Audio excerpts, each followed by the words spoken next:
yeah, more products here that have been done by the incubators. The other one was cohort 1. This is cohort 2. Okay, next. Then at Mapronano, Mapronano has done a number of things. One of them is the single engine tractor there that has come through using local materials, nothing imported. And the diesel engine, of course, was launched there by the president. And now we are only waiting for people to ensure that it can go out and work else on our farms. Okay, next. Then we have these nanoscale materials for delivery systems for the COVID vaccine.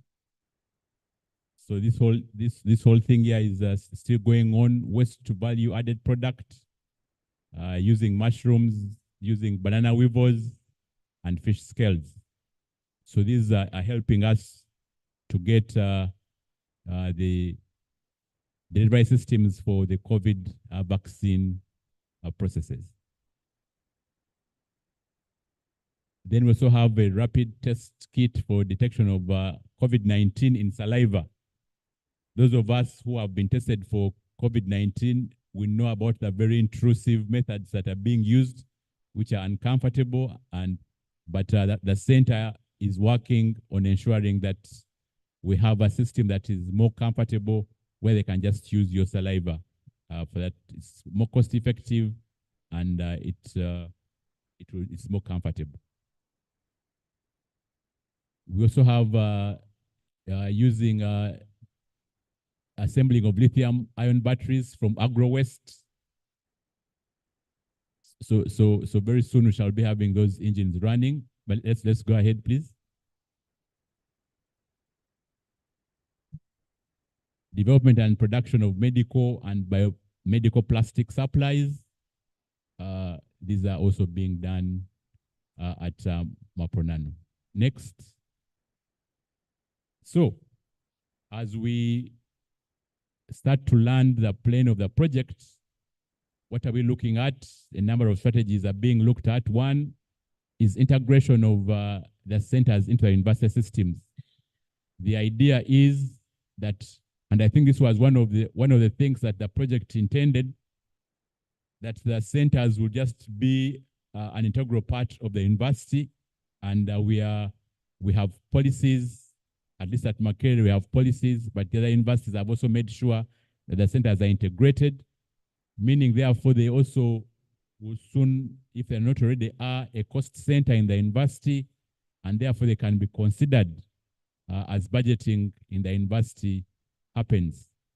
But of course, we will continue writing funds, writing grants, funding proposals, designing and teaching demand-driven programs. The programs that have been accredited are very demand-driven, and therefore expect that they will increase the enrollment, offering consultancy services, commercialization of products, networking and partnerships, and then community engagement. As we go to the lessons learned, I just forgot to say, we forgot to put this slide, that during the course of the period, the centers together have raised about $3,480,500 in externally generated revenue. So again, there's potential for the centers. The lessons they have learned in generating this money is also part of sustainability. So the lessons learned, result-based financing model promotes project success. It has been hard, but it brings results. It has been hard. Adequate and sustained funding is critical for promotion of STEM in the region. Collaboration across different disciplines and institutions enhances the diversity and impact of research and education. Unforeseen challenges require flexible and responsive management approaches, as was the case for COVID-19. Proper coordination and guidance are key to project success. And the National Steering Committee, the Regional Steering Committee, the regional facilitating units have played a big role. And the need for robust leadership from design stage to implementation, plus regular M&E, are all critical. Project success and project alignment with national and regional goals and priorities is very essential. And that affirmative action given to female students made a difference in female enrollment. So the recommendation is that the centers and any further projects need to enhance communication strategies to increase awareness and visibility of the project achievements, which will interest partners as well as gain support from financiers, and that the SCE sustainability calls for a concerted effort from all key stakeholders, which includes the centers, to ensure that all required resources are mobilized. Of course, there were a few setbacks, COVID-19, the long verification process, and I think maybe we should even have put it in the lesson. I think we need to see how, if we have another project similar to this, performance-based, how do we get the verification to happen very quickly? Delayed institutionalization of centers, and then loss of money due to exchange rates. Others have been some of the setbacks. So in conclusion, the SCE project has made a great milestone in transforming higher education and in participating in the participating countries. The Uganda SCEs have done especially well to the extent that even the most difficult DRIs like international accreditation were achieved. This has raised the profile of host universities as well as the quality of education, fostering research and innovation and enhancing collaboration within the country and within the region. The emphasis on skills development, coupled with a commitment to addressing local challenges, which underpins the project relevance to national and regional development objectives. The issue of sustainability is still work in progress, but we think we'll get there. It's a difficult process, but the centers will be able to overcome. But also, as we had in the earlier presentation, with the centers and government, we're also working on seeing that we have a successor project, and when it is ready, we shall communicate to the bank. I think we should be ending.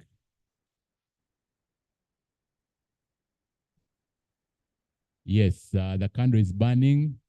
Keep it burning. Obrigado. Thank you very much. Sure. Thank you, Timothy. While you are still there, is there any clarification question? Just one or two?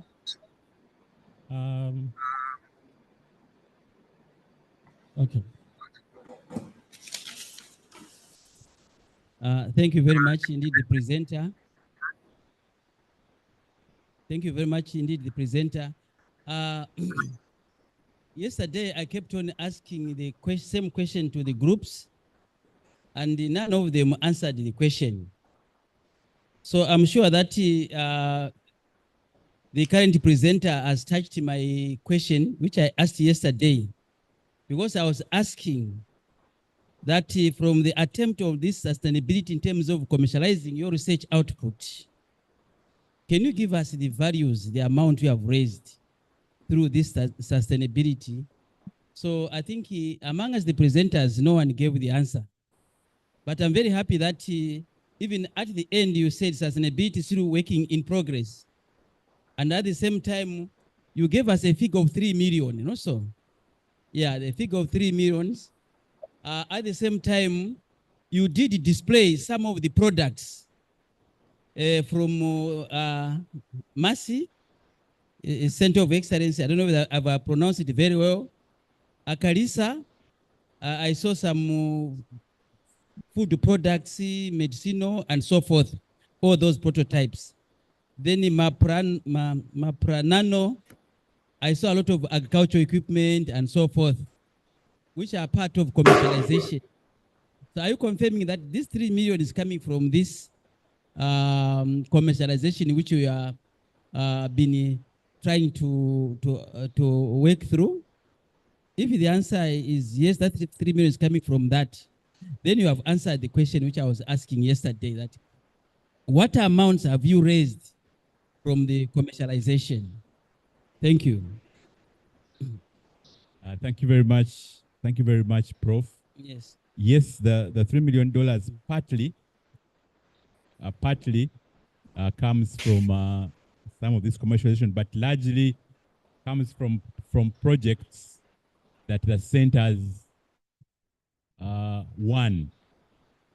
As a result of being centers of excellence, they could now bid for other projects, and so they have received this as support. So as I indicated, some of this money is spent, some of it is still coming in as they're implementing the projects. But as I indicated, colleagues, I'm saying that they have now gained the experience that they're able to earn money. They're able to provide consultancy services. They're able to, and then of course, some of these prof and colleagues, as I indicated, some of these products here are still prototypes.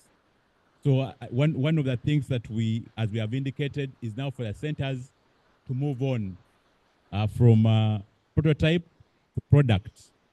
But also we are doing our very best in each of the centers to work with the private sector, because, you know, obviously universities are not necessarily expected to be business people, but we are now working with those who are business people to ensure that they can commercialize the products, and that will contribute to sustainability.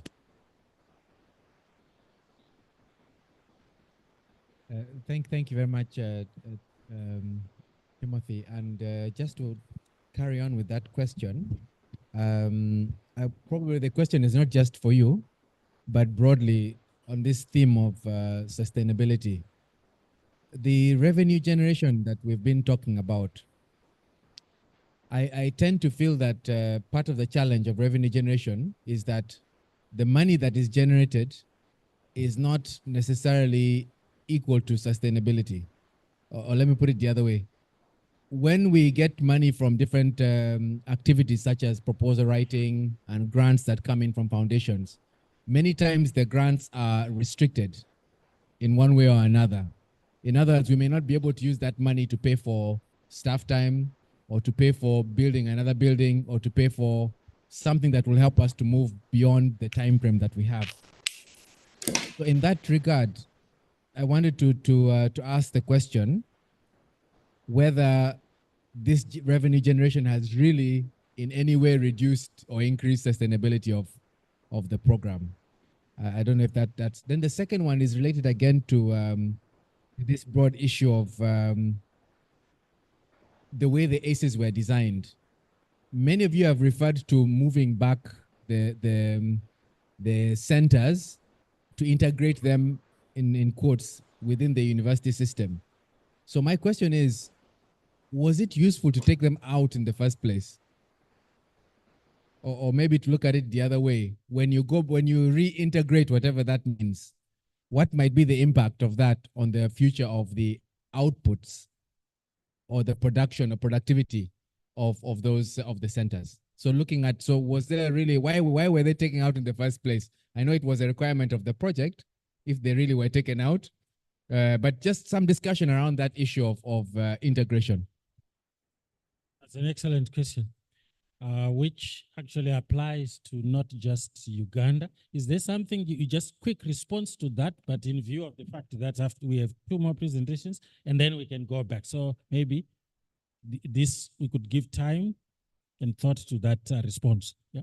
Okay, thank you very much, Chair. Very quickly, certainly I will not do much about the thesis that Moses wants at the moment, but just to say that yes, does it reduce or increase? I think it does contribute to increasing, because whether this particular money may not necessarily give a lot of leverage to the centers, but it is an experience that you can earn money, which is key. You can earn money from what you are doing, and that can create, so it does that. Now, the issue of integration, as I said, is a big one, but my reading of the project document indicates that it was intended the centers become part of the university. And so this integration is not necessarily an innovation. It was actually an output that was expected at the end of the project because they are part of the university. But what I know that the universities, at least in Uganda, they have, there's a flexibility. So they're not necessarily, so you find, I think, a center, St. Makere, is being looked at as an institute. So it's not being forced to be a department or even below or under a department, as it were. So there are some innovations that the institutions are doing to ensure that these centers can do what they are supposed to do. I thank you. Thank you. Thank you so much, Timothy. So we just have two more virtual. Can I just hold you there?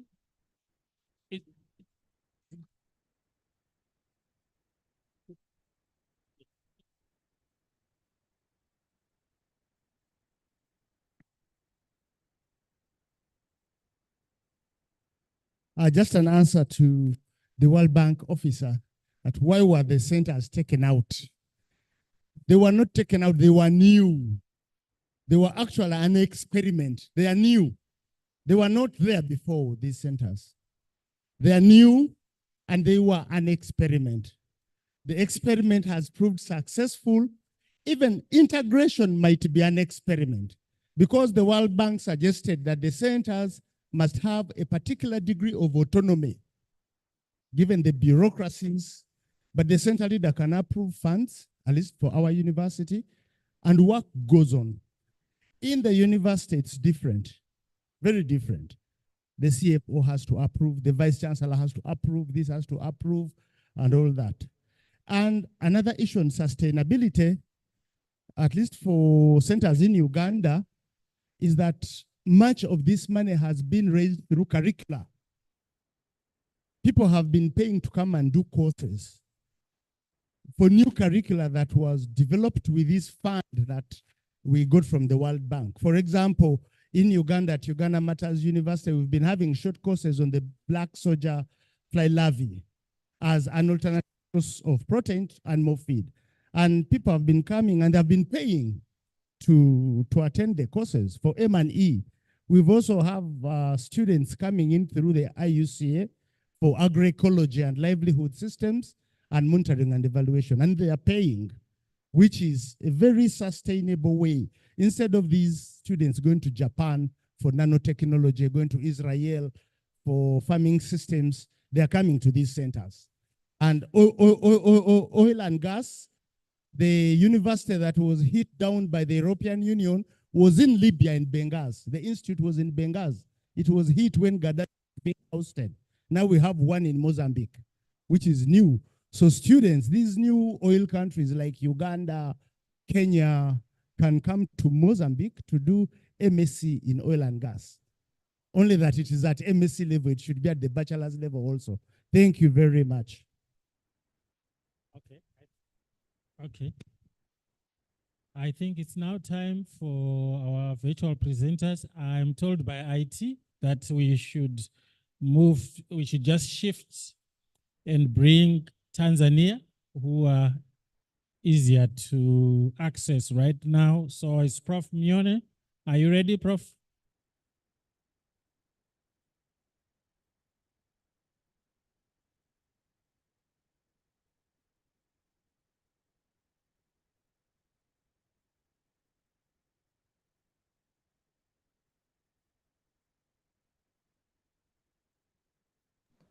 Hello.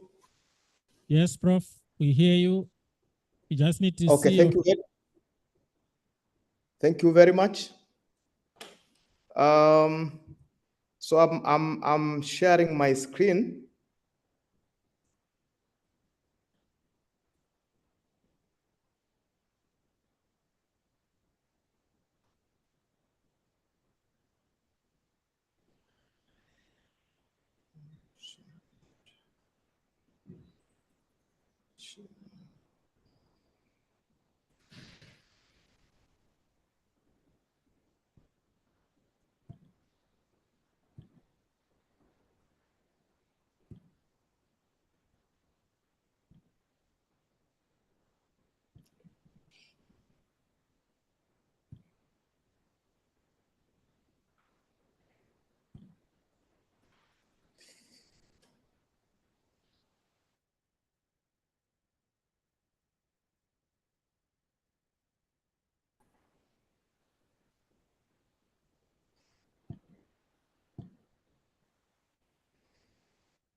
Hello, can you see my screen?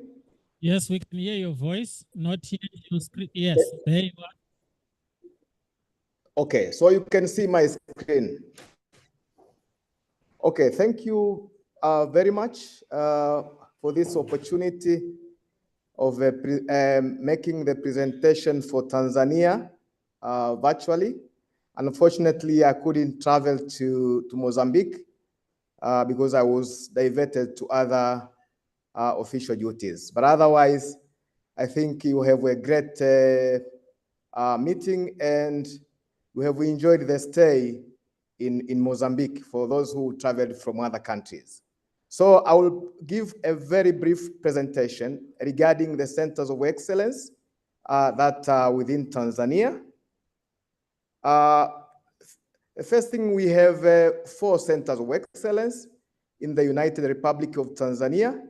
The first 2 are hosted within Nelson Mandela African Institution of Science and Technology, where we have the first one abbreviated as CREATES, and the second one that works on water infrastructure and sustainable energy futures, which is abbreviated as WISE Futures. So these are 2 centers that are at the Nelson Mandela Institution. But also we have 2 other centers of excellence at Sokoine University of Agriculture. The first one that is abbreviated as SACIDS, which focuses on infectious diseases of human and animals. And the second one is the Center of Excellence for Rodent Pest Management and about sensor technology development.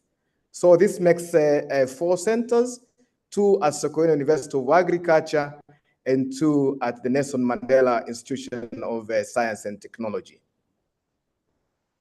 What have these centers been focusing on? Of course, they have also been doing focusing on several other aspects, but the main focus areas or aspects that these centers have been revolving around in terms of their implementation. Number 1 has been on improving quality of postgraduate education. And number 2, invigorating high-quality applied research, addressing key development challenges. Number 3, they have been focusing on enhancing partnership with other academic research institutions, but most importantly, enhancing industry and private sector linkage to generate greater impact. So these have been their main focus areas, among others. So far, there are quite a number of achievements. I would probably just highlight a few in the interest of time. But based on the quality of postgraduate education, the first achievement that, as the government, we quite commend the centers for a great job is that they have developed several postgraduate programs that are responsive to the labor market. During the previous presentations, previous meetings, you have heard of different programs, a number of which have been accredited nationally and internationally. So as the government, as the United Republic of Tanzania, we see these ones as excellent models for the ongoing development and revision of curriculum that is happening under another World Bank-funded project called Higher Education for Economic Transformation. So the centers have set an excellent model for developing programs that are responsive to the labor market. The centers have also contributed in improving the quality of teaching and supervision of postgraduate students in host institutions and beyond. So the quality of students has improved. If you look at their research outputs in terms of publications, in terms of innovations, that indicate that the students that are being generated through the support of the host institutions in collaboration with the centers of excellence, they have improved quite well in terms of the quality. But also the centers have remarkably contributed toward increasing the critical mass of academicians, researchers, and other formal professionals through supporting master's and PhD studies. Quite a number of master's students and PhD students have already been employed in several of our public and private universities, but some of them have also been employed in research institutions. So we really see the contribution of this to us not only improving the quality of education that is being offered by our institutions, but the critical mass that has been contributed by the centers will help us a lot as the government to ensure that we come up with research and innovation outputs that respond to the demand of our country. In addition, the centers of excellence have generated quite a substantial amount of funding and other resources for research and innovation. Actually, I'm just giving two examples. In this case, where our two centers, one at Sokoine University of Agriculture, the SACIT, and CREATES, competitively won the OR Tambo chair, where the centers will be getting $1 million US. And the chair at SACIT will be involved in doing health viral epidemics. This will be their main focus, while that of Nelson Mandela will be focusing on the deployment of nanotechnology in improving or in developing anti-malarial drug delivery. But we expect that given the resources that are there and the human capacity, we expect that these kind of facilities will also help or support the development of other kind of drugs, but also other products which require some more research and investment to improve their bioavailability. Similarly, with the OR Tambo at Sokoine University, we expect that the focus will not only be on African swine fever, but also it will extend to other equally important infectious diseases of animals and humans. So that will be quite useful for the country. So that's basically a picture of the OR Tambo chairs, where we have Professor Misizo and Professor Hulda. And then the centers have also played a pivotal role. For example, if I may give an example, that SACIT did capacity building to laboratory experts for diagnosis of Marburg virus in Bukoba, Tanzania. I think you heard of the recent infections on Marburg virus, but through this particular center and its experts, but also coordination of other experts together, they were able to diagnose this quite quickly, and the management of the disease became successful. But also on the played a critical role during the COVID-19, and I'm sure until now this particular center is still doing very interesting research and innovation that would help us to curb different other infectious diseases. Another typical example is also on CREATES and other centers of excellence. They have also been quite instrumental in capacity building and enhancing capacity of innovators from the non-formal sector. Also, these centers have contributed towards establishment of different research and innovation facilities. If I may give an example of SUA, where we have construction of a laboratory building at SUA through RATEC, which is already completed. There are several labs that are housed in there, and also they have a small animal laboratory. We expect that these particular research facilities will contribute quite a lot on the research they are doing, but also other strategic research that are of the government priorities. But also SACIT is also underway to construct another research laboratory, which also will contribute quite a lot to provide a facility for strategic research that are within the discipline that they are pursuing.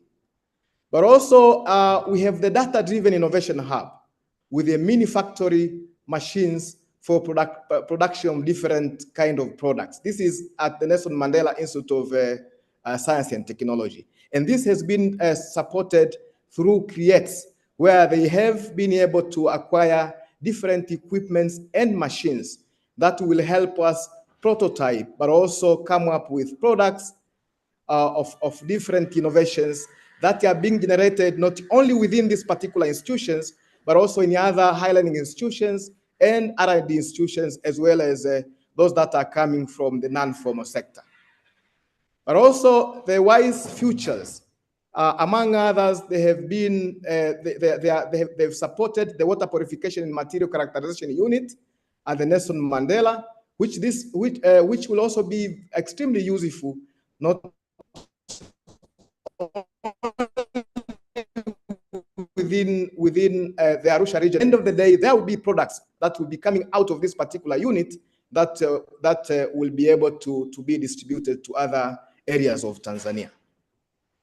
But also through CREATES at the Nelson Mandela, they have been able to support the establishment of a herbarium to support research, manufacturing, and development of herbal medicine. And by the way, this particular aspect is reflected in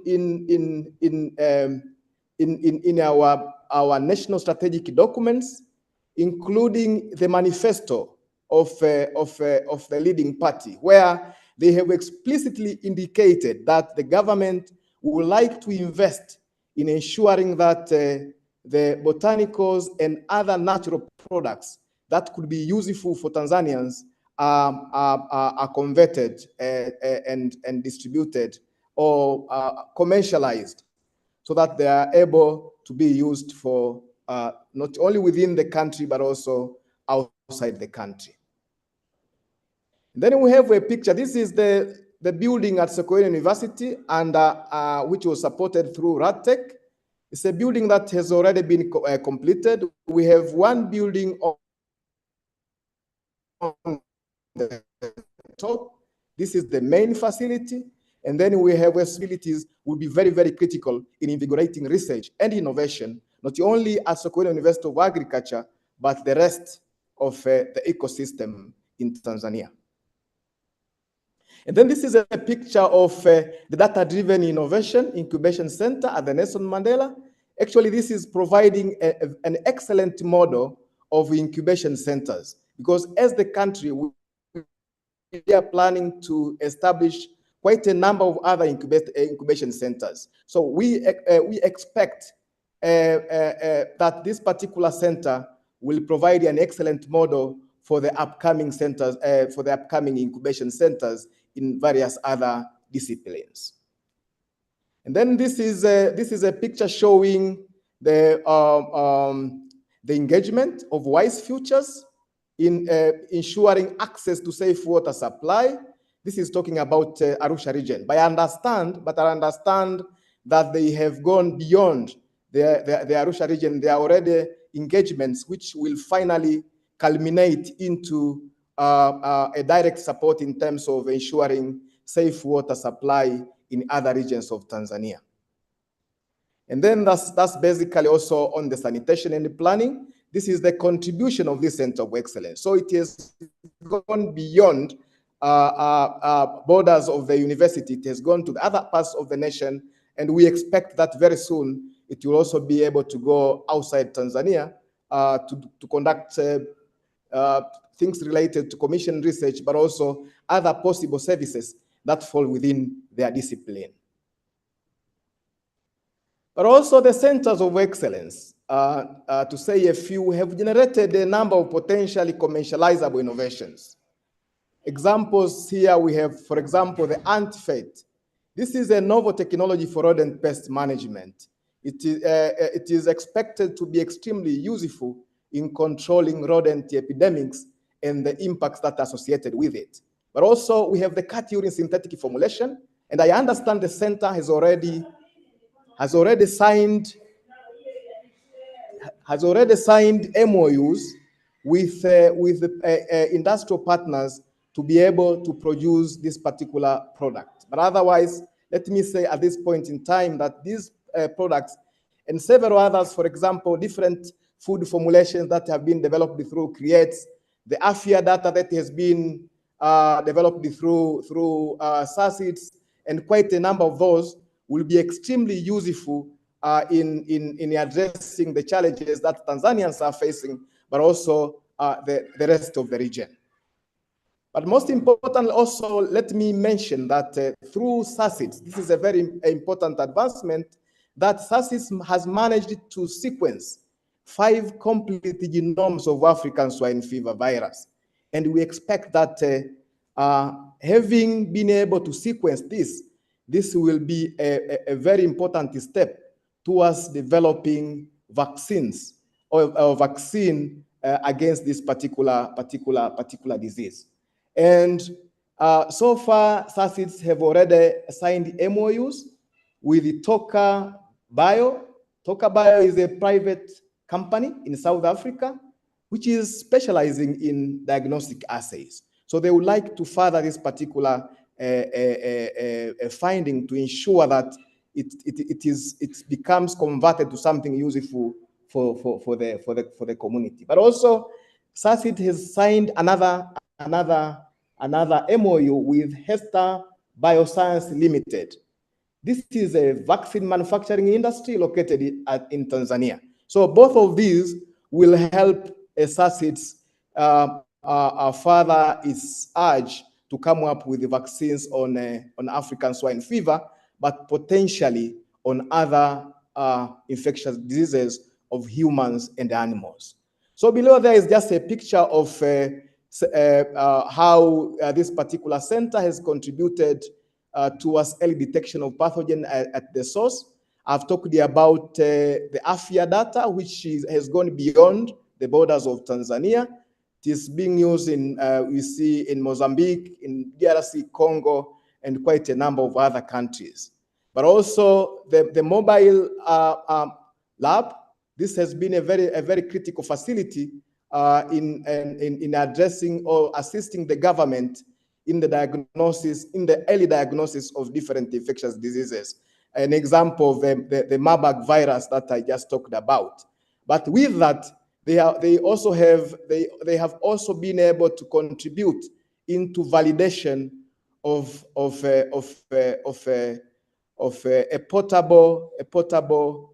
portable diagnostic tools that are used for whole genome sequencing. So that's just basically a few of the contributions of the centers so far. This is something that I have already talked about, the malaria drug development through the deployment of nanotechnology. We expect that the use of nanotechnology will improve the bioavailability, but also different other characteristics of not only the malaria drugs, but also other drugs and potentially different other products. Then how are we preparing to sustain these centers of excellence as the government, as the country? All SS have developed and started operationalizing their sustainability plans and strategies. Remember, in the previous meeting that we had in Uganda, we did mention that the centers were developing sustainability plans. So they have sustainability plans in place, and partly they have started operationalizing them. But let me say again that these are documents that will always be vulnerable to changes depending on new demands. But we hope that the status that they have today will simplify the work of revising them depending on the new demands.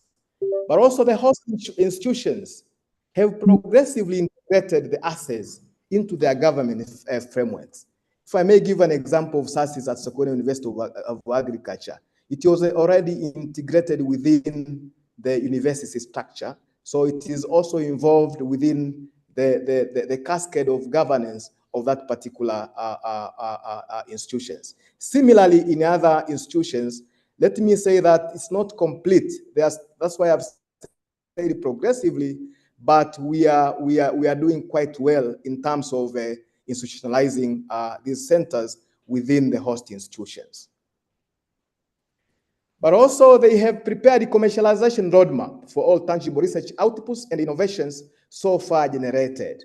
And we expect that going forward, as I'll be talking about the interests of the government of strengthening these centers, but also coming up with new centers of excellence, I think we'll look on the possibilities of making sure that all the innovations and technologies that were generated in the course of the 6 years are commercialized so that they enter the public domain and they become used to address the challenges that are existing. Of course, I mentioned a few of the innovations that are already in the pipeline, but there are quite a number of others that we expect that they will potentially be commercialized and then distributed to reach the public domain.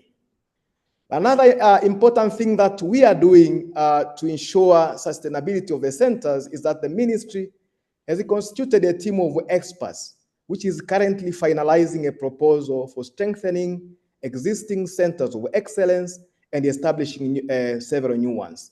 This proposal, we expect that it will be finalized by around 10th of December, and immediately afterwards, the ministry will further the negotiation with the Ministry of Finance. Because actually what we did, we preliminarily engaged the Ministry of Finance, and then we had a go-ahead of coming up with a proposal, which will then be taken back and then discussed. And then after they agree that we continue, then it will obviously engage the World Bank. But we are quite optimistic that this is something that will go through. And then within the current proposal that is being developed, in addition to strengthening the existing centers of excellence, we also plan to establish new centers of excellence. And we have quite a number of areas that we have underpinned as focus areas that some of these new centers would be focusing on. For example, we have interest on natural products and indigenous knowledge, and this is something that a number of our institutions are already working on, including the Nelson Mandela, Sokoine University, and quite a number of others. Then we have also interest on emerging technologies. To mention a few, we have nanotechnology, which is already something that is happening through the research chair. So we probably need to strengthen that further. We have aspects of artificial intelligence, sorry, not artificial technology, this is artificial intelligence and blockchain. And of course, we'll look on other emerging technologies, which we think will be in line with the priorities of the Tanzanian government. But also we have interest on space science and technology. And then nuclear science and technology, where we are thinking of doing research on deployment of nuclear power to improve the storability of different cultural products, but also aspects of nuclear power. We may come up with nuclear power which will be deployed in strategic areas to complement the scarcity or the deficiency that we have at the moment. But also we have interest on vaccines, monoclonal and diagnostics. And this is something that SASIS somehow is already doing, but also several other institutions are working on that. So we think this is probably an area that as a country, we need to increase more efforts in research and innovation, particularly in coming up with products that will not only be useful to the country, but also other countries in the region and beyond the region.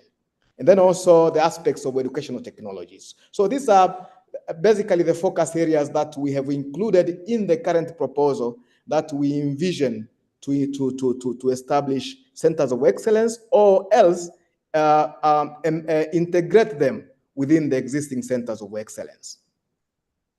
And then again, on the preparedness to ensure sustainability, we expect that these centers will invest in strategic research and innovation infrastructure and equipment to invigorate translational research and the commercialization of innovation. So the strengthening of existing centers and the establishment of new African Center of Excellence, the main focus will now be on strategic research and innovation. So in that case, we need these ones to have the relevant infrastructure and the relevant equipment that will enable these centers achieve the targets that we desire, particularly translating the research outputs which are being generated by most of our high learning institutions, but also R&D institutions, but also most importantly, ensuring that the research outputs that are useful become commercialized and enter the public domain. And we would also want these centers to invest in long-term postdoctoral and talent pool programs. Over the past 6 years, we have generated quite a number of professionals at master's level and PhD level. So we expect the strengthening of the existing centers of excellence and the new ones will provide an excellent avenue for the professionals that we have already generated to come in and contribute into economic development through the outstanding research and innovation. So these particular centers will provide excellent hubs, excellent breeding grounds for the professionals that we have generated over the last 6 years. Another endeavor that we expect to do in view of preparedness, we are looking forward at upgrading the national framework to strictly guide the operationalization, governance, and institutionalization of all assets. We need to make sure that the structure, the governance structure is well stipulated, including the institutionalization within the host institutions, but also the measurement of performance, the performance metrics. Because if you would like them to almost exclusively focus on strategic research and innovation, then we must measure them towards that kind of a desire. So we think of the measurement like number of generated technologies, patents, research projects attracted, commissioned research conducted, commercialized technologies, spin-off companies, and quite a number of parameters that would help these centers deliver to the desire of the government. But as I said that the next funding that we are going to request for will be directed towards ensuring that these particular centers have the necessary enabling environment so that they can be able to achieve the performance metrics that we are envisioning.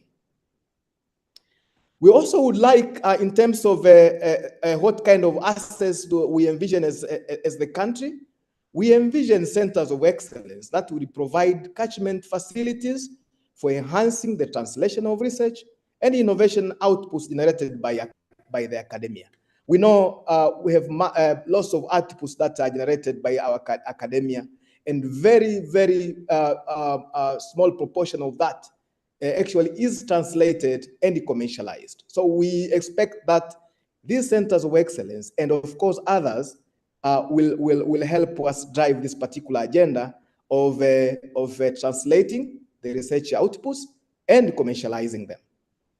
We expect that these centers of excellence will provide excellent models of state-of-the-art facilities for conducting groundbreaking research and innovation that respond to the real challenges on the ground.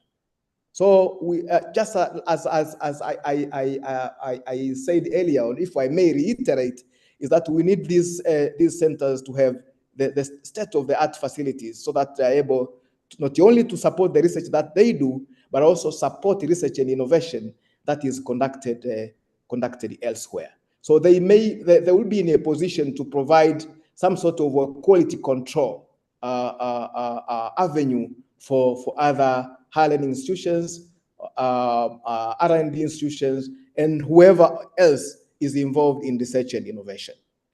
But we expect that these centers will become champions of technology transfer and reverse engineering, because this is something that we have not paid enough attention to. So we expect these ones will invigorate or rather champion technology transfer and reverse engineering, so that the majority of innovations that are already in place can be commercialized and and marketed so that they enter the public domain. We also envision centers of excellence, which they already are, which they already are behaving that way, that these centers provide homes for retired prominent research professors and industrialists. We need this to become homes for excellent professionals who have excellent track record in research and innovation, so that they can help us not only drive the research agenda, but also help us to mentor and nurture new researchers and scientists of tomorrow.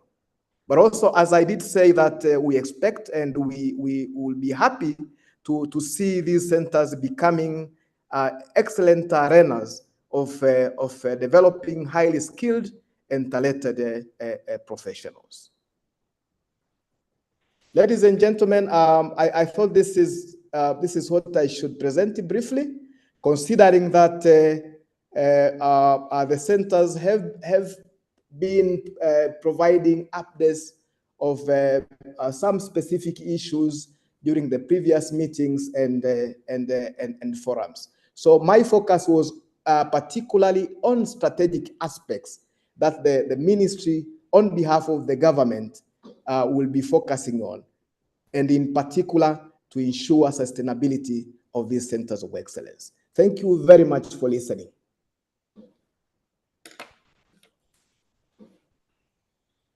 Thank you.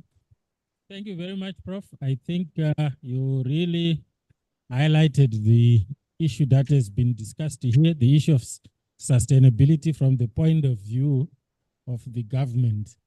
But I think we just have one more virtual presentation from another RIC member from Zambia. I wanted to just make sure that we deal with the presentations, because if we open up to discussions, I think we might go back to some of the issues that we have been discussing generally. Unless if there is a burning clarification question for Prof right now, we would want to shift to the presentation from Zambia.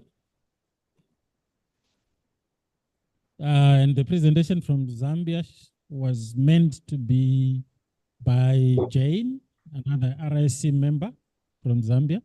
I don't know if she's ready, IT. Yes, good morning, good afternoon now. Good afternoon. Good. Can you get me? The floor is yours. Okay, so if they can put the presentation for me, you can share from the other side.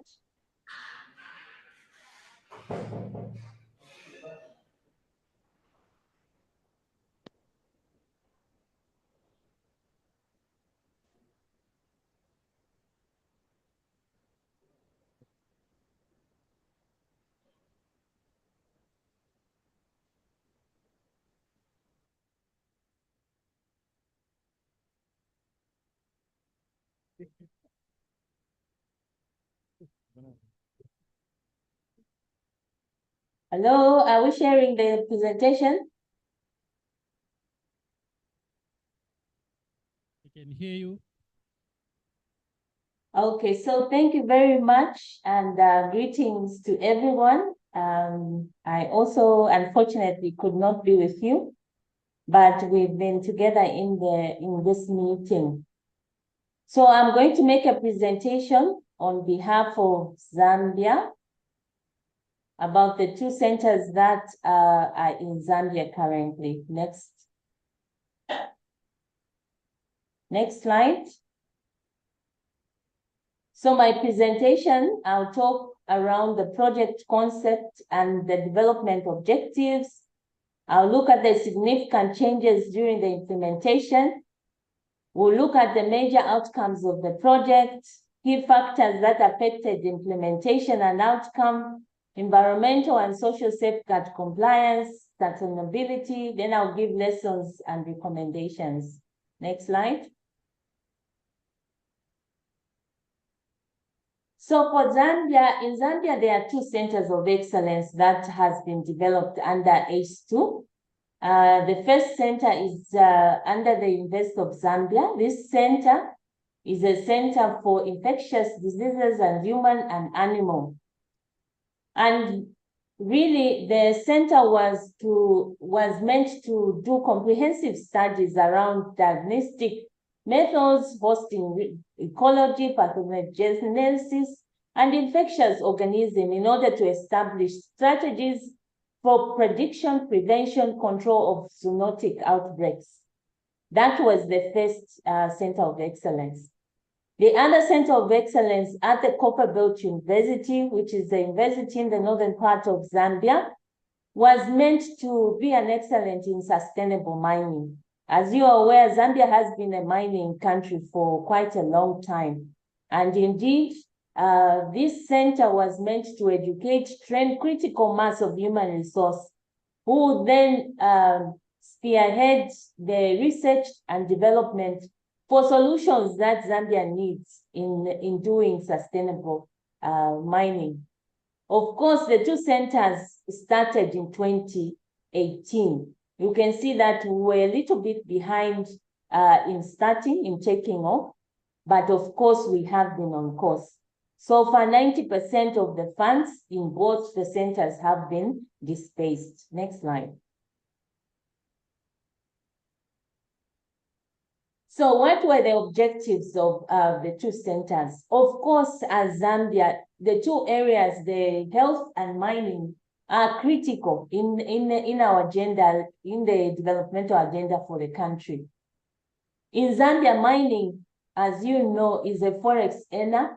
It's a very important, but in doing this mining, I think it's left quite a lot of environmental challenges to the country. Value additional to these minerals also that are being mined, it was thought we needed to domesticate it so that the country enhances the benefits that we receive from the minerals that are being mined in the country. For the health sector, Ebola taught us a lot of lessons. Because of the problems that we could see in our neighboring countries, we thought there was need to improve the way we do the preparedness for health pandemics. Next slide. Therefore, the theory of change for the Africa Center of Excellence for Infectious Diseases and infectious diseases of human and animal.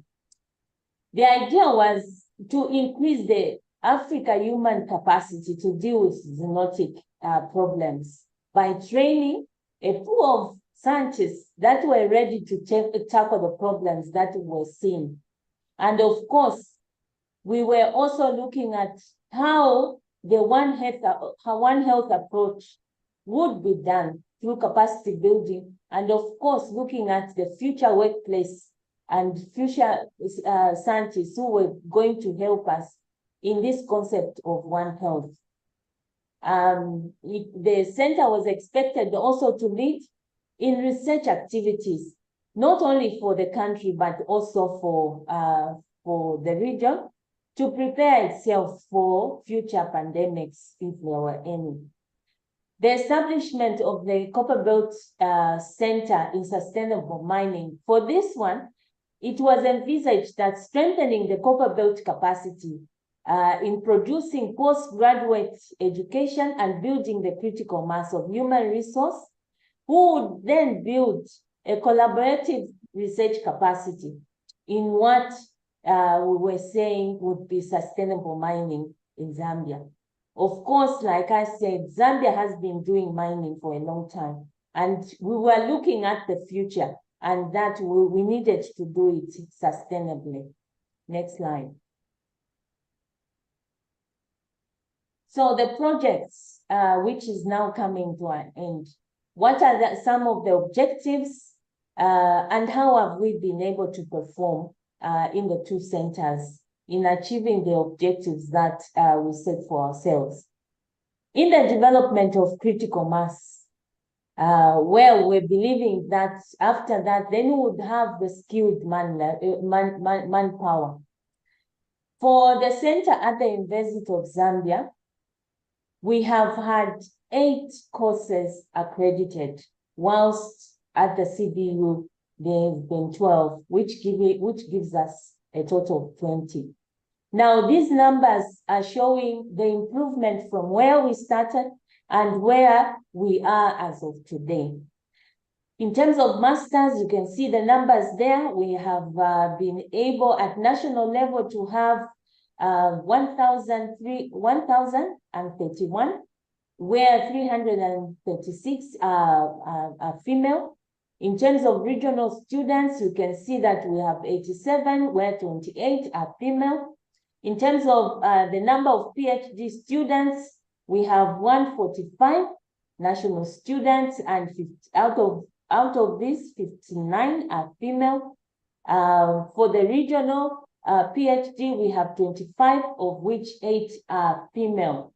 So on this objective, you can actually see that Zambia has been, the 2 centers have been able to move the numbers in terms of the skills manpower from where it started to somewhere, which gives us a better position than where we started from.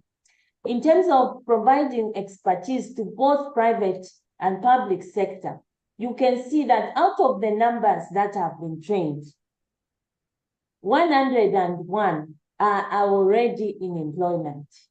It's a good sign that we are training these people and they are already being absorbed by industry. Next slide.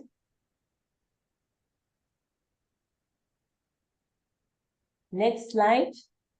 Okay. Then, of course, to show the quality that we're doing some research, innovative research. You can see that in the period of this project, we've been able to have 411 publications. We have been able to make presentation, about 20 presentations at local and international conferences. But you can see one of the weaknesses is that we have not been able to produce enough IPs or copyrights, inventions out of the 2 projects. And going forward, these are some of the areas then we would want to work as a country, to work with the 2 centers, so that we keep on enhancing IP and copyrights, that we can have products and services out of the 2 centers, because that's the only way we can contribute to economic development. In terms of networking, creating linkages, you can see we established 10 linkages. We had quite a number of MOU signed, which is standing at 28. And we also had the 2 copyrights, which I had previously said. So in terms of having partnerships, having networks, we also have moved a bit from where we started from and where we are. But in terms of the MOU, we believe that MOUs are as good as being on paper until they have agreements which can be financed, and also we can have activities around them. Next slide. So in terms of producing quality manpower as a future, that is the number of staff that we have trained. This is standing at 85, which is very good. The 2 institutions have contributed not only to their universities, but also they are contributing to the other universities locally and within the region by these staff that were able to be trained under the project. Then in terms of now making an impact, and this is where the linkages, the MOUs, agreements are actually seeing that there is something happen. There was externally generated revenue by the 2 centers of excellence. You can see the first one standing at 3,503,610. and for the center at the University of Zambia, and 468,955 for the center at the Copperbelt. These are externally generated funds, but we believe that this is one of the channels that we have to keep on enhancing, because this is what can contribute to the two centers being sustainable and continuing even after the project. Next slide. Then what are the significant changes that were observed during the implementation? These are changes, things that had to, variations or things that had to change in the course of the life of this project. For the Center of Sustainable Mining, most of the changes for that center seemed not to have been very significant, but for the center at the University of Zambia, these were significant. The first one was the change around the tuition, support to tuition only, which was made. The intention was that this would help the center then train more people and have more people benefit as to when you are paying for everything and you're not doing cost sharing. The other one was learning framework changed. We can go back. Learning framework changed from physical class to recorded lectures. You all remember that when COVID hit, which was a pandemic, everybody had to change the way we were delivering our academics, and this affected, especially for those courses that needed people on site. There were quite a number of adjustments on the number of programs that were developed. From 2 to 5 at master's level. Of course, the change, the project then had focused on testing for this center. Remember, it was also providing some services by providing the testing and capacity building for the country in the COVID times. So they had to do some adjustment on the side of academics. And of course, the number of programs changed.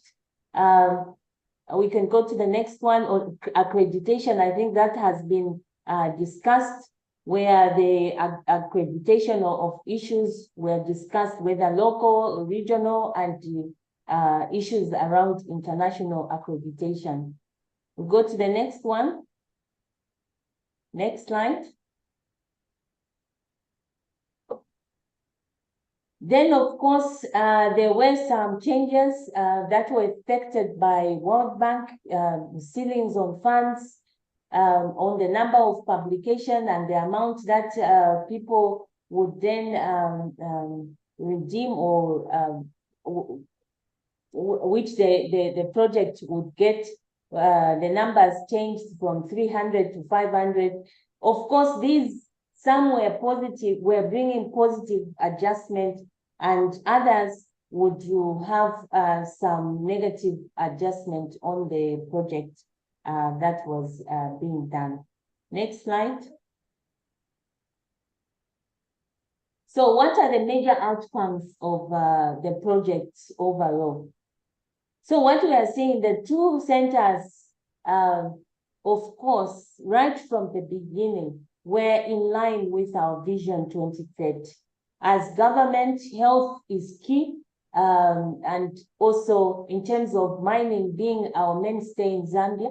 So the two areas that we were doing were very important, and they were aligned to the national plan. First, it was the 7th National Development Plan, and then the 8th National Development Plan. And of course, in the assessment, in the monitoring, they were being monitored on how they were contributing to the development of the country. The numbers in terms of how many they were graduating, the quality of education, the IPs that they were producing, looking also at the the programs that they were introducing, those had to be in line with the national development. For the center at the university, it contributed to the national program, which is now being supported by government.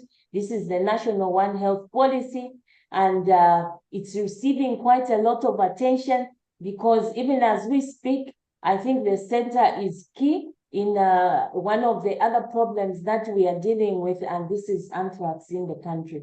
So really, as the two centers, they are very aligned to what is happening in the country. For the Center for Sustainable Mining, has become also key in the development, in the value addition to the minerals that we have. Recently now, they are now being supported by UNDP and government so that we have an incubation center where new products, new services can be developed. Innovation can happen both from the universities and from the community.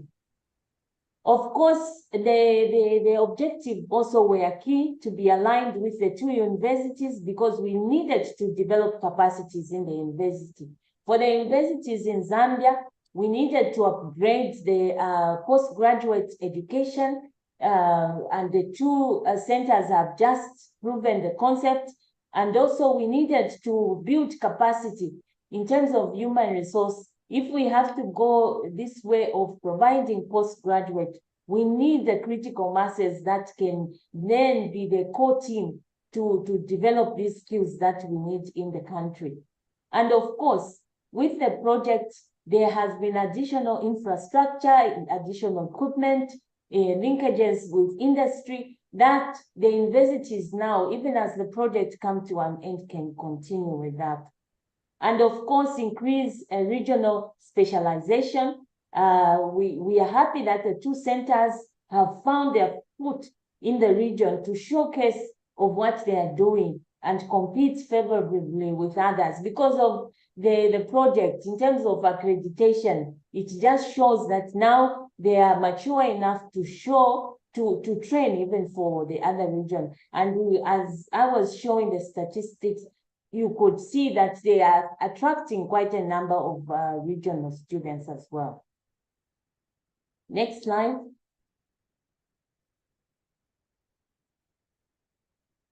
Next.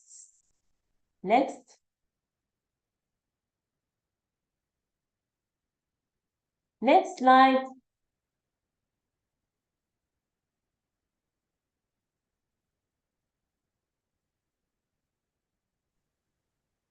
Hello.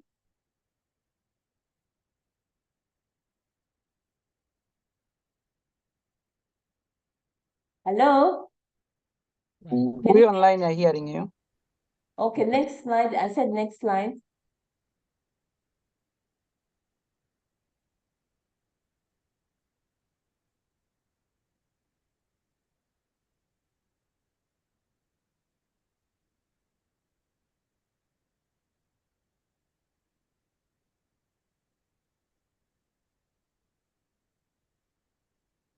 We see some nice buildings, but we can't hear your voice, Jane.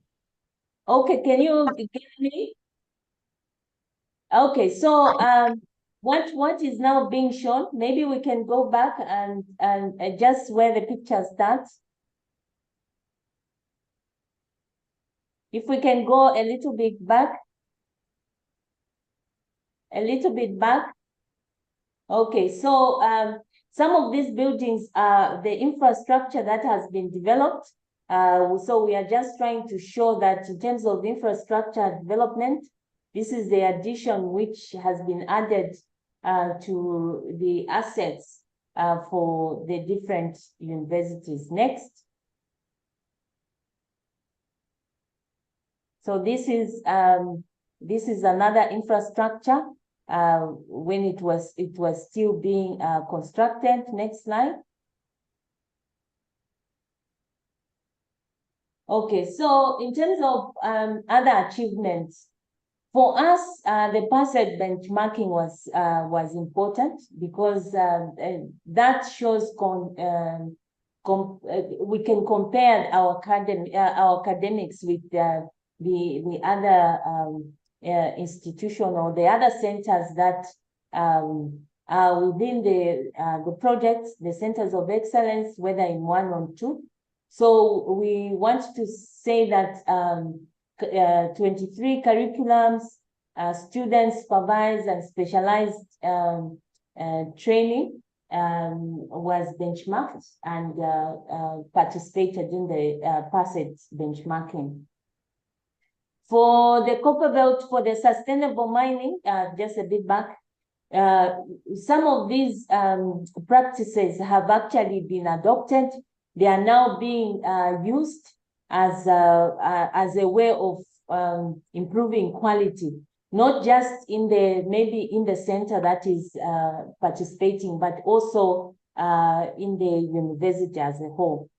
And also we want to say that there's been quite a lot of collaborations that the sustainable mining has established with the copper mines companies that are in the northern part, but also the small miners that are doing different mines in the different parts of the country. Next slide. So in terms of benefits, we can say Zambia has benefited in terms of the critical masses of people that have been educated, who are now sitting in the different institutions in the country and providing the service that we needed. So thanks to the project, I think we have seen quite a lot of improvement. Zambia was opening a number of public universities, young public universities, and the two centers have been critical in creating the critical mass that have started those universities. We want to say in terms of displacement, we were sitting at 90%, but we are hoping before December 31st, we can be closer to the 100%. But we also want to highlight some of the, originally, some of the outcomes that were not factored in. When COVID-19 hit, I think the two centers had to come up with innovative ways of delivering their lectures. So we have seen quite a lot of online teaching now that is working even after COVID. These online teaching methods are still being used, and some of them are being adopted by other universities. We have seen that the visibility of the research portfolio for the two universities have been enhanced also. And we are hoping that this continues even after the project life. I've talked about the One Health concept, which now at national level has been adopted as the way to go. And of course, benchmarking in terms of monitoring and also just sharing the best practices around the country. Next slide.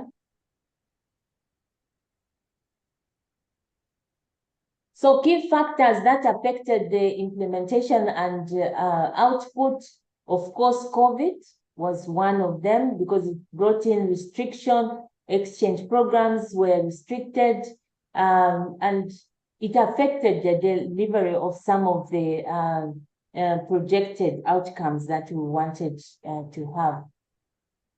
In Zambia, the procurement processes has been one of the things that have negatively affected the way we have delivered the project as a whole. And of course, accreditation, this one I think has been discussed in various fora on how it has affected also the delivery of some of the deliverables that we needed to have delivered. The other thing that really for Zambia was significant was how the PU unit was treated, because there were no incentives that were provided by the university. That didn't bring in a lot of motivation. We would have loved people under this project to really be motivated so that it becomes as a way in which we can deliver higher education in the country. Next slide. In terms of environmental and social safeguard compliance, we want to say that I think through this project, the two centers have now learned how to maintain grievance redress mechanism, and I think this is now being taken up by the university as a whole. Under this period also, we see that there are quite a number of grievances that the two centers had to deal with in terms of how we were advocating the higher education system in the two centers. Next slide.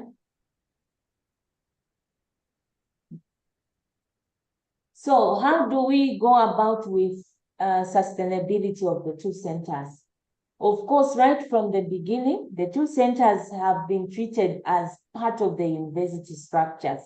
So we hope that with the universities now, they'll take up ownership and make sure that most of these things that were being pushed from the project perspective now are domesticated, and the university tries to maintain them as centers as we had earlier projected them to be.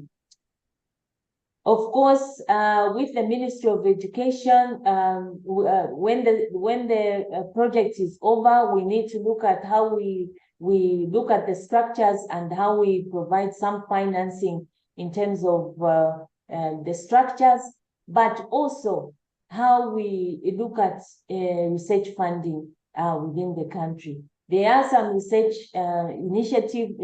funding initiative within the country, but then we have to look at the magnitude that the projects looked at, and then see how do we make sure that we sustain most of these activities, the good activities that we have seen under the centers. And of course, the centers, now that they are very visible, people can see them, they will continue providing both short-term and long-term training in both health and sustainable mining. We still need to build skills, especially in the mining sector. We still have areas that within the period, the 5 years, we didn't touch. So those are opportunities that we hope we can look at and make sure that the centers are sustainable. Of course, with the new infrastructure that are coming, we can provide services both to the students, but also to the communities in which these universities are. Of course, for the Copperbelt Center of Excellence, with the incubator now that has come in with the support of government and also cooperating partners, we hope that we can have more IP, we can have more of innovations, which then can be commercialized and bring some resources to the center. And of course, the linkages that have been, the partnerships that have been already created will still continue and being as key pillars for sustainability for these centers. Next slide. So lessons and recommendations. For Zambia, we are saying that when we look at what we did under these centers and what we are currently doing, we may need to learn lessons. We may need to maybe do things differently because through the creations of these two centers, we have learned a lot. For the university, we can see that the cost of our students, even within the SADC regions, we are on the higher side. Maybe as a university, we need to think about, how do we maintain the infrastructure, and also continuously planning on how we expand. We need, I've talked about the good things that we learned out of the projects that we need to continue having, and the need for the center just to integrate what the good things and learn from those things that didn't work, so that we continuously learning. And of course, as a country, we have seen that maybe this is a good way of how we should finance higher education, university education. And as a country, we need to take that into consideration. I submit and thank you very much. Thank you, Jane, for the presentation there. I just not sure if there is any clarification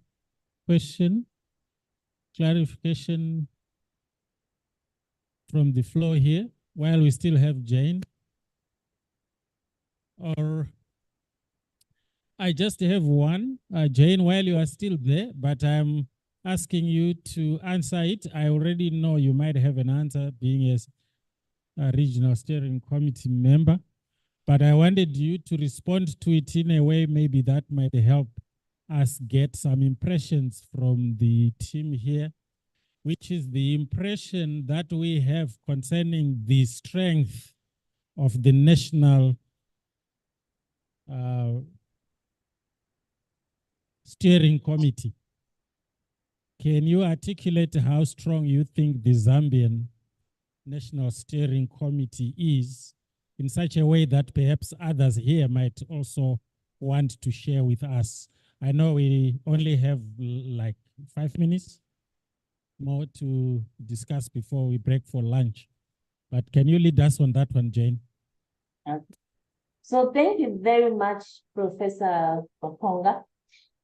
For Zambia, we have one national steering committee. So there's only one that oversees the two centers. The steering committee is chaired by the permanent secretary for the ministry responsible for technology and science.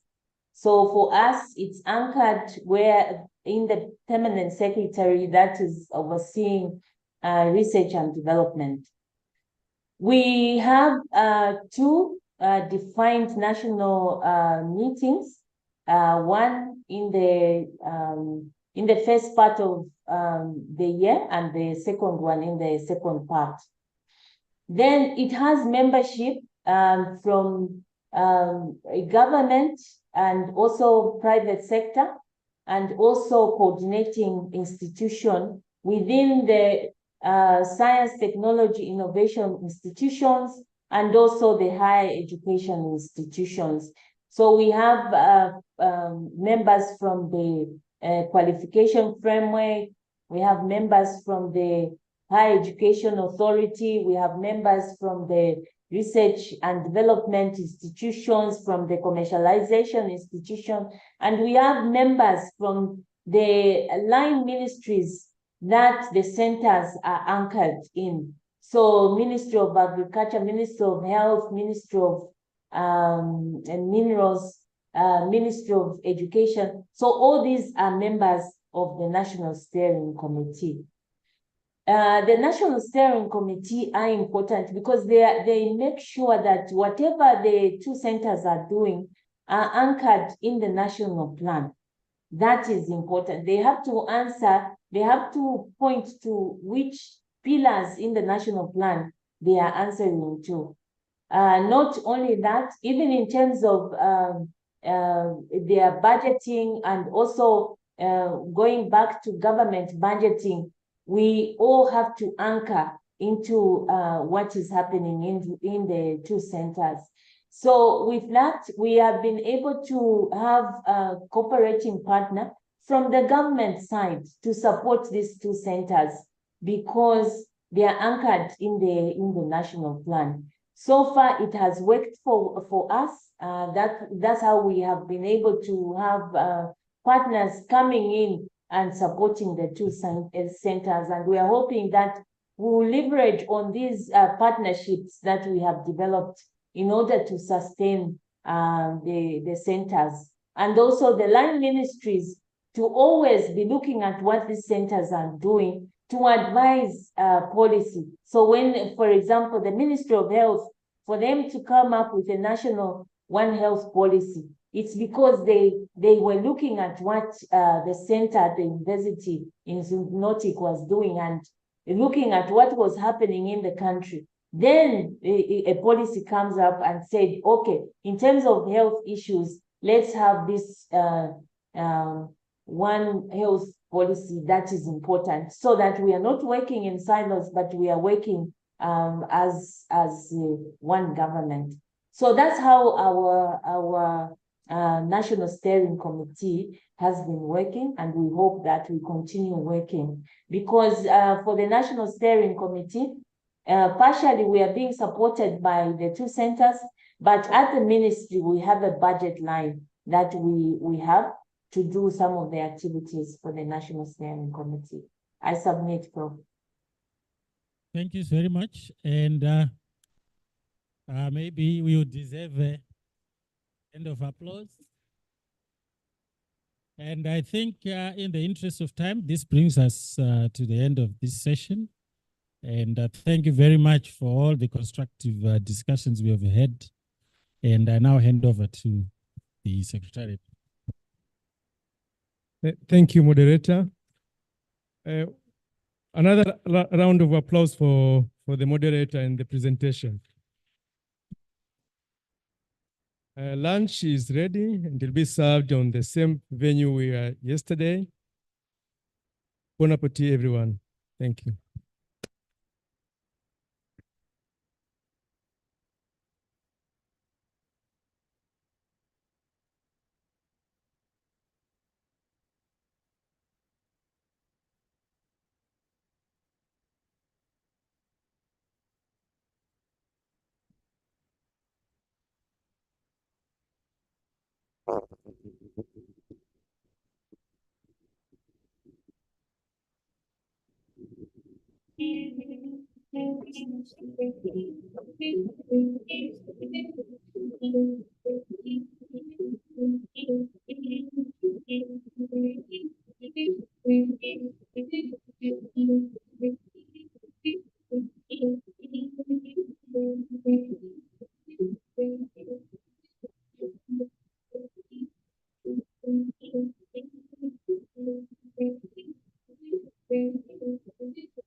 solutions to address COVID-19 pandemic in public places in his country.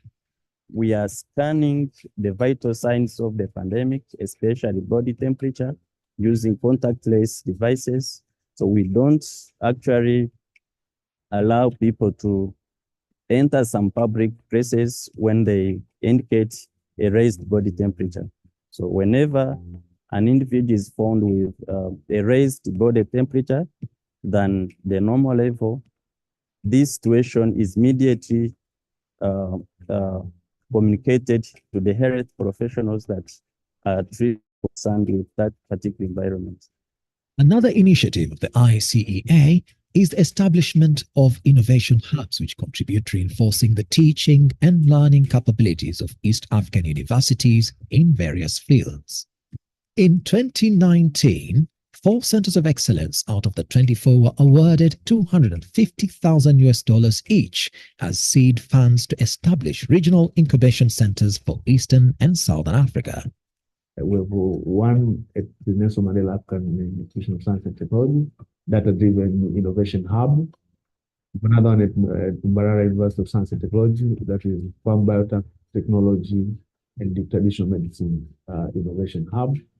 We have another one at Moi University, where we are doing an incubation center for phytochemicals, textiles, and renewable energy. And the last center is at the University of Rwanda. It's called, it deals with the energy and the renewable energy in general, and sustainable development of energy. I've worked in the mines, I've worked in utilities, where there's quite a lot of emissions. So I thought I could contribute in a way to try to fight the climate change that we are experiencing.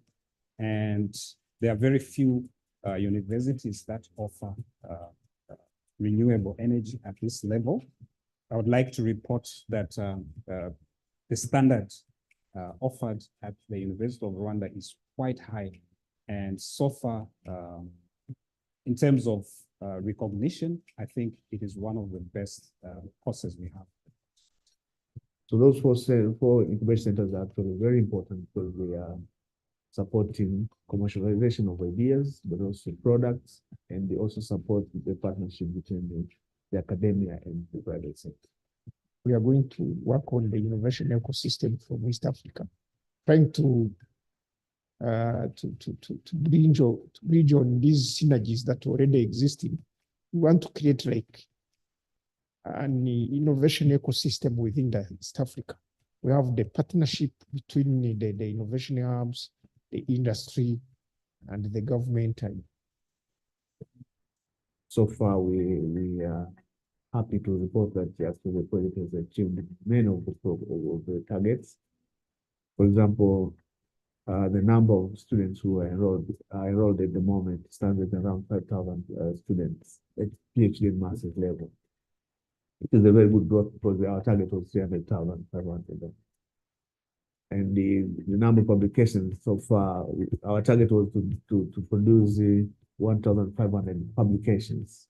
The percent achievement is more than 100, so produce more than 1,500 publications.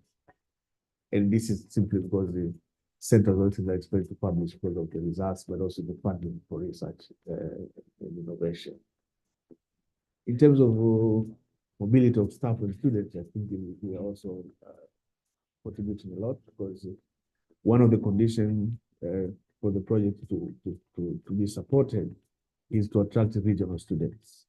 So a student from Kenya studying in Uganda or Tanzania going to Rwanda and other countries. So regional mobility of staff and students is also one of the contributions of this project, the EAC mobility program.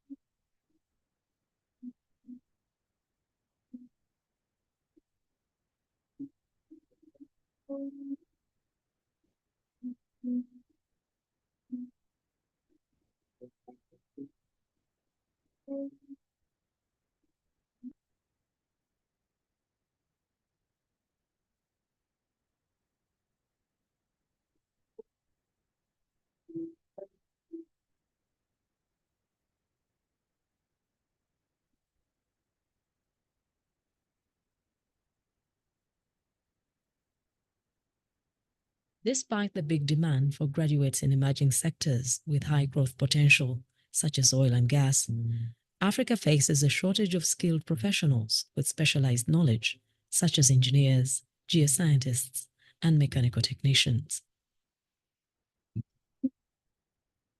The Regional Africa Center of Excellence in Oil and Gas Engineering and Technology at the University of Eduardo Mondlane aims to assist the Republic of Mozambique and the Eastern and Southern Africa region to fill the gap in skills in the field of oil and gas. The center is running at the moment 4 master programs related with oil and gas.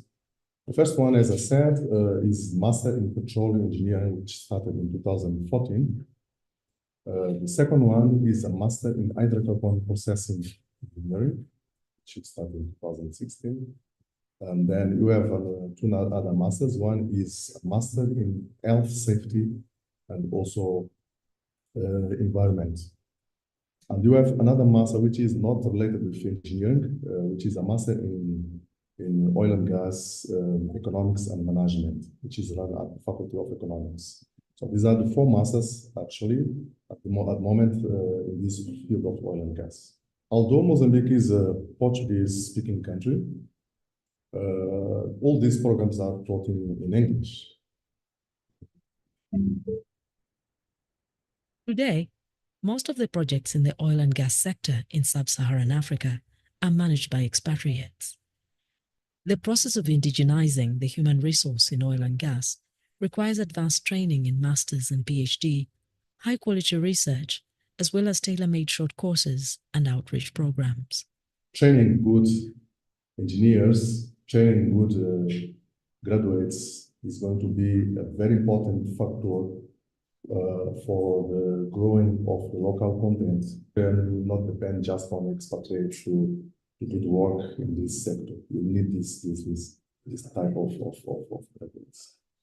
Since 2017, the Center has been training master's programs and offering short courses.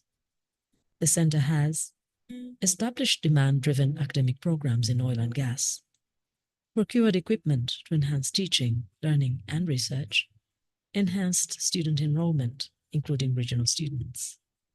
I remember the time I was coming from my country, some people told me, we don't have petroleum in Rwanda.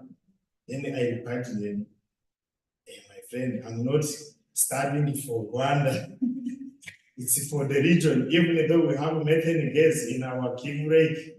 But again, now in Rwanda, we are using natural gas, but we don't have gas. Then I said, I have to give my contribution to the region.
Hello. Hello, members. We are about to begin. I think just 1 minute and we begin. Those who are outside, kindly join us so that we begin this session of the presentations by the centers. Meanwhile, we are supposed to register those who will visit the center tomorrow. I've been informed that it is moving around. Kindly register to enable proper preparations. So I think let's begin. First of all, I wish to introduce myself, but I believe most of us, we know each other. But I'm called Jude Sebufu. I am from Uganda. I am the center leader for the Center on Agro and Livelihood Systems. We also handle food systems. The session that we are going to handle will be the presentations by the new centers. And I wish to say that this session, I think we, the old centers, we are kind of passing over torch to the new centers. We shall no longer be the presenters, we are going to be the presenters. And after the presentations, I think we shall have some comments, probably not questions as such, but comments, so that we can assist our brothers and sisters who are taking over this mantle. I believe we've seen it all. We've gone through thick and thin. We've made some mistakes here and there and eventually corrected them.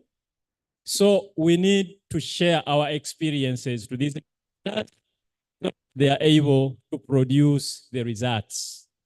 As you are aware, they have a shorter period than us. So let us give them all the resources they need so that they begin very well. Without much ado, I believe you've already prepared the presentations, but maybe before we come to that, since all the centers are kind of concluding, I'm going to request that we give a word of appreciation in form of applauses. Applauses to 3 key stakeholders. The first is the world. Each one of us has enjoyed a lot from this project. Our countries have been able to achieve a lot of developments because of these centers. So we wish in the first place to thank the World Bank and Centers of Excellence for this wonderful opportunity. So let us give World Bank a very big applause. I think the second applause should go to our governments through the Regional Steering Committee led by Professor Gulan. We wish to thank governments for accepting the loans and the normal support we have received. We've been able to do what we've done because of the support of our governments, especially through the Steering Committee and the various national steering committees. These ladies and gentlemen have a lot of work, but they have always found time to be our ambassadors, to be our advocates to government to ensure that we produce what we have produced. So we thank government through you members of the Regional Steering Committee. An applause to them. Then, in a very special way, we need to thank IUCA. We've all noted that this project has been very difficult, very complex. And I think World Bank also has seen that it's one of a kind that has a lot of complexities. But think about the IUCA, the Regional Facilitation Unit, that has been coordinating not just one center, as each one of us has been, but 24 centers. So we wish to thank IUCA for the great job done. And I think most of the results we have are due to the support that we have received from the RFU. So, Professor, thank you very much. Dr. Jonathan and team, thank you very much. And we ask that this goes on record, that the centers have really appreciated. And the final applause, ladies and gentlemen, goes to the host institutions. I've seen some vice chancellors. I've seen some deputy vice chancellors here. To you, we want to thank our universities for the incredible support from day one up to the end, and the various members within our universities. So an applause to them as well. Having said that, then, I wish to invite the first presenter, and this will be from the new Center on Food, Agricultural Policy and Programs at Eduardo Mondlane University. It will be given by Professor Rogerio Marcos. Professor Rogerio, you are welcome. We shall have all the comments at the end when all the centers have presented.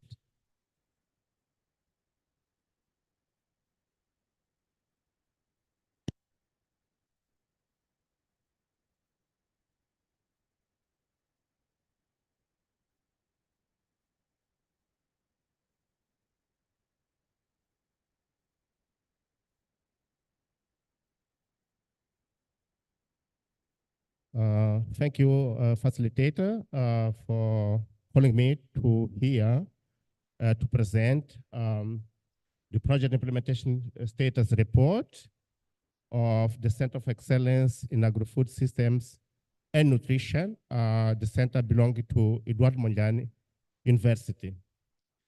First of all, I would like to thank to university leadership for allowing us to have this Center of Excellence. And second, to the government of Mozambique, fourth, to the World Bank for funding the university to implement such kind of a project, which is important.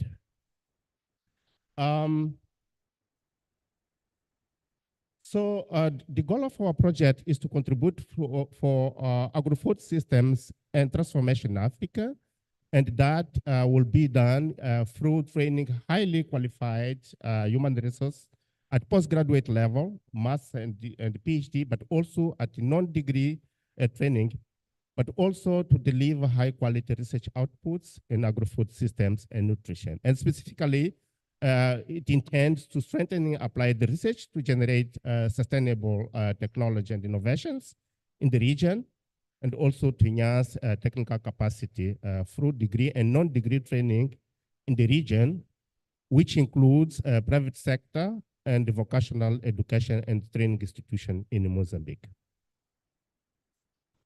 Next. So the implementation status that I'm going to present is against the first year of project implementation plan, and it is divided by activities toward achieving institutional readiness or strengthening, and activities toward achieving excellence in agri-food in agriculture education and research, but also I'm going to share activities supporting achievement of excellence in education and research. Next.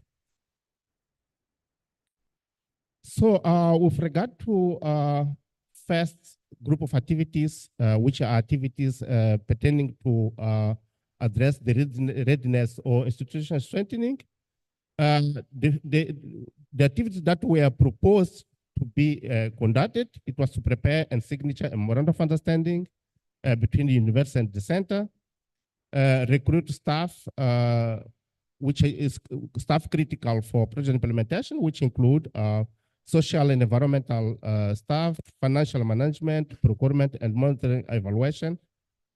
With regard to that, all these activities were accomplished, and as a result of such accomplishment, we got the first disbursement in July 23, sorry.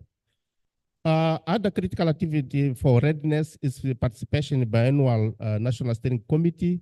So the center submitted the annual report, but also recently we submitted the annual report for 2024. And so we accomplished what's required in terms of organizing it to or participating into biannual National Steering Committee. Next. Other activity include monitoring and evaluation.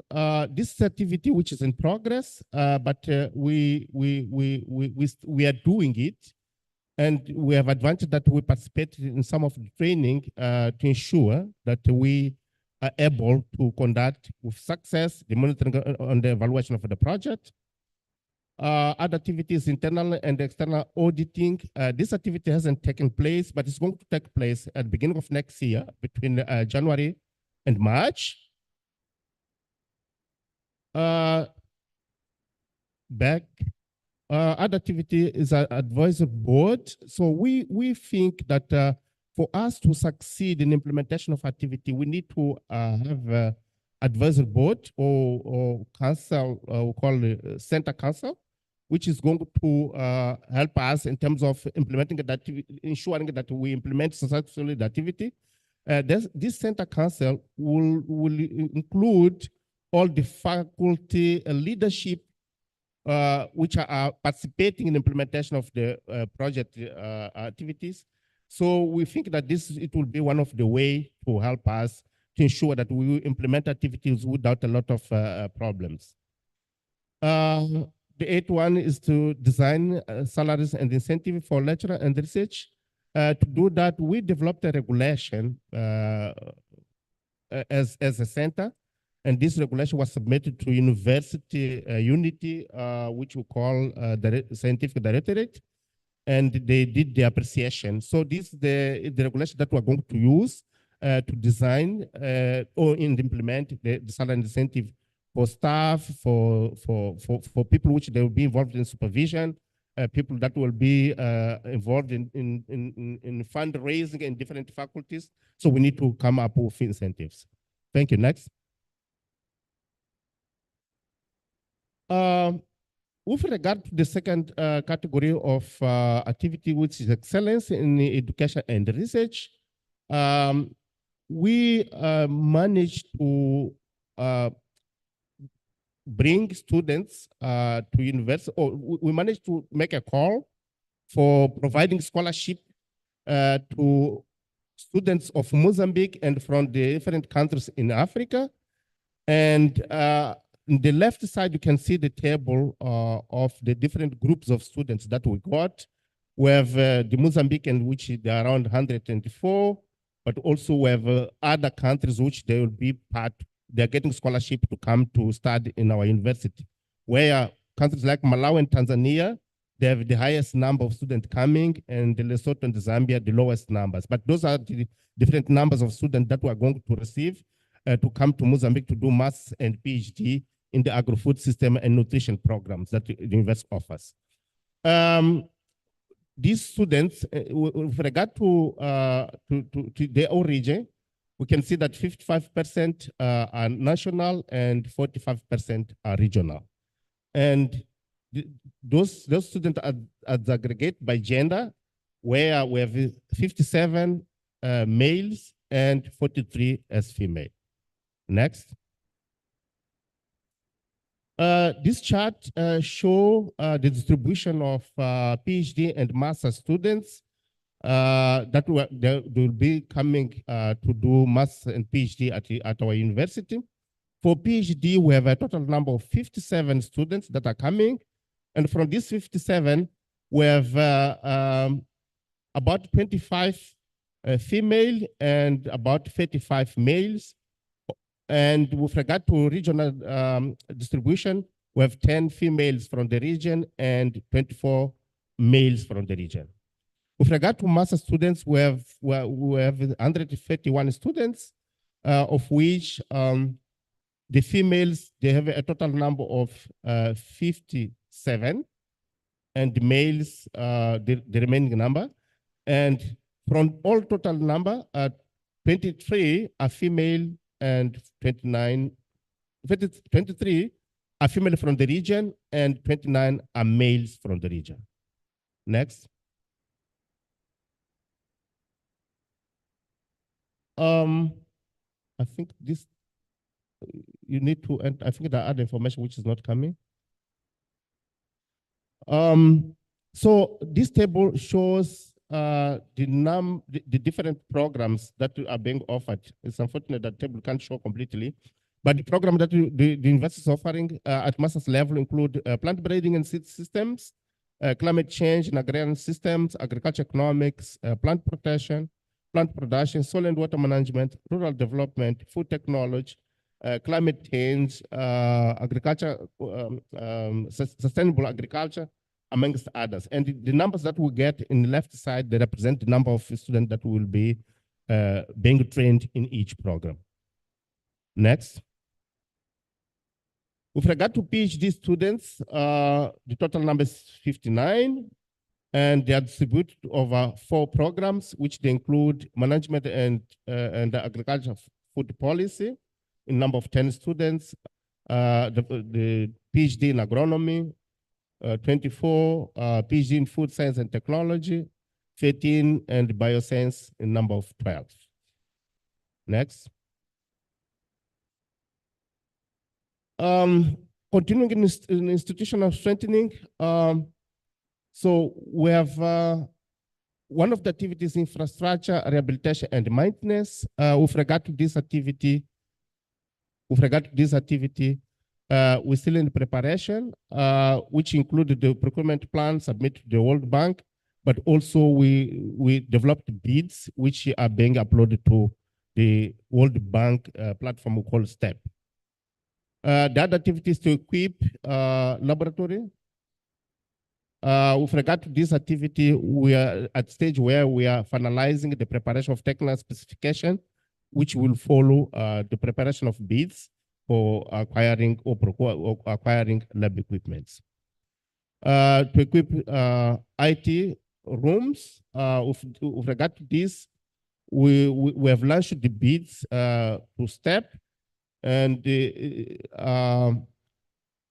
with IT equipment, part of the equipment will be acquired to using a quicker process we call pre-quotation, and others will be acquired through bids. So with regard to pre-quotations, the World Bank authorized us to do pre-quotation procurement, and the government has authorized for us to acquire part of the equipment through pre-quotation.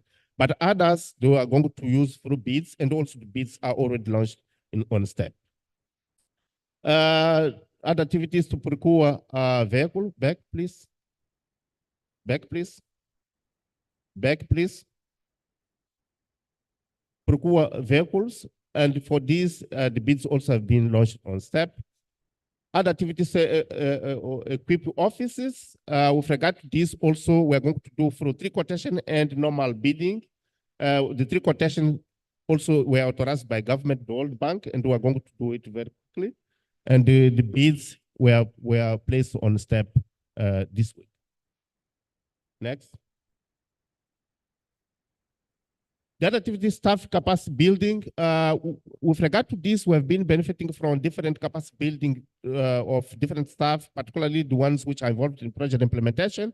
But also we'll still participate in different capacity building, particularly for those areas which are really critical for the project implementation. The 15 activities secure membership in agri-food system and policy, agri-food system societies. With regard to this, we are going to participate, but one of the important network that we want to be part, invest part, is Ruforo. So we intend to participate and cover the cost of Ruforo of our participation at the Ruforo network, but also we are going to participate in other important networks of Africa and outside. The last activity from this for institutional strengthening is administrative costing. We're still organizing the internal processing to conform with university and government rules, but the activities are running. But most of the activity you have, the first step is to organize internal process, and we're still doing this. With regard to excellence in agriculture education, the first activity is to establishment of master and PhD scholarship. And with regard to that, is what I've mentioned, that we launched a call and we managed to provide 109 scholarship to different students from Mozambique and Africa, of which 131 are masters and 59 are PhD. With regard to this, we have a really big concern because to get students, regional students in the country, we're having serious problem with visa issue. Some of the students applied for visa 3 months ago. Up to now, they haven't got the visa. So that one is delaying us to start the programs. We are supposed to have started our master's and PhD program in September, but because of the visa issue, it will only be possible to start in February. Next. One other important activity is accreditation of master and PhD programs. With regard to this activity, we managed to have 2 programs accredited, one master's in nutrition and another master in aquaculture. The good thing is we have 11 programs which were submitted to our national accreditation agency we call CNAC.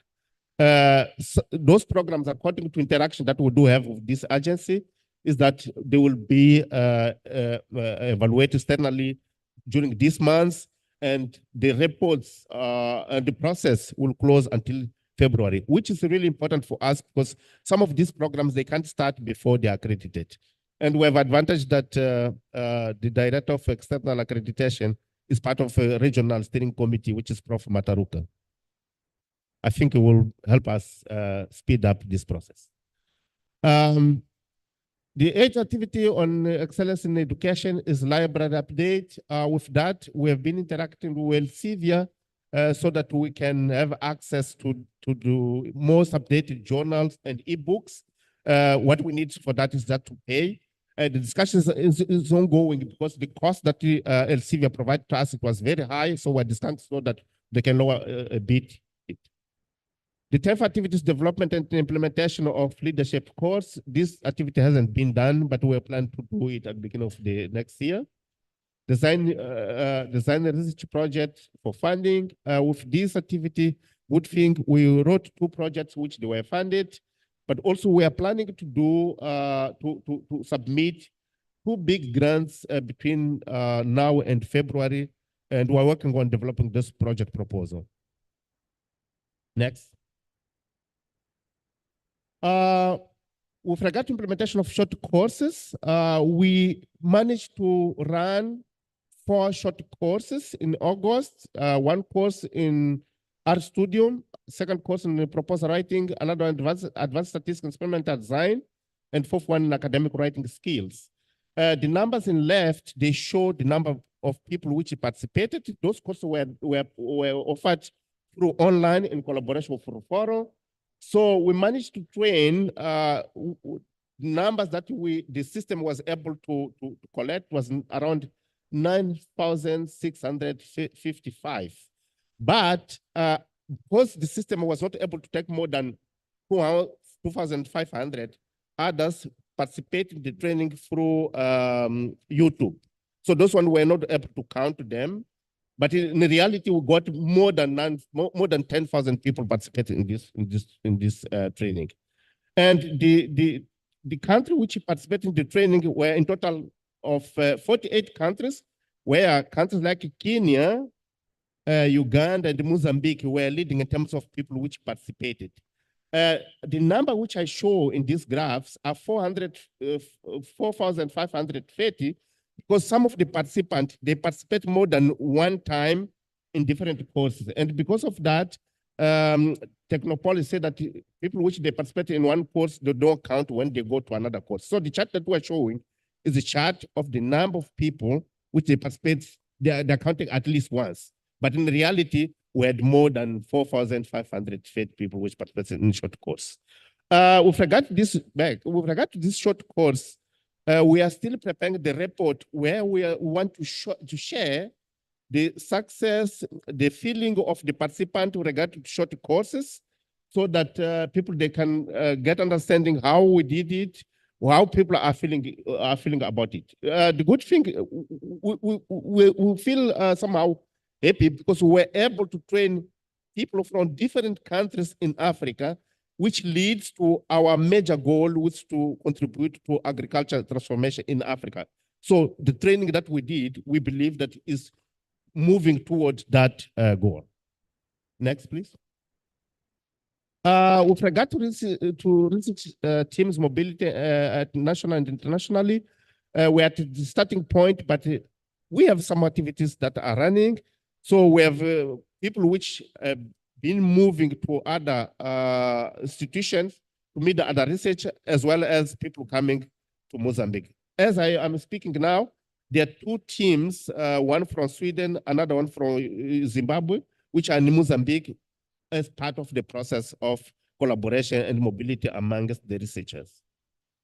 That activity, back please, that activity is joint research implementation. This is activity which is in progress, in the process of establishment. And then we have publication of papers. With regard to this activity, up to now, we managed to have 26 papers published, but we expect to have a lot of papers being published as our students start doing their research and publishing. Next, please. The 17th activity in the excellence in education is agribusiness enterprise incubation. With regard to that, we only managed to develop the tools for the CARP, and we expect next following days to advance more on this activity. The 20 activities organize research seminars and workshops. We haven't done anything now, but next year, Mozambique will be organizing the African Crop Science Conference, and we're expecting to join and co-organize this event. The 21 activities participate at national and international conference, and this one hasn't been done. We expect a lot of activities in terms of participation in conference taking place around 2025 when most students will be having their results. Next.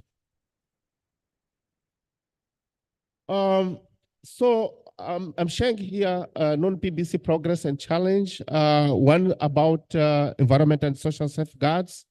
So we are preparing to establish a system for addressing the grievance redress mechanism.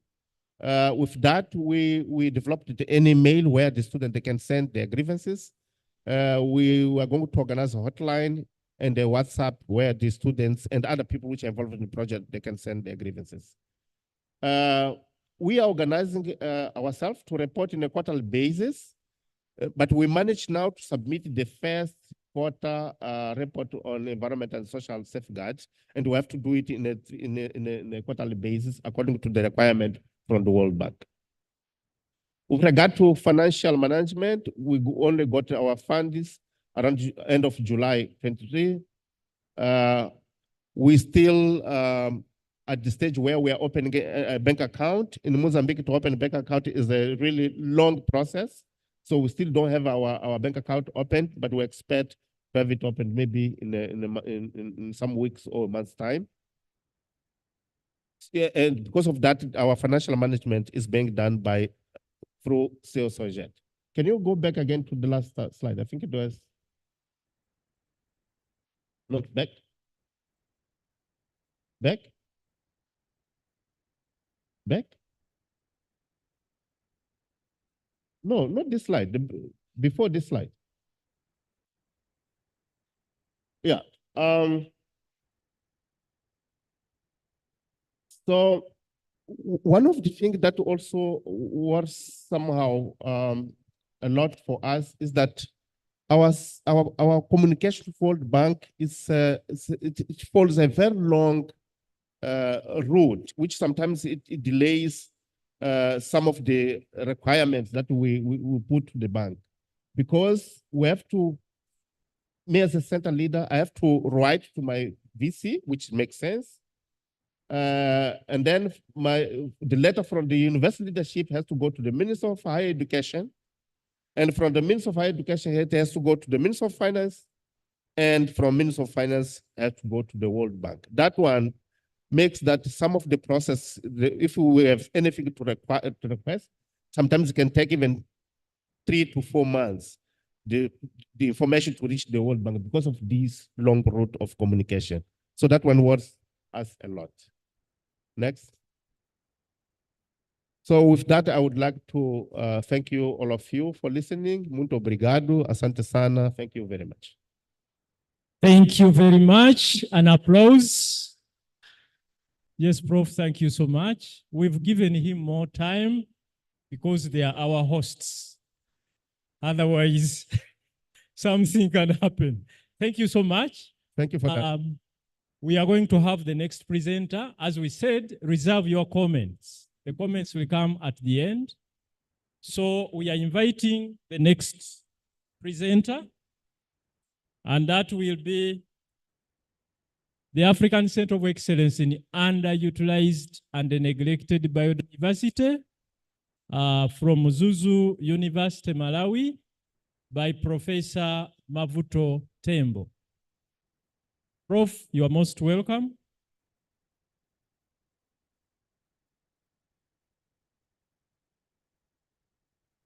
So we are giving 15 minutes for the rest of the members that have to present.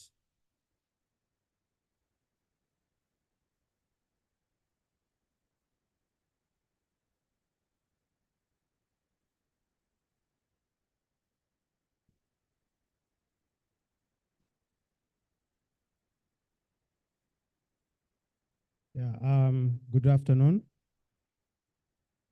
Yes, I'm Mavuto Tembo.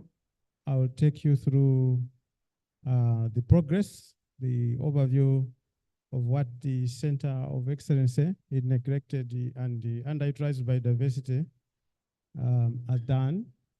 We connect to the Malawi Vision 2063 that prioritizes human capacity in agri-food systems, as well as the Agenda 2063 for Africa we want, and then the Sustainable Development Goals.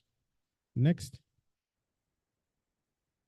As I said, we address the human capacity gap, focusing on research in neglected and underutilized biodiversity.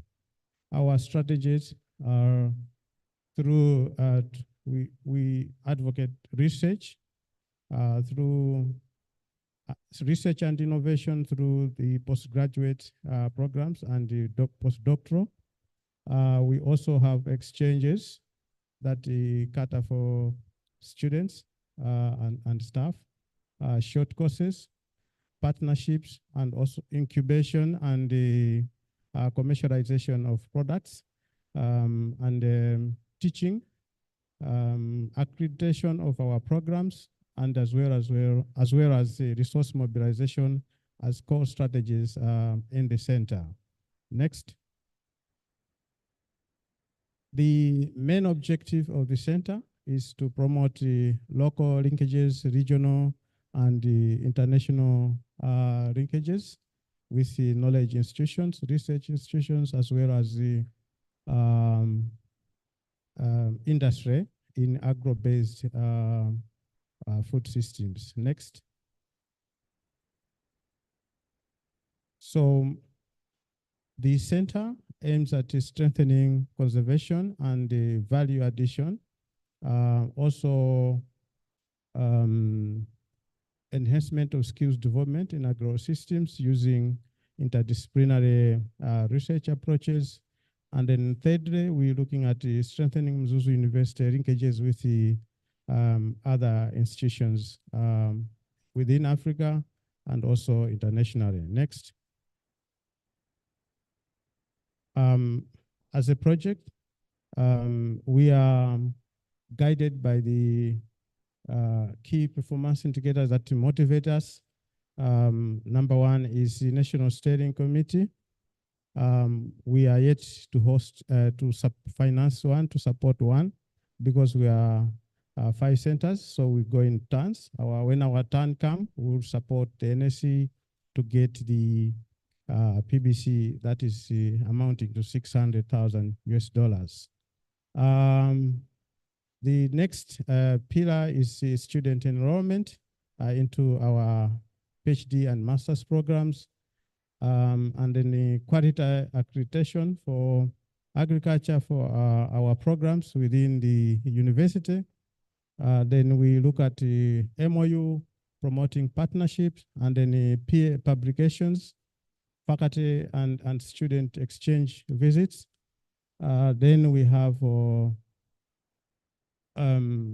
income generation that contributes to sustainability, and then enterprise incubation and the spin-offs within the incubation center at the Center of Excellence at Mzuzu University.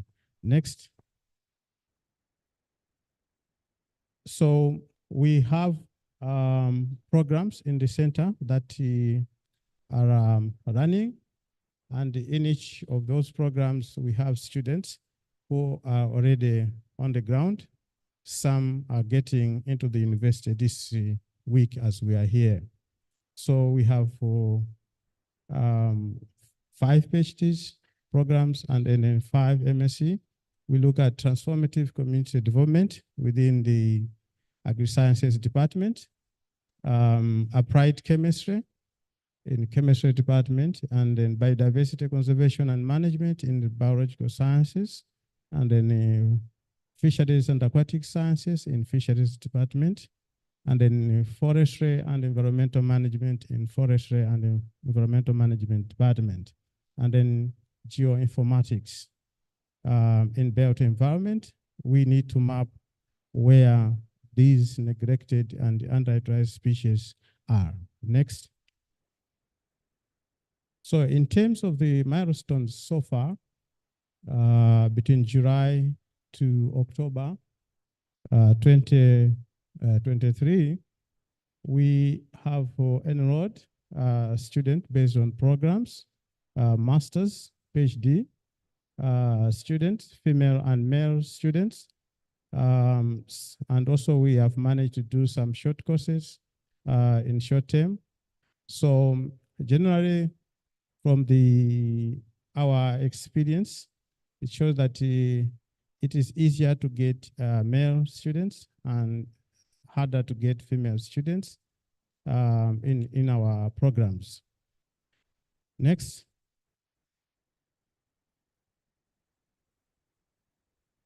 In terms of enrollment by country, we have more local student Malawians for PhD. We have 14 Malawians, and then male, and then 3 females. In terms of countries, other regional countries, we have students from DRC, Senegal, Tanzania, Uganda, and Zimbabwe. So for masters, we have more local.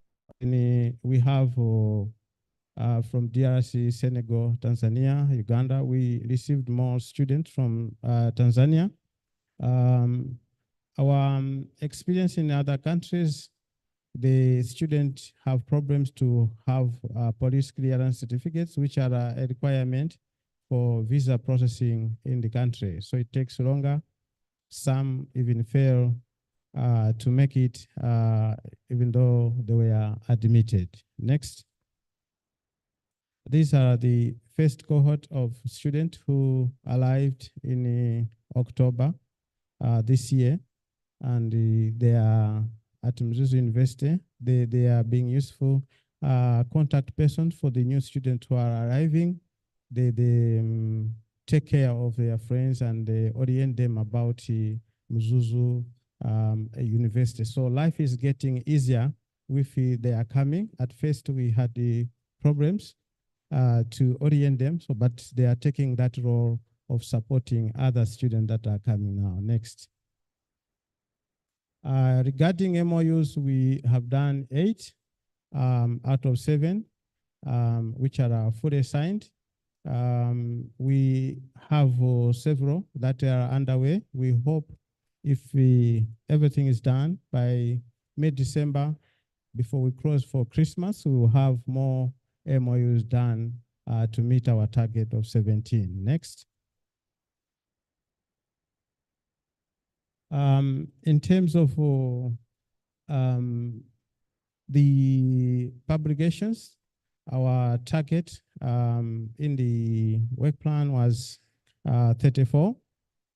We have done 44 publications between the date of effectiveness to today that have gone through the center. Next.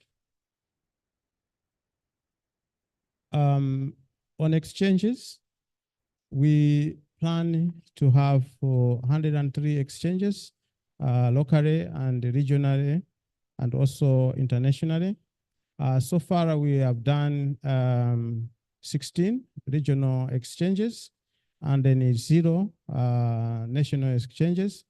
We thought it is easier to do local than to do international, but also the regional have more benefits at the moment. So we'll be going into the national mobilities in the next year.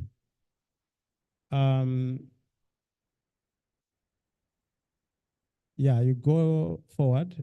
These are the centers that have been visited in the region. So we appreciate all our hosts for hosting our students and staff who came to our centers. Some centers hosted more than 1 exchanges. We are so grateful. And also the variable advice that you gave to us as a new center. Next. Regarding the externally generated resources, we've started in a small way. We have had 2 projects that have been funded, and it's in totaling $230,000 against our target of 390 for the project. So there is more energy within the center to write more projects. So we hope by next year we'll be doing better. Next. In terms of accreditation, no program has been regionally and internationally accredited because Mzuzu University is going through the process of reaccreditation nationally. So we are paying attention to that. Soon the process is completed, we'll be pursuing for regional accreditation. Next. Regarding the progress on safeguards, we have been allocated a space where we can build the a structure for African Center of Excellence in Neglected and Underutilized Biodiversity. Thanks to the Vice Chancellor, who is with us in here for the support. And it happened that he was the deputy center leader and then he gone up as a Vice Chancellor. So I'm getting a lot of support. We have done project screening. Can you go back, please? Go back. Yeah. No. Yes. Yeah, there. We've done project screening and project brief, and we have terms of reference from MEPA that require us to do a full ASIA, but we will be engaging them because the site has a complete area already. So it's just adjacent. So we'll be negotiating on the way forward to waiver that. And we have obtained, we are working on the designs, full designs of the structure, also to match with the area. We have acquired necessary policies from World Bank to guide us as we move forward regarding the safeguards. So next. We have developed the engagement plan for stakeholders that will be involved in the project. And we have a risk register and a risk appetite statement for the center. And the center is generally classified as a low risk, has low risk appetite at the moment. We have the safeguard working group to make sure everything is well under control. And we have grievance redress mechanism committee and developed grievance redress register and plans that are guiding us and making us operational on the safeguards. Next. This is one of the grievance that was lodged by the international students, considering the volatility of the Malawi kwacha. So they wanted to have their money paid in US dollar. And a meeting was called with the project implementation team, with our international students, and this was resolved amicably because the fiscal policies did not allow us to pay them in dollars because the transactional currency is Malawi kwacha. So they understood. However, we said since the money is banked in US dollar, so at the exchange rate of the day, it's the amount you'll be getting as your stipend. So this was resolved successfully. So far we have no any other grievances. Next. We have key issues to manage in the center. It's the recruitment of female students, both local and international, especially at PhD level. We are working on that. Also we have the issue of cost, scope, and time nexus. This might affect the quality. We know we have constrained in terms of time, and then there seem to be an inconclusive debate on whether we will have an extension or not. And at the moment, our timeline is December 2025. This is a big threat, as my colleague talked to.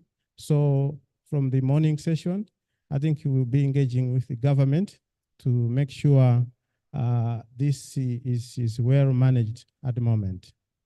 The clearance of students from their countries of origin is an issue. We hope with time, as a region, we can resolve the mobilities quite clearly. The fluctuation in prices in our country is an issue which may affect the cost of living of the students. Next.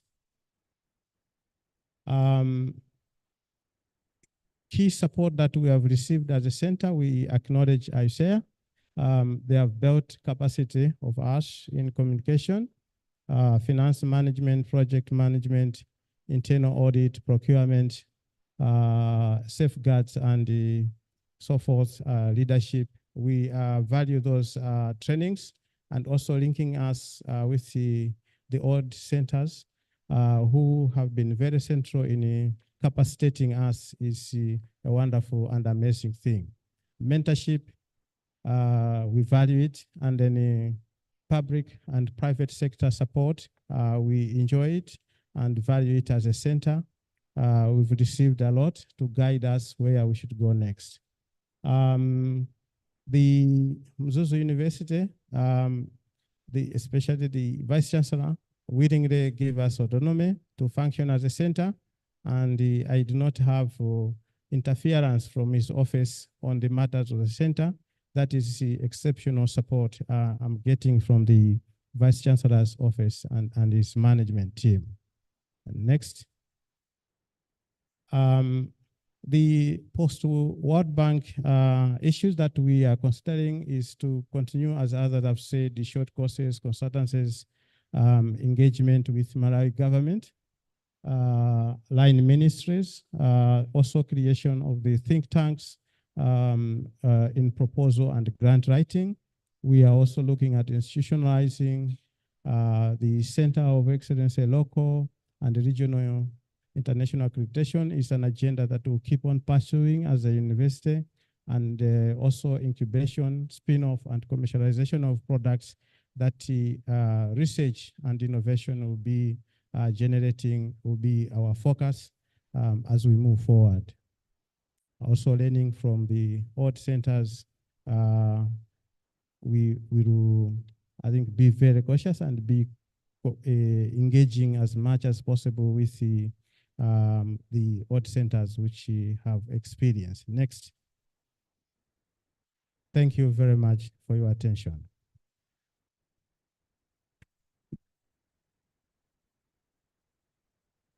Yes, Prof, thank you very much. Maybe another applause. As we wait for the next presenter, Dr. Cosmo, who is the center leader for the Center for Resilient Agri-Food Systems at the University of Malawi. Dr. Cosmo, you are most welcome. 15 minutes. Meanwhile, keep your comments. There is time for the comments to assist these new centers.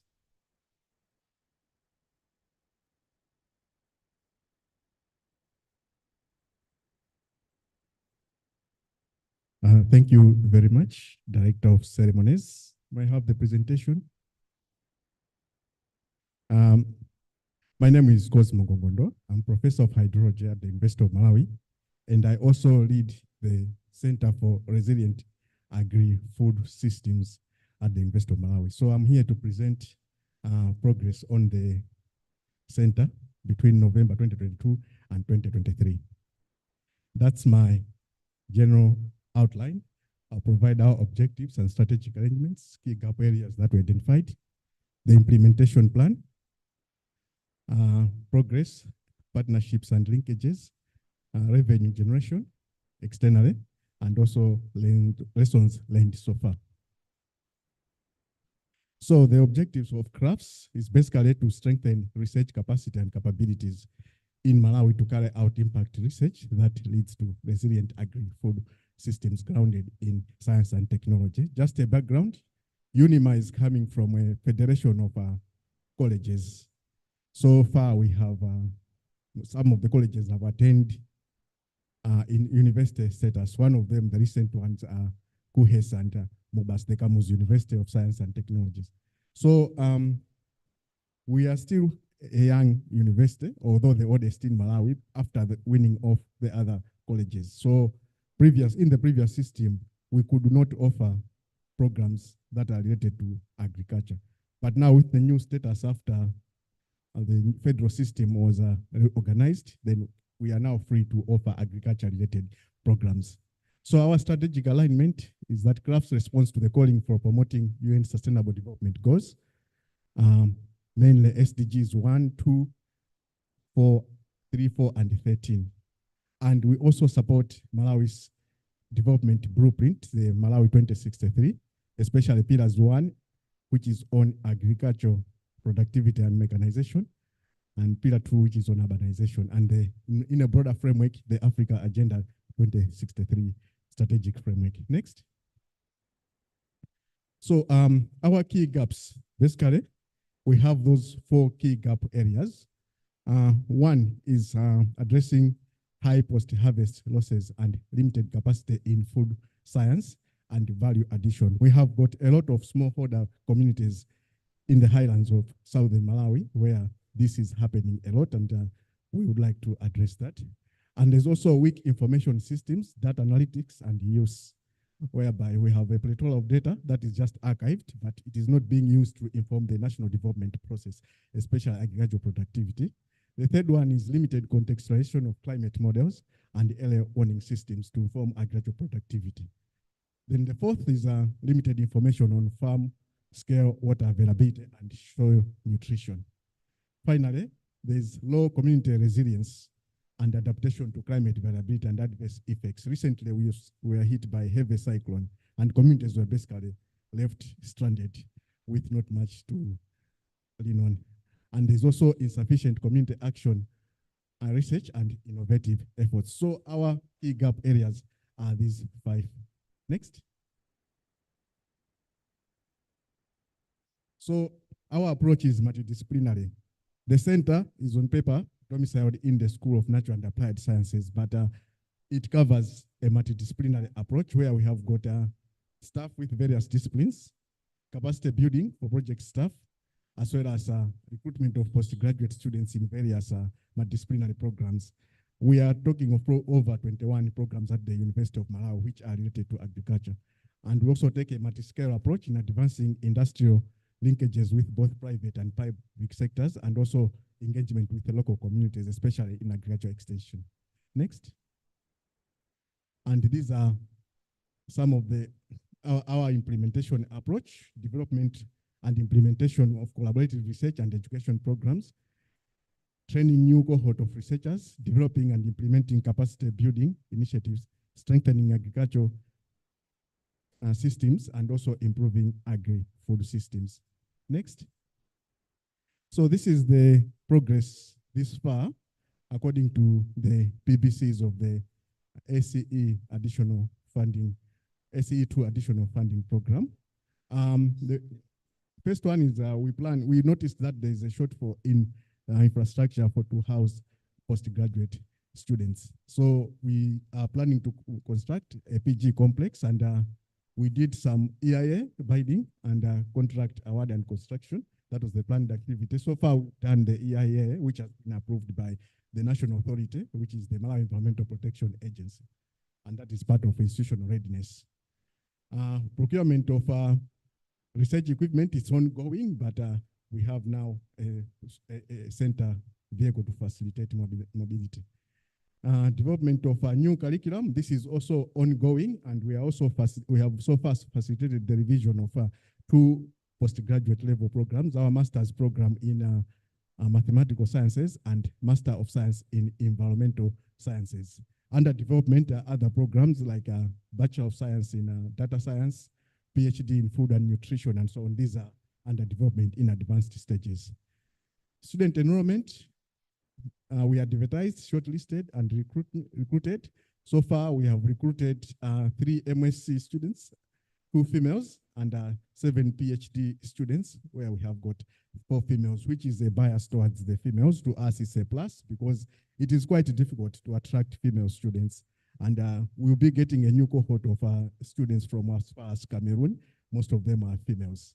So these are on the ground. Exchanges, we've had some student and staff exchanges to various universities across the world, from to as far as Europe. And leadership and training, staff has also attended management and administrative staff trainings that are offered by regional institutions. Next.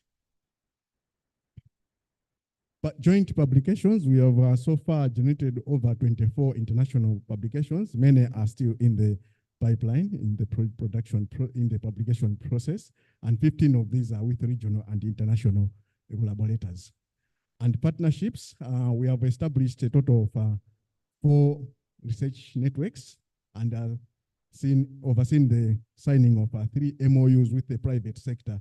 We have got a Lila Enterprise, Zakudimba Farmers Cooperative. Those are local but private institutions that are involved in value addition of various food products. One of them, Zakudimba, is owned by about 5,000 smallholder farmers in the highlands of Malawi. So these have been signed, and we've also signed partnerships with Rovuma University, Mbarara, Mzumbe in Tanzania, and so on. And we have undertaken 1 joint research and training under the One Health for Development program. As part of capacity building, we've delivered so far 3 short courses, one in data analysis using R, another in GIS remote sensing application, and another in water management and hygiene. Next. So this is the structure of CRAFS. At the center, it's CRAFS, and we have got various partners like the Ministry of Agriculture. We are helping them to develop the first ever national agriculture management information systems. And we have got our students attached at the ministry. And the Ministry of Education was a parent ministry, of course, and the Department of Climate Change and Meteorological Services, who are providing us with technical expertise in the usage of climate models.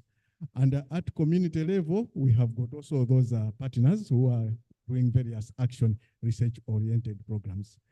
And then within the UNIMA structure, the center is recognized as part of the UNIMA structure now. And we have got a good collaboration with our postgraduate office, the 5 schools, and our TV and radio station.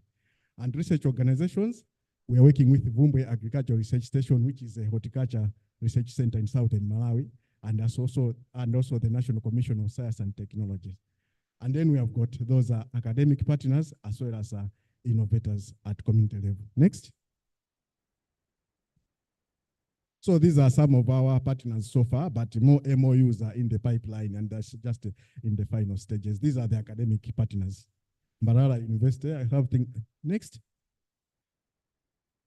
Yeah, that was our signing ceremony for our MOU with Rovuma University. Rovuma University is in Eastern Malawi. It's closer to many parts of Malawi with the University of Malawi, but we haven't had, before the ACE2, we had not had a partnership with them. And this partnership is up and going, and those are the 2 vice chancellors after signing the MOU. Of course, that's me and the center director at Rovuma campus during the signing ceremony. We also had a chance, we also had a chance to view various agriculture-related displays by students and staff at Rovuma during the signing ceremonies, as you can see. Next, then we also have all right, that's the final seal, the deal being signed and the collaboration. It's up and going, very much alive. Next. This was our visit to Mbarara, where Professor Obue, the Vice Chancellor of Mbarara, was signing an MOU with Professor Sajidu, our Vice Chancellor. And we also had a visit to their Knowledge Incubation Center, and you can see Dr. Tolo there. Next.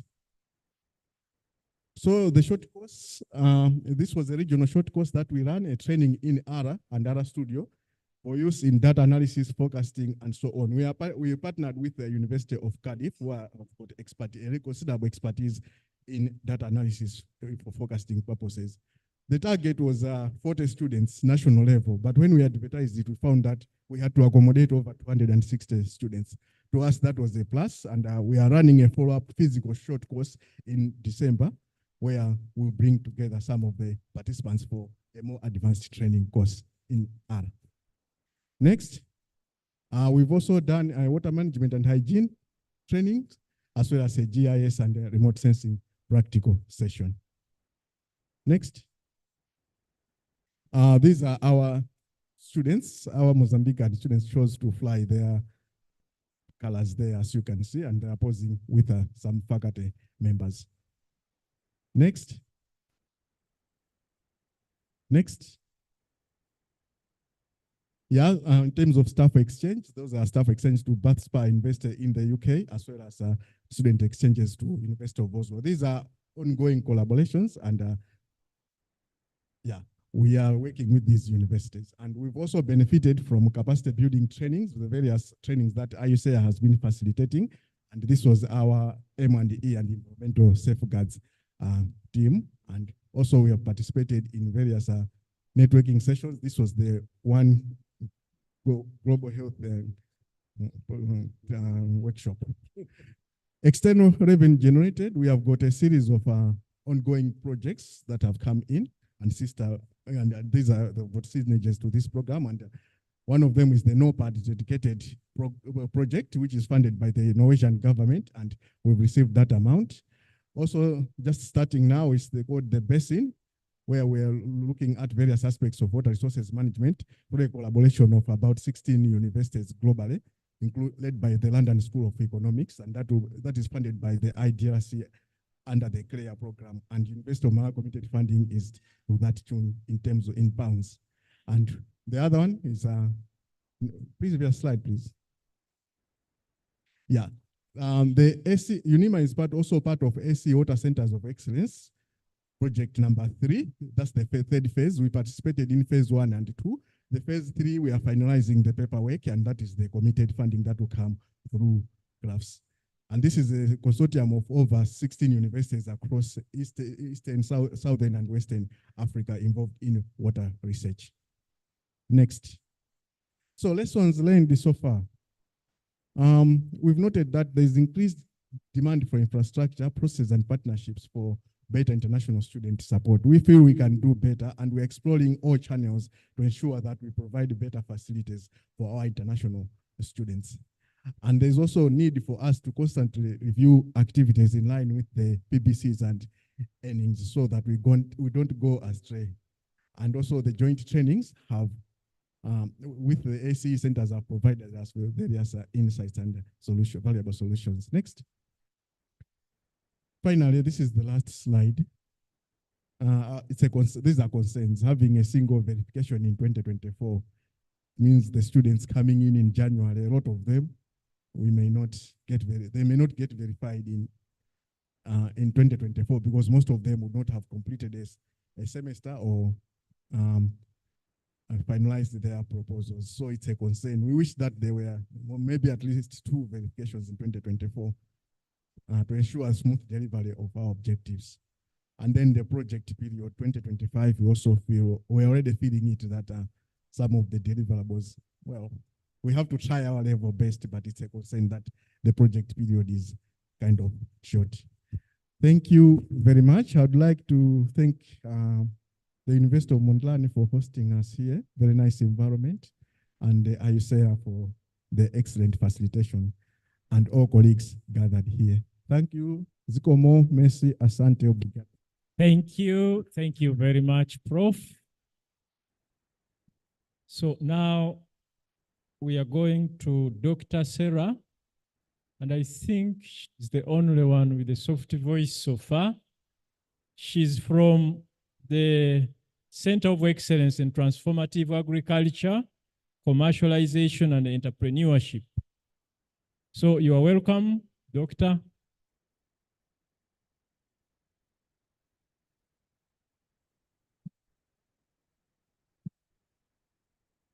Good afternoon. Hello. Good afternoon. I'm seeing sad faces. Good afternoon. So welcome. I'm going to make a presentation on behalf of the Center of Excellence on Transformative Agriculture, Commercialization, and Entrepreneurship. I have my team here. Please, can you stand where you are? So if there are issues, there are more ears to hear what we need to be doing as we implement. So in the presentation, thank you. So in my presentation, I'm going to take you through a bit of what the center is all about. And then afterwards, I'll take you through what we have done to date and some of our sustainability strategies that we are employing. So to start with, our center is focusing on contributing to solving a challenge which we see for Malawi as a country. And this challenge is on low commercialization and lack of agripreneurship capacity to transform and industrialize the agriculture sector in Malawi. And we have 4 key objectives, and these are the ones that are driving to the activities that I'm going to talk about. So the 4 objectives, the first one focusing on developing capacities at postgraduate level. The second one, enhancing creative and integrative and critical thinking skills. And then the third one, building and strengthening partnership. We believe we can't do anything without partners. And the fourth one is to enhance the productivity of our agricultural products so that we can do value addition and then enhance exports. So how are we doing this? So these are the services that the center is offering. First of all, the category of programs that we're offering are the academic programs. So you see a list of the various academic programs that are in the departments that we are supporting. Secondly, we are offering the short courses. And then thirdly, we have the entrepreneurship skills building programs. And then fourth, we have the commercialization of innovations. So these are the 4 categories of the services that we are offering. So I will take you through what we have done to date by focusing on each of the PBCs that we have. So firstly, we managed to do all the evidence that was required for us, the first PBC, and we got our first disbursement of $500,000, and that was in June 2023. Next slide, please. For PBC 2.1, on enrollment of students, we now have 41 students that we have managed to enroll, and in the various programs that the center is supporting. 11 of them are the regional students, with 5 being females, and then we have 30 from the nation, the Malawians, and we have 20 who are females. Next slide, please. In terms of the new students enrolled, so this is in the short-term courses. We have offered short-term programs to 46 of them, and there are 2 different programs, short courses that we have offered, and one of it was on visualization to help us with getting more partners to know what we are doing, and the other one was focusing on personal initiative skills. Next slide, please. On the third PBC, that's the quality accreditation for agriculture programs. We have done the self-assessment for national accreditation for all the 7 programs that we are supporting under the center. And then we are now just awaiting the actual and final assessment that is going to be done by the National Council for Higher Education. In terms of the new programs that we're targeting to develop, we have a Master of Arts in Development Finance program, which is almost ready for submission now to the relevant university committees. And this has been done in collaboration with the Department of Agribusiness Management, which offers this program. And we are targeting that by June 2024, we should have done with developing this program. And we have one PhD program that we are also planning to develop, which has not started yet. In terms of the MOUs, we have signed 3 MOUs, with 2 with private sector and the other one with the NGO. We have 4 MOUs that are being concluded at this point. Well, maybe within the next 2 weeks or so, we should have concluded those. And those are with international universities, public university, and the private sector. And apart from that, we also have some running programs, which I'm going to talk about a little in a few minutes, to do with how we are partnering with the private sector to support on innovations, commercialization of innovations. And then we are also collaborating with the National Commission for Science and Technology, because we believe we cannot do any commercialization if we can't follow through with the guidelines from this commission. So we are working hand in hand with them. So that's to do with the partnerships. And on PBC number 5, on peer-reviewed journals, we have managed to have 12 publications. So our target was to have 9 publications. So we have managed to do 12, and I believe we should be able to do more by the end of the next year as we proceed.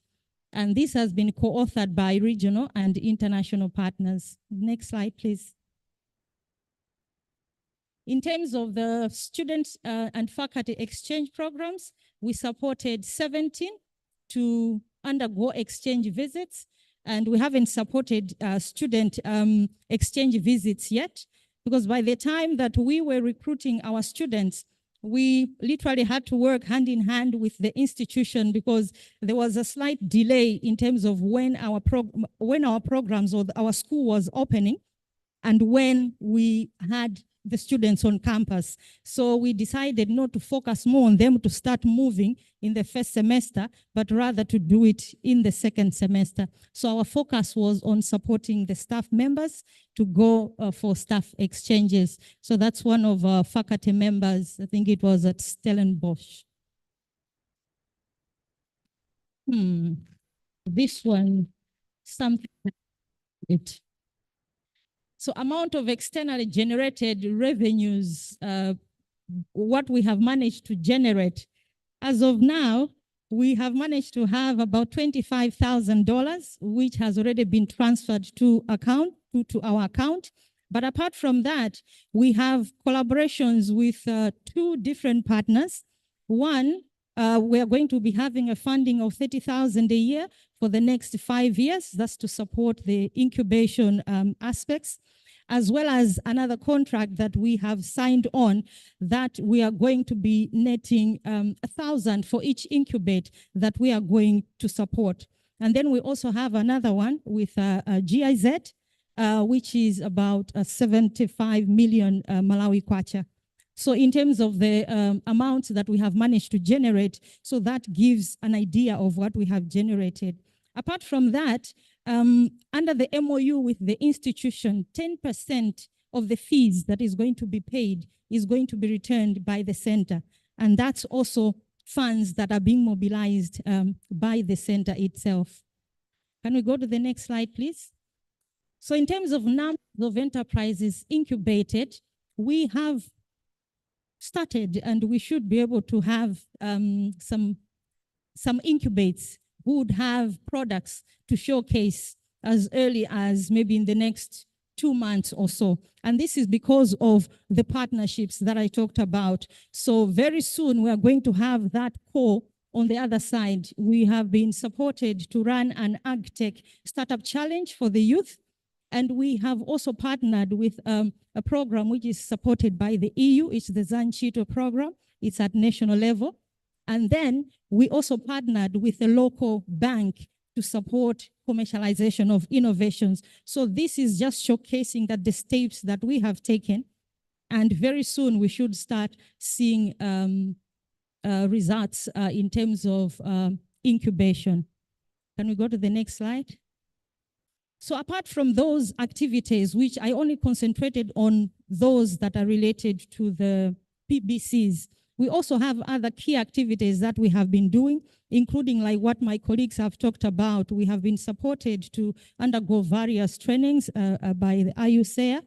And apart from that, we also have been doing a number of activities to do with the social safeguards. So this is just to showcase some of the things that have been done, that we are ensuring that as we implement, we are in line with the social safeguards, and we are also giving space to the students that we are supporting and all the other stakeholders we're working with, that they can connect with us if there is anything else that is not working out well. Next slide, please.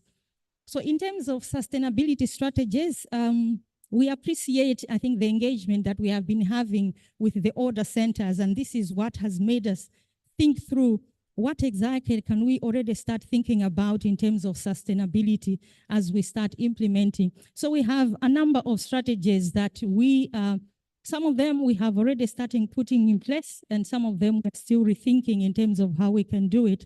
The first one, institutionalizing the center. We're learning from Aquafish. So that's one of the key things that we need to prioritize, and we feel that we should be starting this process in early 2020. Offering of periodic specialized courses at a fee, creating of spin-offs and startups, private sector collaborations, as I've already alluded to earlier on. We're offering consultancies. So some of the contracts that I was showcasing earlier, those are a consultancy type. And developing business model for incubation services. We believe that incubation should not just be about offering that service, because you're helping an enterprise to be established, and that enterprise grows to start making money. And there should be a way of plowing back so that it's not only about supporting and then, yes, they are doing a public good out there, but there should be a way of plowing back what is coming out. So that's one of the things. Can we go back to the previous slide? Yes, apart from that, we also have establishment of commercial enterprise models, and this is being done in different ways. Within the institution, we saw that there are opportunities to work hand in hand with departments that have enterprises, but because they are technical departments, their focus is more on their technical side. And we feel we can work hand in hand with them to enhance that so that they are enterprises that are models that others can learn from. As of now, we've been awarded a contract by the university to run a staff common room. So we are getting that as a cafe, and that's one of the ways that we are also generating revenues. I mean, we can't have a center which is focusing on commercialization, and we cannot run as a commercial entity ourselves. And then we also are in partnership with a private sector, which has given us access to land, which is 60 hectares, so that we can generate revenues as we also get our youth to do experiential farming, as well as respond to their issue to build a business model. So we feel that is quite an interesting model that we are trying out, as well as generating revenue. And then we want to work hand in hand with faculty members so that we can try the departmental-based enterprises. Next slide. Areas for improvement, engagement with other centers. We need to prioritize that. It's not only the older centers, but the newer centers as well. We have one center that may be focusing on, well, would want to maybe commercialize this innovation. And our focus is to provide a service at a fee, of course, so that we can support with the commercialization. So we need to do a bit more on that. We haven't done much as of now. We need to speed up collaborative arrangement with departments, the departments that I was talking about. It has to be a partnership agreement. So we need to discuss with them to have agreements in place to do that. In terms of infrastructure, we still need to do, we still need to rework and see how best we can support the institution so that we have better and more spaces for student accommodation, looking that we are going to support a lot of students at PG level. And then there is also need to have an extra verification, just like the previous speaker spoke about. I think it is necessary to have an extra one. We are not very sure why we only have one for next year. So we would plead to have a second verification. Next slide. So TESS has started the journey, and we believe if we work together, we are going to really go far and much faster. Thank you very much.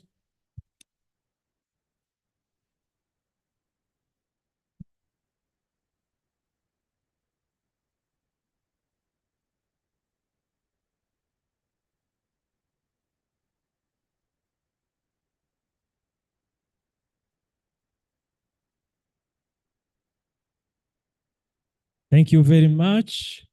Now let's move to the next one, which is Center for Agricultural Policy, Regional Center for Agricultural Policy by Dr. Beston Maonga. Although the university is not indicated here, maybe he will let us know, the host university.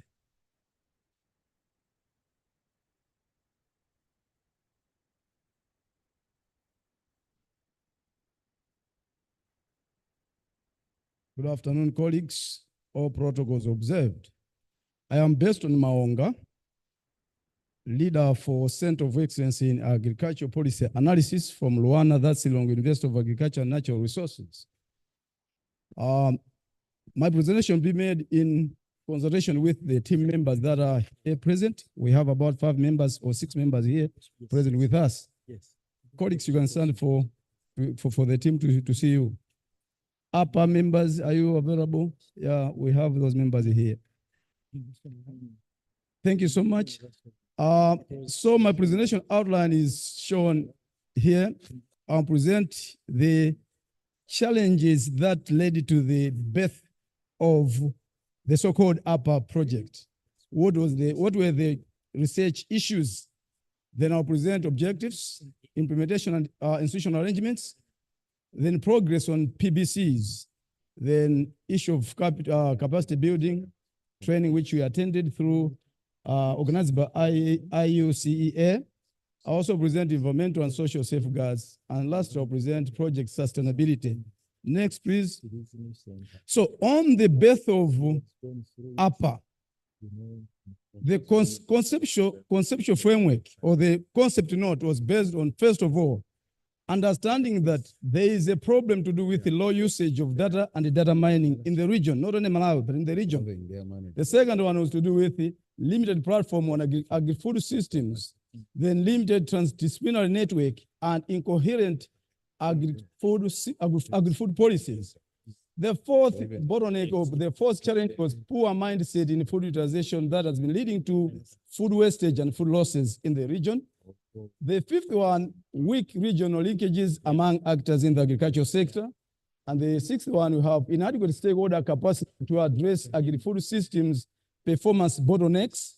And the last challenge was to do with underdeveloped transitioning mechanism from subsistence labor productivity to medium scale regimes, where we are trying to look at how can we transform smallholder farmers into a higher scale in terms of productivity and then economic enhancement. Next, please. In terms of objective, the main objective was to strengthen university agricultural sector linkages. Specifically, the first one is to enhance agri-food systems education. The second one is to foster regional agri-food systems connections. And the third one is to expand university partnerships. The next slide. Okay, implementation arrangement here, the whole program, the whole project is based on collaborative approach. In collaborative approach, we have issues like networking and collaboration, where we'll be looking at forging partnerships among regional institutions and academic bodies in agricultural systems, and also strengthening agricultural policy analysis.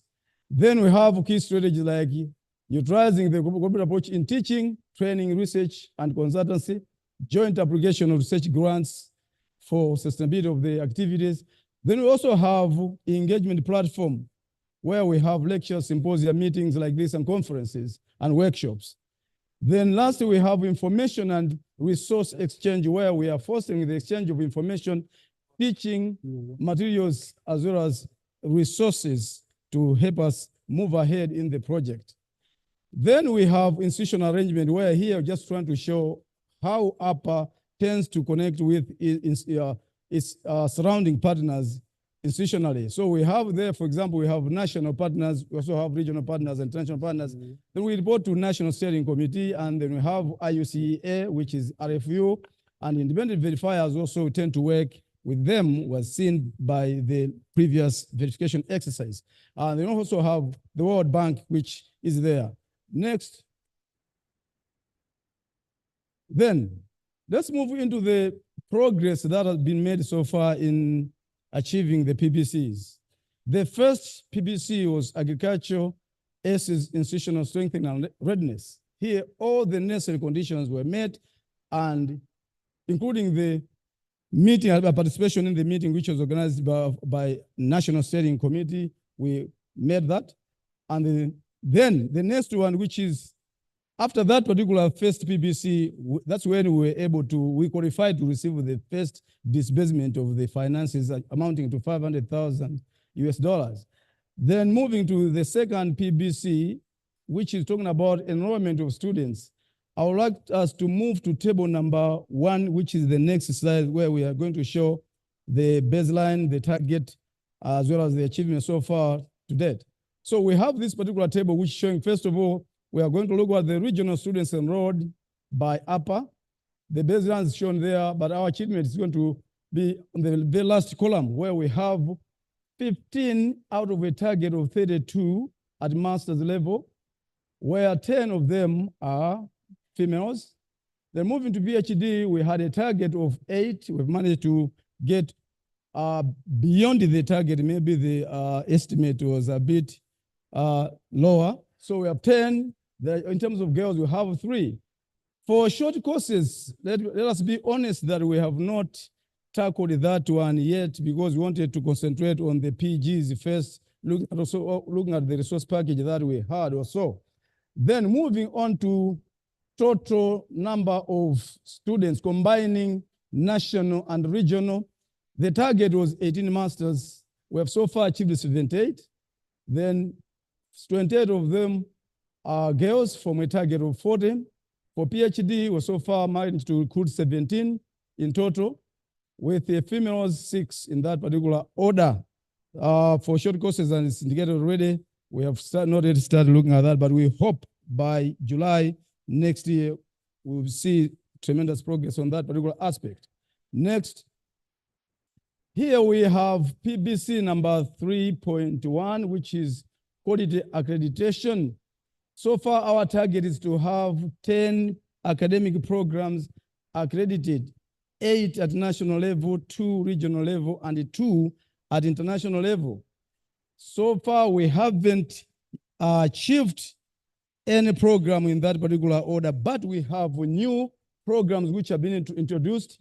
One is MSc in Applied Data Science, MSc in Rural Innovations, PhD in Applied Data Science, PhD in Rural Innovations. So it's like out of the 10 targeted, 6 are odd programs which will not have to go through curriculum development again. But these 4, curriculum development has already started, and now maybe come next week, before we close the semester, we'll push the documents to Senate for when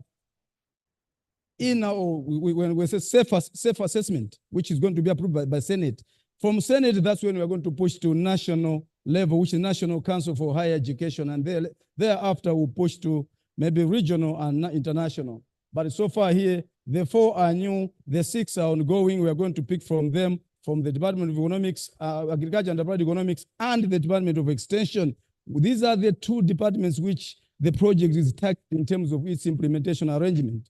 The next one, please. Okay, in that particular slide, we saw a picture. Can we go back a little, go back one step? Back previous. Yeah, so here we have these 2 pictures. The upper picture there is showing some of the regional students who have reported for classes at Luana Bunda campus, and that was our orientation session after coming out of the orientation session, which took place at Bunda.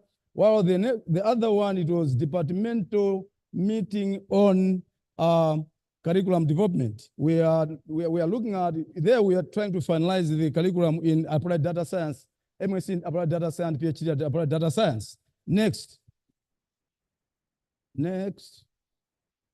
PBC 4.1, we have MOUs on partnerships for collaboration. So far, we have managed to sign 5 MOUs successfully, and these are listed. 4 of them are public, 1 is private. The public ones are indicated over there. We have 3 universities like Haramayo University of Ethiopia, Marondera University of Agricultural Sciences and Technology of Zimbabwe, and Egerton University of Kenya. Then the government department, we have economic planning and development, which is under the Ministry of Finance in Malawi. We also have the private sector. We have Perisha Agro and Packaging Enterprise. And then the ones that are in the pipeline, we have one which is private. We have one private one, which is Farm Radio Trust. And then we have University of Minnesota, that's a US university. And then Greenwich University, we also have Mwimba College of Agriculture. The last one is in a Malawian university. These discussions are underway. Can we move forward? Next. Yeah, now talk about 5.1, PBC 5.1, which is talking about peer-reviewed journal papers and conferences that were so far published or attended. In terms of baseline, we didn't have a baseline on that one, but target was 28 papers to be published. So far, we managed to publish 17 papers, and these 17 papers were submitted for verification, and the results maybe came. We have tentative results on those. So we published those 17 papers starting from July, not July, but November 2022 coming this side. That's what so far we've added. This was the paper, that paper that we see there is a sample of one of the papers that have been published by Elsevier, as you can see, Elsevier. That is international journal, a reputable international journal. So far, in terms of conferences, we have conference papers that were featured in international conferences, and that appears, the listing of papers appears on the next table. Next slide. So this table is just showing the conference papers which was supported by APA and participated by APA members. And as you can see here, 3 were papers and 2 of them were poster presentations at the different conferences in South Africa and Netherlands, as shown in this particular case. The next one, these are some of the participants to the international conferences that appeared in South Africa and in Hague in Netherlands. Next, this is going to show faculty and PhD student exchange. Next. So in terms of faculty and student exchange activities, we have managed to support 8 exchange activities. Most of them are ladies, as we can see in this particular case, 5 females and 3 male participants to international or to these exchange activities. 1 was international.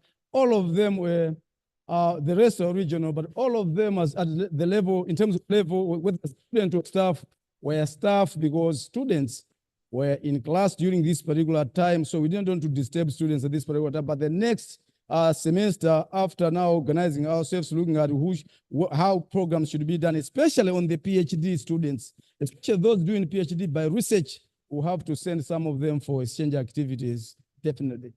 The next is 7.1, external revenue generation. So far, we have number 1, which has been funding approved to the tune of $300,000, and that's Magnite Foundation. The title of the project is shown there under number 1, corresponding number 1. Then the other 2, we have managed to have our concept notes approved and given a go-ahead to develop the proposal. The second one as shown there is to be supported by AGRA to the tune of 500,000, and the next one to be supported by Magnite Foundation and BioVision Foundation, another 300,000. I think if all of them will receive successfully go through, then we should be having something closer to 1.1 million United States dollars. The next one, we have a number of enterprise incubations and spin-offs generated, but here, let me report that lying is not acceptable. Truth is always supreme. I will say that we haven't done much on that particular aspect. However, Center is strategizing collaboration efforts, especially focusing on enterprise incubation with other centers and institutions in the region, not only in Malawi, but across the region. Next. The next one here, we want to appreciate the role of Inter-University Council of Eastern Africa, IUCEA, for supporting members of APA to participate in these meetings, from project communication in Dar es Salaam, financial management in Entebbe, and program accreditation, monitoring and evaluation, environmental, social safeguards, procurement, and internal audit and control, all of these in Uganda, Entebbe. We really appreciate it. Gave us a way of trying to manage the projects properly so that we could see how to do things. We really appreciated that one. We cannot just leave it aside. It's an achievement on our part, an achievement on IUCEA as well. Thank you so much. But I'll still continue presenting the next one. So the next one is environmental and social safeguard issues. The University, Lilongwe University of Agriculture and Natural Resources has these issues already on policy. They are handling this, but our project has aligned itself to this and is a member of the Grievance Redress Mechanism Committee. So the Grievance Redress Mechanism Committee, GRM, is in place already. So the center is aligning itself with the university rules and regulations and policies. Then we also have put in place meetings, bi-monthly meetings, to review grievances whenever they occur, whenever, as time passes. But however, we have some issues which we feel that we cannot wait to have bi-monthly meetings. These are crucial issues. For example, you're talking about sexual harassment, sexual exploitation, gender-based violence, and many more issues that need urgent attention. These cannot wait for us to be meeting after 2 weeks. No. We decided that whenever such issues happen, we have to act immediately and solve the problems or address the problems. The next one. We have grievance reports and the resolutions. No grievance issues were captured during the reporting period, but as indicated, APA has a grievance redress mechanism in place. So whenever there's such issues, we'll have to address them promptly without delay.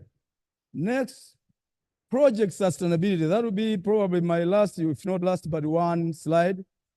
We have, for us to continue in financial standing, we think that indeed we have to put in place research proposals, writing to generate funds, consultancies to generate funds, research boot camps also to generate funds, and short courses, both are local and if possible, engaging regional or cross-border courses.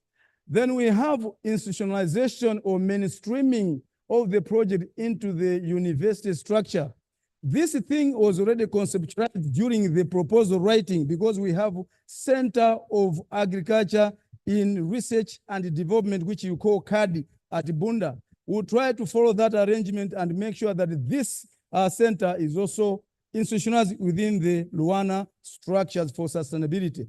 Then we look at the cost-effective capacity building mechanisms. Internship is one way of building capacity to the participant while you are giving something. You also have staff retooling. That is motivation given to the staff so that we can continue participating and performing the way we plan to perform in this particular center.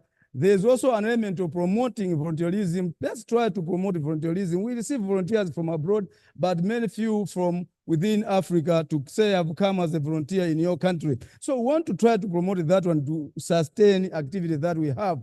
Community engagement, that one mainly is based on the fact that a project does not stand only on financial issues. There are social sustainability issues. There are cultural issues that must be inculcated in the projects, in these development activities, if they have to be sustainable, if they have to stay on and continue with the activities. So we feel that that one has been put in place to make sure that the community is engaged in our activities in the project, one level or the other. The next one I think is just to say obrigado, arigato, merci beaucoup, asante sana, thank you so much. Thank you. Thank you very much, Dr. Maonga. Now, the final center, I think, is quite unique. It is an old center, but at the same time, a new center, so to say. So unlike these new ones, to which we are handing over the torch, the other one is going to carry its own torch. Professor Kassam, I think, is not around, but he's going to be represented by Dr. Yamikani Ngagonda, and that is the Center of Excellence in Aquaculture and Fisheries at Malawi University. You are most welcome.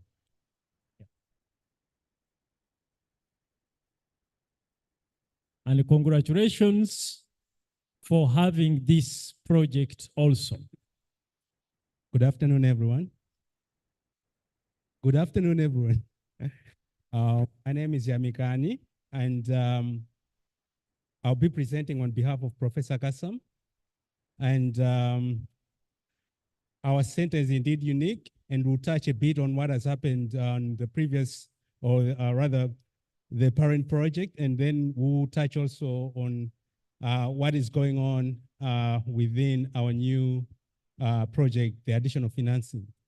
So next slide. Yeah, so under this project, which closes in this December, a few things we'll note. Next slide, please. Under that project, the main aim was to address the food, fish per capita consumption issue, which falls below the standard by WHO of 15 kgs fish eaten by a person in a year. So we instead, as an intervention, tried to provide a training to produce technologically skilled human resources, and to an extent also make value chain gains beyond what we should have done in nutrition, food security, and economic development. So, next slide, please. We were in 5 departments. We were doing rural development and agri-extension in the Department of Agribusiness, Agriculture Economics, and food science and technology, as well as aquaculture and fisheries, which was the host department. But in terms of programs that were being offered, there were 2 PhD programs, and the rest of them were master's programs. And those are the ones that have been shown. Just in the interest of time, I will not go through each one of them. Next slide, please. But we made gains. Ultimately, at the end of the project, we were able to train about 363 master students, and about 162 were female students. In terms of PhDs within that period, we were able to train about 59 PhDs, and we had a poor regional representation. That's the one that you can see. Only 23 to 30% of regional students were female within that project. But successfully, we offered 91 scholarships. In terms of short courses, 533. And as you can see, 36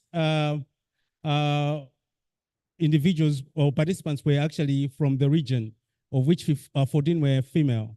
We got institutionalized, and the rest about international accreditation. We were able to obtain it. We were one of the first institutions to do so.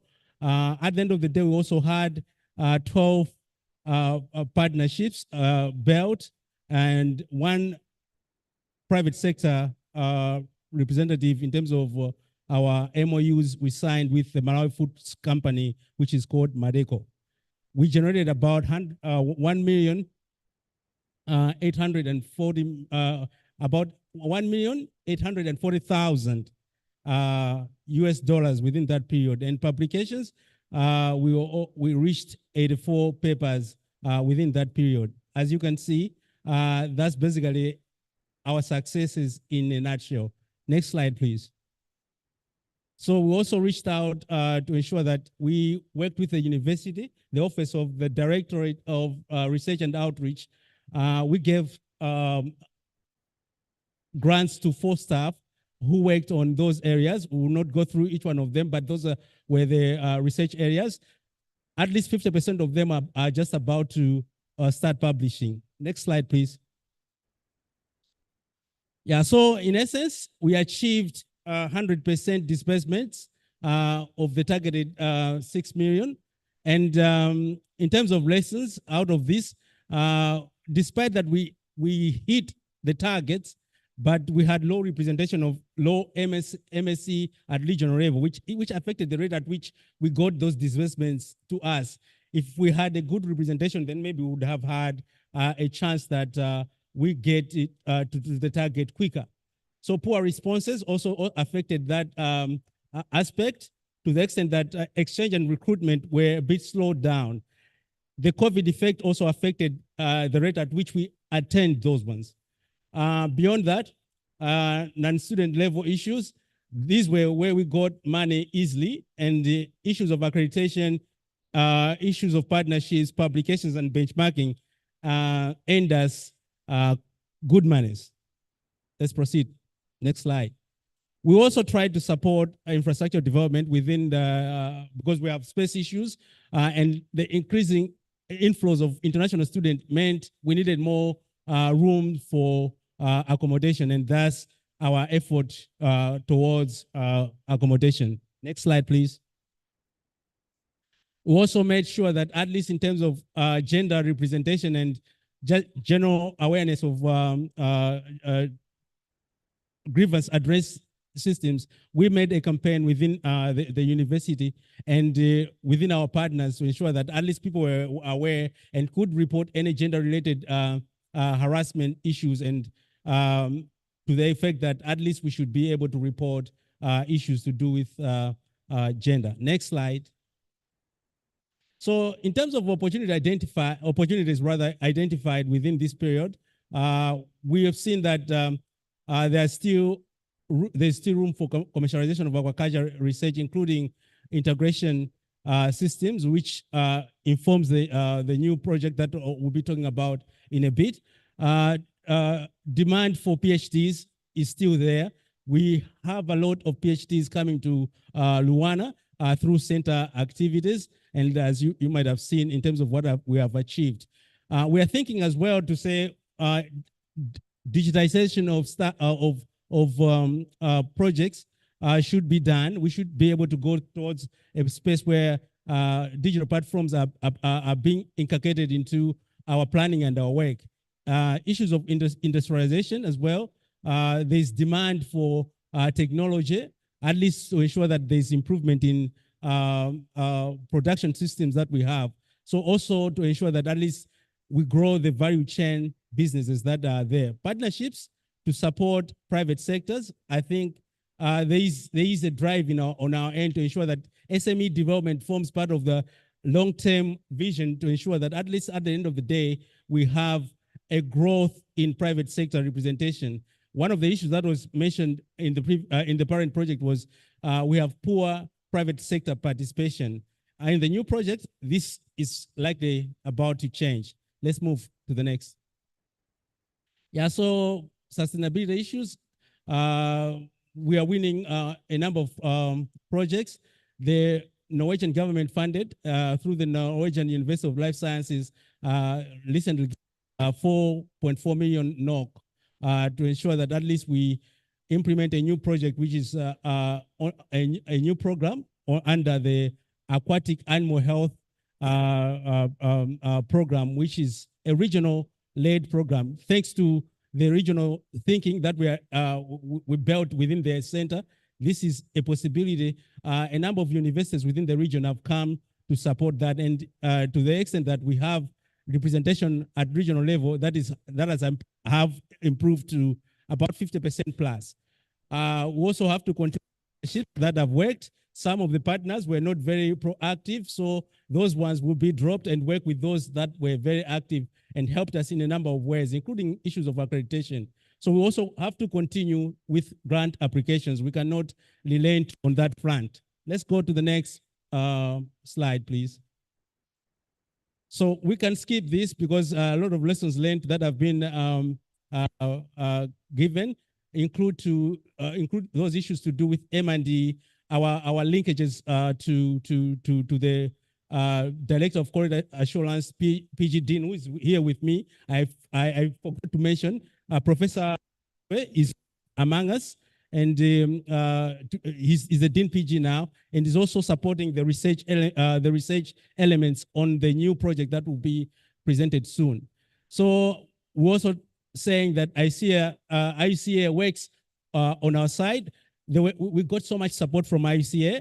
We're also having a business approach in how we are implementing the project. So it's a good lesson that we have to have a business mind in a way of making gains to ensure that at least you are funding enough to ensure that you go and implement everything that you have.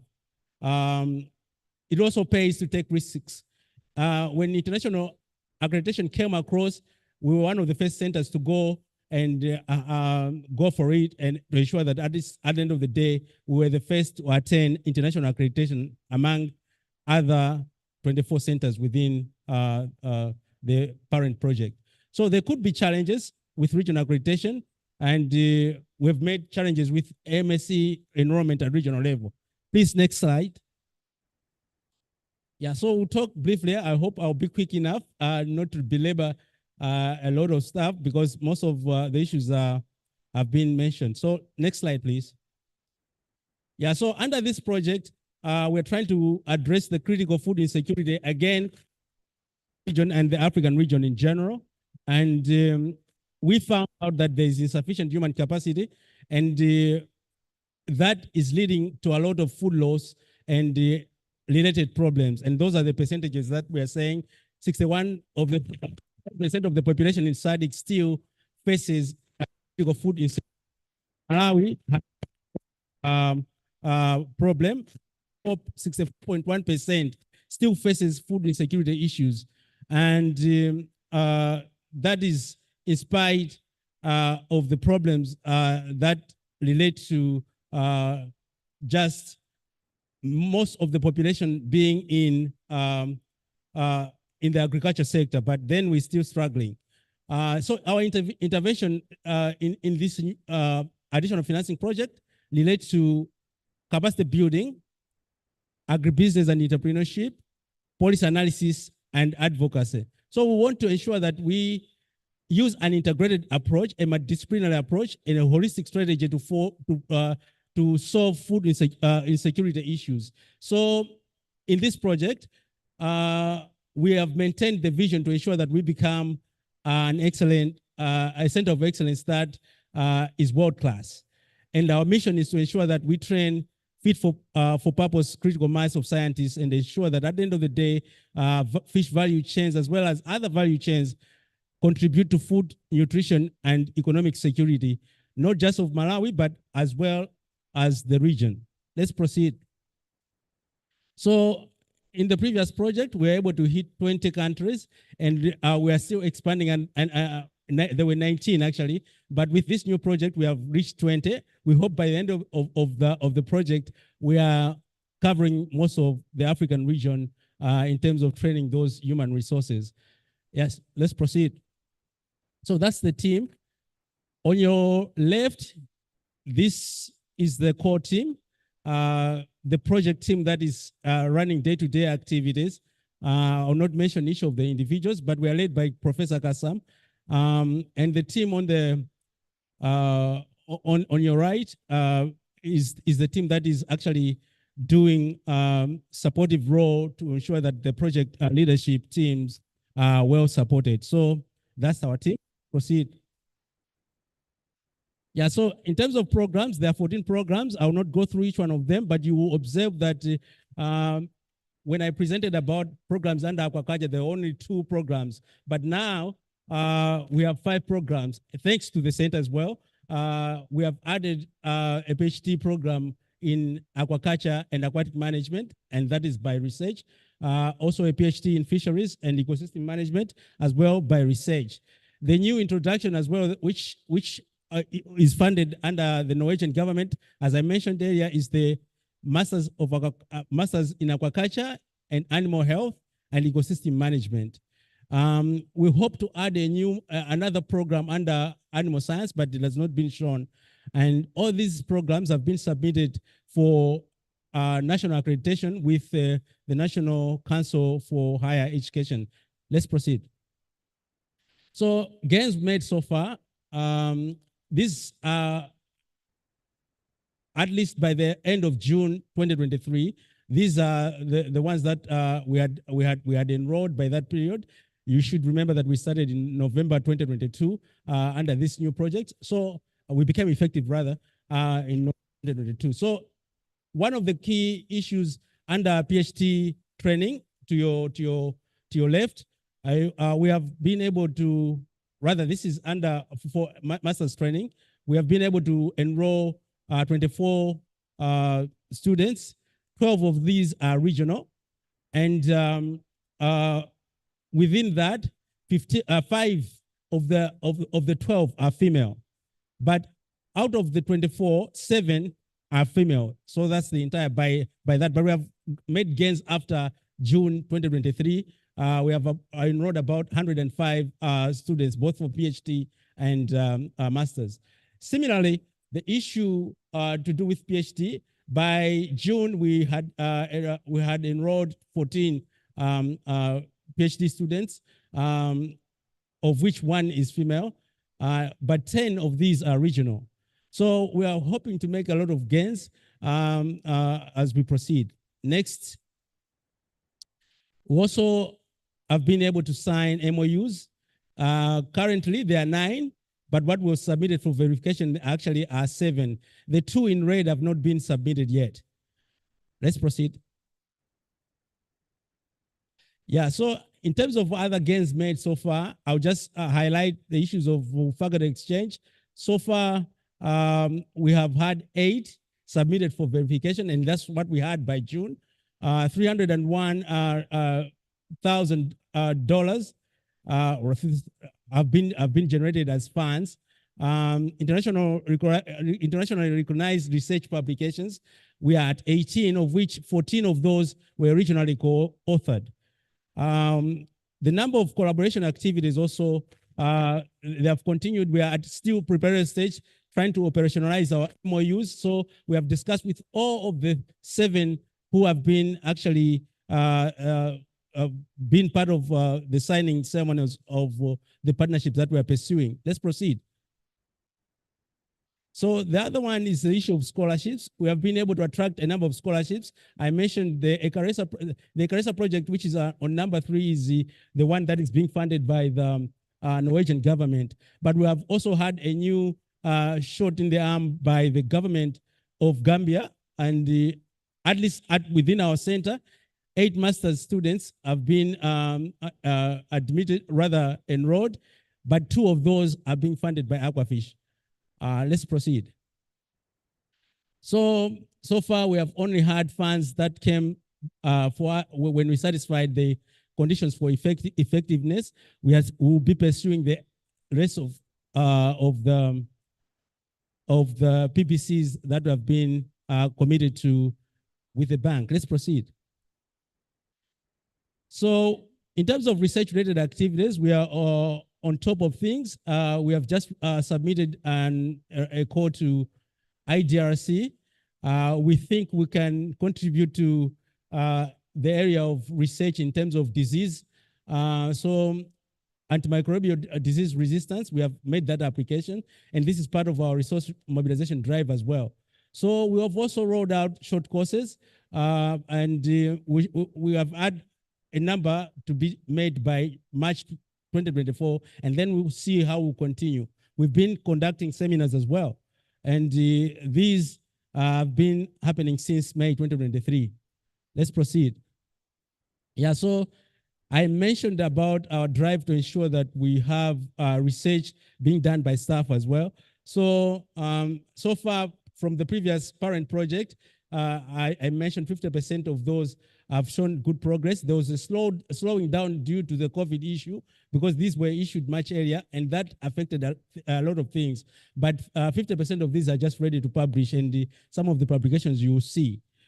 Students' scholarships are part of our drive to support the research. So 31 scholarships have been issued to support students under the AF project. Partner activities are also being highlighted. We are working with partners to do seminars. One of the partners, Invegro, is dealing with cannabis. So since we have a legalization of cannabis or hemp in Malawi, we're thinking that there is a lot of opportunity for research in that area, and more than research, issues of innovation. And I should also mention that Professor Gondo, who's here with us, as I mentioned earlier, is the one who's actually working as a research person within the core team. And we have had a draft community action research, yet we are consulting with the ICA on how best this should be done.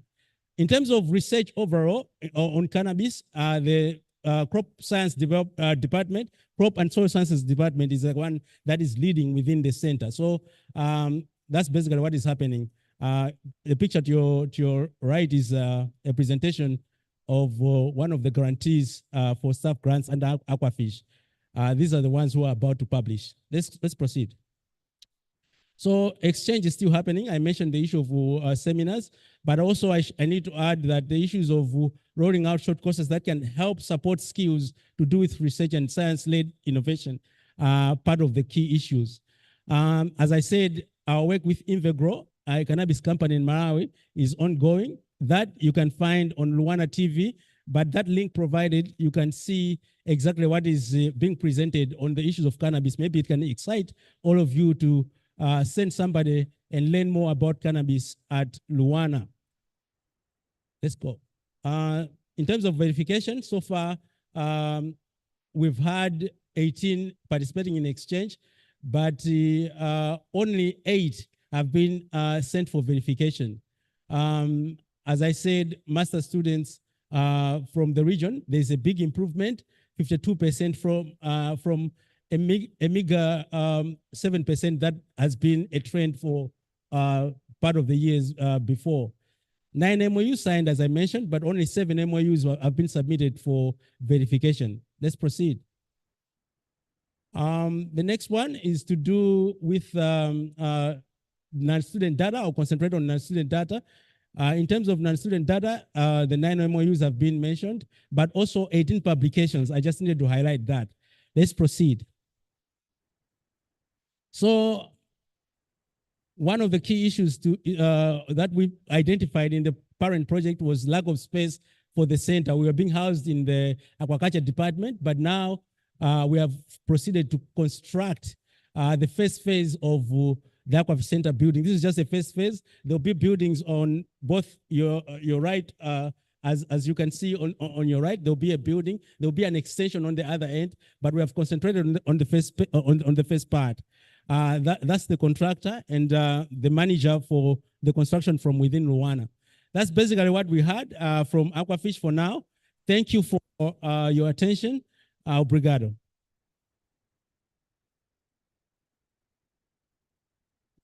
I think let's give him another round of applause. Thank you very much, Doctor. Members, we now have the time to give some comments. As I said, the old centers have gone through this. They know the ups and downs. I suppose they have something to say, maybe as comments to assist the new centers.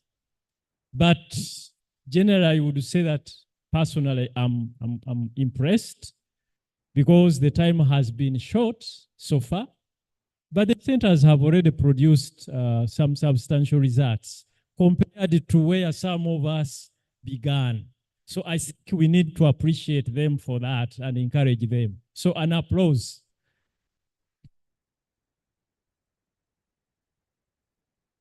I was lucky to participate in the orientation of these centers. I think I managed to provide what I had with me. Now, I would wish to request other centers, if they have some comments to give, please, this is the time. I'm seeing Professor George.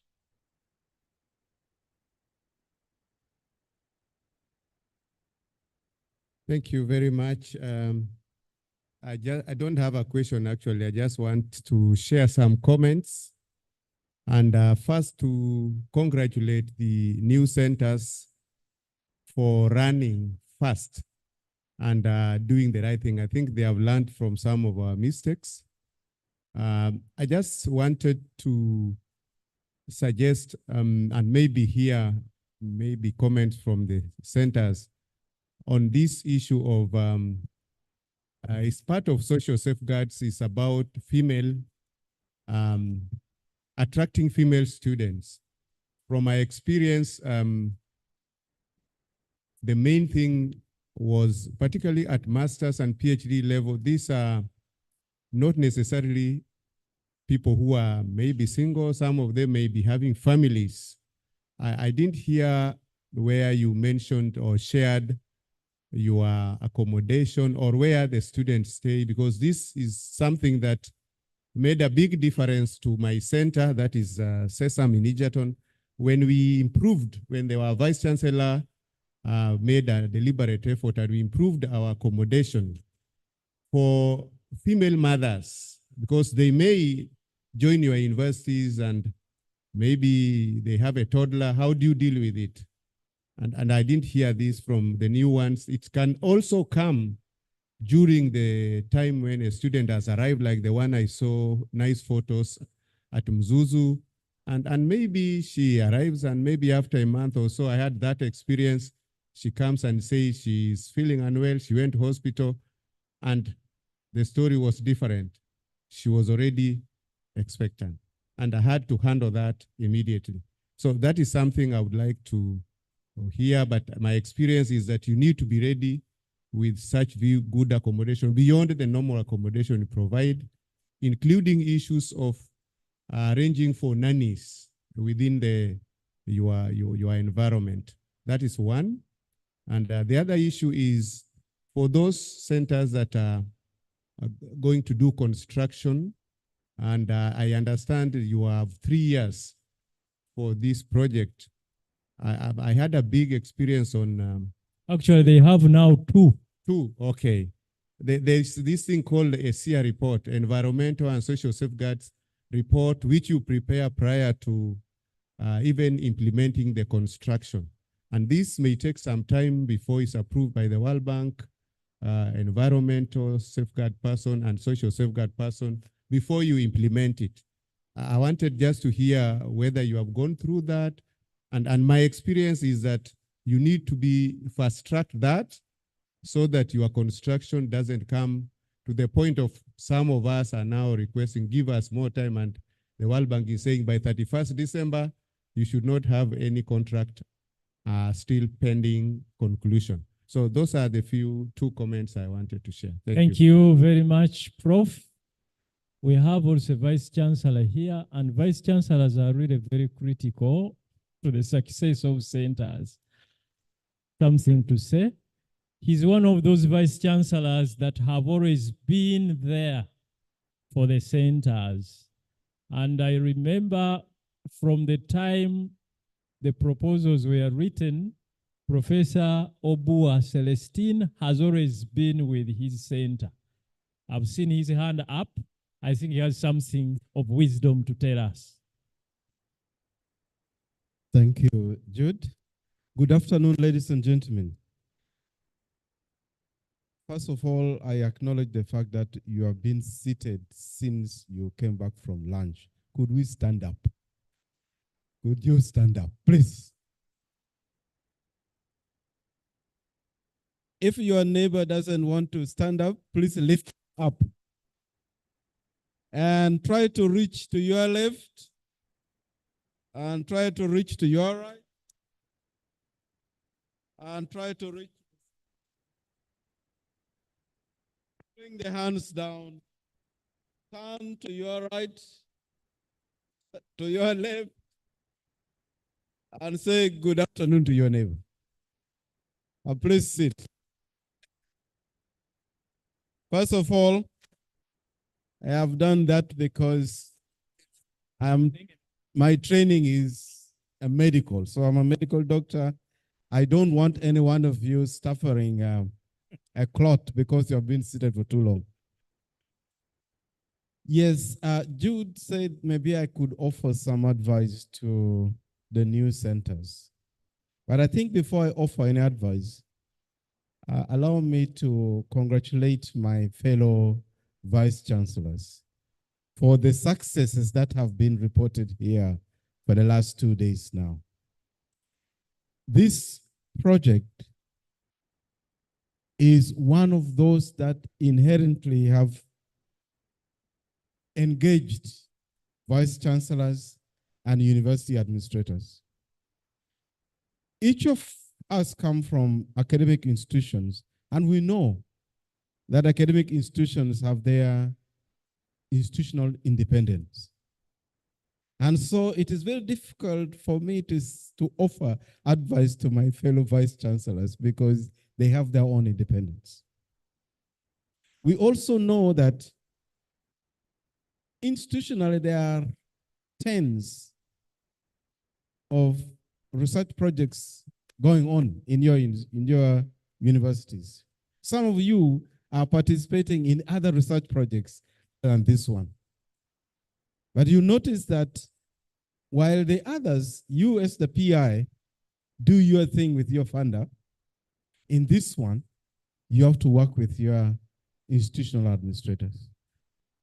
Then secondly, that the vice chancellors are also members of the National Steering Committee, which means they get to know what is happening with other centers other than their own universities. And that's the beauty of it all. That vice chancellors are part and parcel of these projects. Even though you, vice chancellor, may not be physically present here, I'm very well aware of the support they give you. For one, they interact with the ministries directly. Two, they also interact with the World Bank. And several times, some of us have had to sit for negotiations with the World Bank.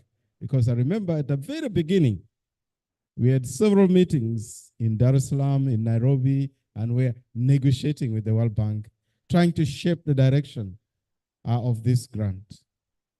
And so those new programs that are coming now, you are fortunate that you don't have to invent any wheel, because most of you already have in-country phase one of the first phase of the project, those who are now closing by December. You have had an opportunity to work with them, to shape how you are doing. And so the going has been a bit easy, as Jude said. Over time, many other rough things that the bank was adamant on, I think they are beginning to relent. For example, the issue of regional accreditation vis-a-vis international accreditation. Today I hear regional accreditation. Previously, the bank was adamant. You either have international accreditation or nothing. And so all of us were fearful of the fact that that particular DLI would never be achieved. It was difficult to attain international accreditation. But we have been with the bank. What is international? Is something happening in Mozambique here and across the border in Malawi? Are they not international? Why should it be termed regional? Why not international? Because each of these countries have their own sovereignty. What is approved in Mozambique applies to Mozambique. If you are coming from on-site, then you are an international. And so I think slowly we should accept the fact that it is not only programs accredited in Europe that we should refer to them as international. It should mean that if your program is accepted for accreditation in Zambia, as well as in your country in Kenya, that should count for international. And I think that is a mindset that we need to accept within Africa. Otherwise, we're forced to look for institutions that have no set value for Africa, and we are forcing them to accept our programs to accredit them. So the issue of international accreditation has been beaten and beaten and beaten. We should now be using it as a rug, wipe our feet as we enter in and out of our homes. We should begin to appreciate the fact that each country is independent of the other. There is no country we can say Africa. There's no country of Africa. These countries are independent. And each of them approve curricula which is of importance to them as a country. But if another country can recognize that curricula to say, yes, this looks good enough for us also to accredit, then perhaps we should go in that direction. And I would like to appreciate the fact that the University Council of East Africa is beginning to think like that. Although I heard them say they don't accredit programs, but they can push for it. They have a sitting in Arusha. They can push for it. And I am sure the countries, we are admitting every other country now as a member of East Africa, so your work is cut out for you to include soon. Maybe a Portuguese-speaking country like Mozambique might apply to become a member of the East Africa community. And then now we have 4 or 5 different languages and 4 or 5 different priorities that are set by different countries. That's politics. Now let me talk academics. So we have had fantastic progress, and many speakers that have gone before me have already applauded you, particularly the new new projects. You have done exceedingly well. I think if this presentation was put back in time to when the current ones that are winding up at the same point in time we are presenting theirs, you would have seen stark difference. Very stark difference. You have received monies that some of these institutions were not even dreaming of receiving. So, as I said, you've found a relatively well laid out path for you to follow. And I think if you fail to attain at the end of it, I don't think you have anybody else to blame. Maybe your lack of concentration, but you've already shown that you are able to achieve a lot. And for me, as a vice chancellor, I feel envious of Malawi because I've been there. Professor Osmo, where is he? I saw you presenting. Yes, he showed a picture where I was signing an agreement with their vice chancellor. I had also visited their institution, and he was the one who received me, acting on behalf of his vice chancellor. I was well received. And that already tells you that as university leaders, we want to relate with you. We want to show that we support what you are doing. Because while you are there in the institution for long, as a vice chancellor, I am just a passing wind. Because tomorrow you'll get the next vice chancellor. But I would love to leave behind a legacy that the next vice chancellor coming realizes that, yes, we have this partnership. We must see that it grows and it benefits not only our two institutions, but the two countries and also the region as a whole. So for us as vice chancellors, I think our role is to make it possible for you to achieve what you have set out to do. Of course, when we get additional funding, it can only become better. The institutions can only develop better. The programs that you are developing can only improve the economic progress within the region. So I thank you, and I particularly once again thank my fellow VCs who may not be here, but I'm very sure that they would have wanted to be here as part of this development. And they are also interested to see that this funding that we are advocating for, whether it's going to be phase 2, phase 3, phase 5, should continue in order to improve on the investment already done. Otherwise, it will fizzle out because sometimes some of our governments may be having other priorities. But we want to be supported.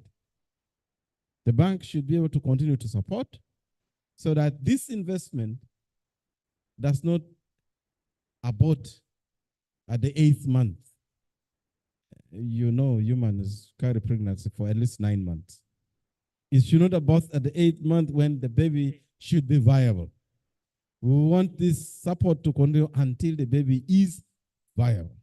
And that means additional. I have seen construction taking place. There's going to be need for equipment to be put in those facilities. There's going to be need for hiring of new faculty for some of these programs. And retention of some of the existing faculty. Because for some of the institutions, we have brought on board international or regional faculty at the institution. And the funding has been able to support these highly required people to implement the training program that has been going on. So this kind of support is going to be required to continue. And of course, for us as vice chancellors, work with whoever is responsible for ensuring recruitment in our institutions so that we don't lose some of these people whom we have brought on board, but also to encourage capacity building in our institution. So when you bring on board other people, please ensure that before they have left, you can see the trail of where they have passed. The way you say, a snail leaves evidence that it has been there. So these people whom we are recruiting to build capacity should not leave until you have seen they have indeed built capacity in our institutions. I want to thank you very much. Thank you. Thank you very much, Professor, for those words of wisdom. Yes, Joseph. You have the mic. Yeah, thank you very much. Mine is a comment and a concern. To respond to Professor Wall, we had a student from Ghana giving birth at our university, an international student, and it was a very good experience. You need to prepare for visas, but it is good, and I think it is manageable in the line of gender mainstreaming. My other concern is about the Gantt chart of the mechanics of the project, issues like verification, time of verification. One of the presenters commented that verification should be more than once. And these are the mechanics that determine the money that you're going to receive. We had $6 million. The last verification was this year. The presentation is going to be made in this term. We have less than 1 month to finish. This money has to be disbursed and has to be consumed by either 31st of December or in the 4th month of 2024. Now, the questions about money being spent has been asked 23 times. The frequency in this meeting has been 23 times. I've been calculating and noting. They asked the lady of the World Bank. They've asked the people at IUCA. Now, these two new, the two countries, additional financing, absorbing $10 million of a grant and $20 million of a loan is not very easy in 2 years, given the mechanics of the project. So I think you need a retreat, since you are SADC countries, and re-engage with the IUCA, with the World Bank. Otherwise, given the experience that we who have been there for 7 years and received $6 million are still asking this question 30 days to the end of the project. It should be very surprising, but it shouldn't surprise you. You have a lot more money and you have only 2 years. So how is it going to be? I think you need to define a new paradigm, re-engage. Otherwise, the mechanics are so complex. And I've said this in the last term, and I'm saying it again, because I see it happening. So outside IUCA term, have a retreat and see how you can plan to absorb $30 million in 2 years. Thank you very much. Thank you. Thank you very much.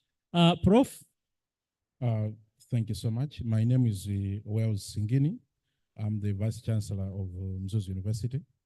And I've just realized that from Malawi, I'm the only Vice Chancellor who has come. So I felt like, let me speak on behalf of my colleagues and the colleagues from Malawi. One is just to agree with the area speakers, to thank the bank, World Bank, our governments.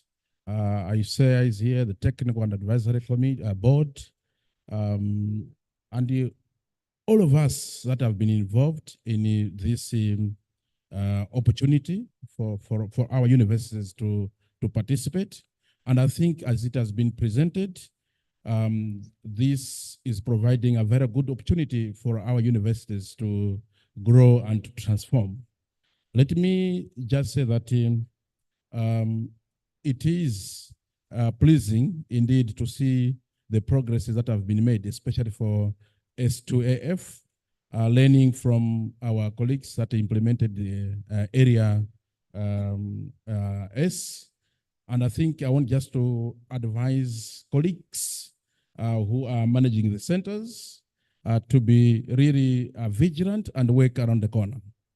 I think we have no time. Learning from what we presented from the first S, we have no time, and we have no time to sleep. We just have to put everything in order, and let's complain later. Let's do the thing and complain later. If we push forward complaints will come to the same situation like what we are hearing today. December, no more procurement, no more expenditure. We will just be crying, we still have time here, let's focus on that. And I want just to give you one simple example. We were advised here in terms of presentations that we should be making 15 minutes presentation. Who made the 15 minutes presentation? We all go 30 minutes, 20, 25 minutes. That's one element of discipline, even in terms of implementation. So we have little time, let's stick to the time, and we have no time to sleep. I think that's what I want to, to say on behalf of my Thank you very much, Prof. I think that's very, very important.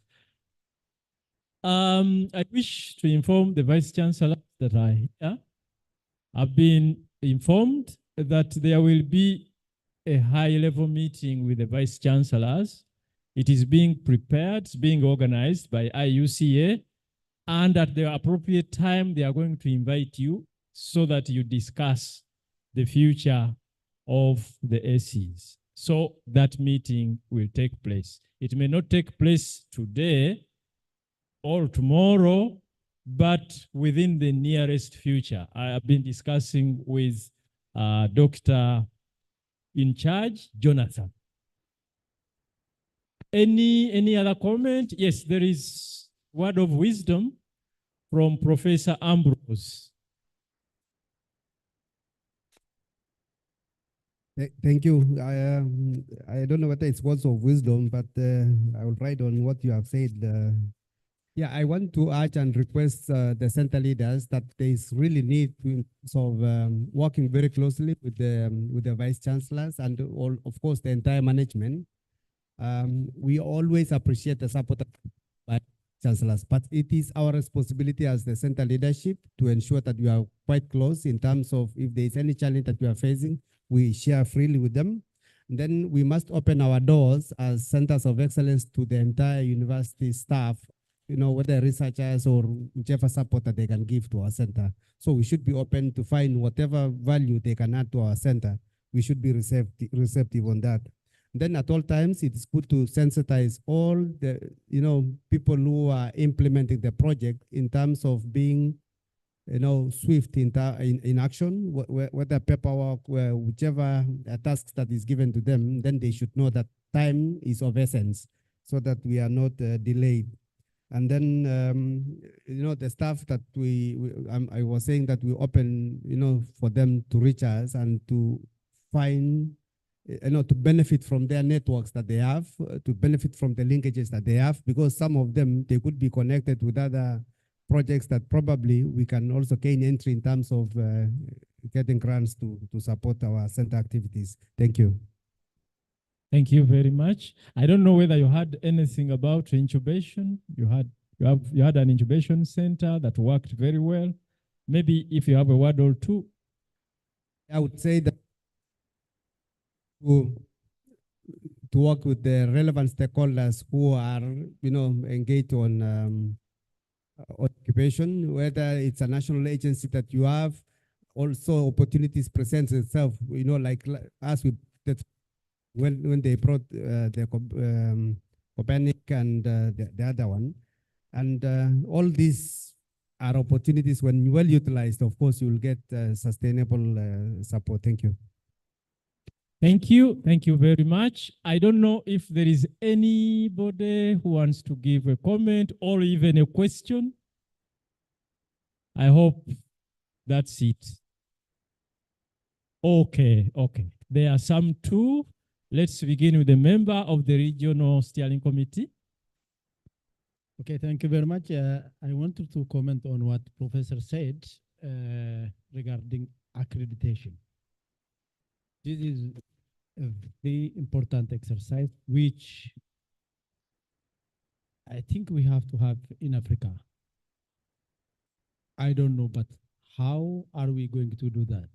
Because this is not done by the universities, but there has to be independent body who is going to accredit the programs. So who will take the initiative and who is going to organize this body, and how are we going to support these individuals who are taking part in this? I don't know whether Professor is going to comment on this. So my question is, how are we going to have these kinds of in Africa? Otherwise, it is very difficult if we simply say, as universities, we cannot organize them, we cannot establish these independent bodies, but we are looking for bodies that are, accrediting in the world, could be in Europe or could be in America or anywhere else.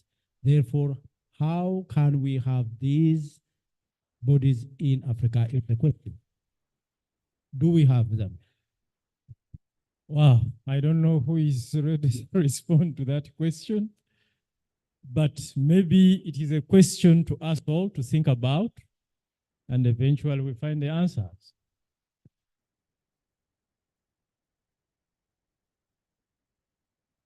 I think he's asking about the bodies that could accredit these various programs. Yeah.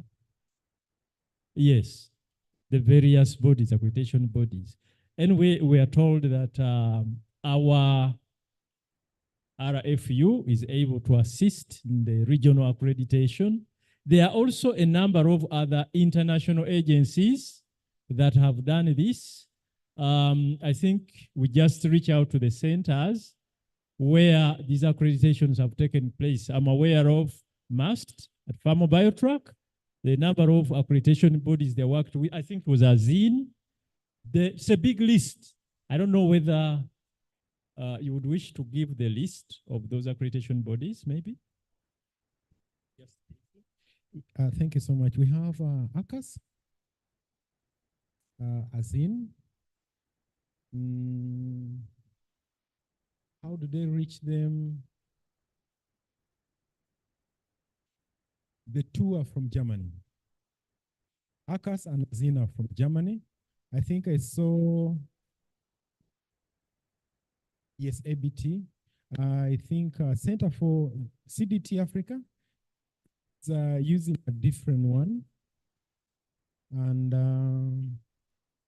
I think it has been mostly ACAS. Generally, it has been ACAS and ASIN, most centers.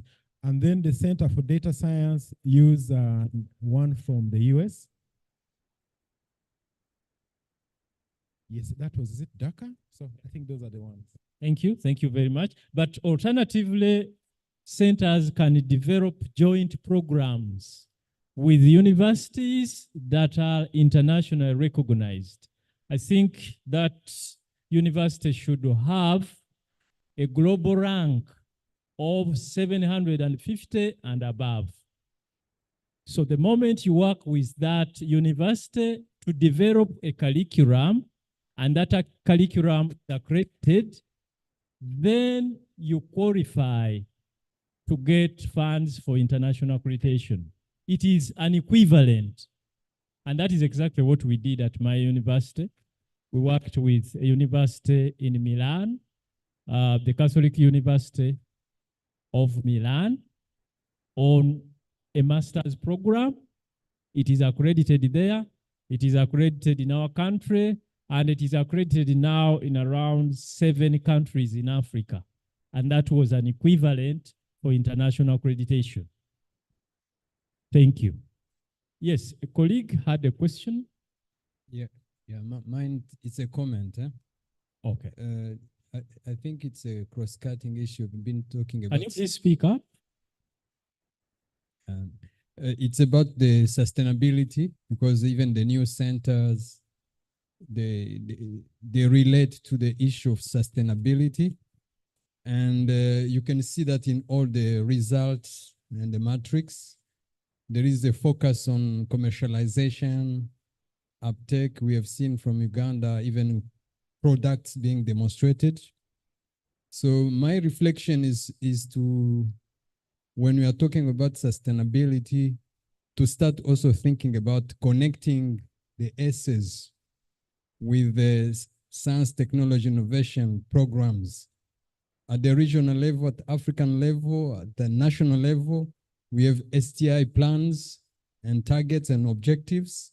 So I think if we engage even our key stakeholders at the World Bank to start thinking how our centers of excellence in coming near or far future be integrated as a pole of excellence we had the expert from the World Bank talking about pole of competitiveness.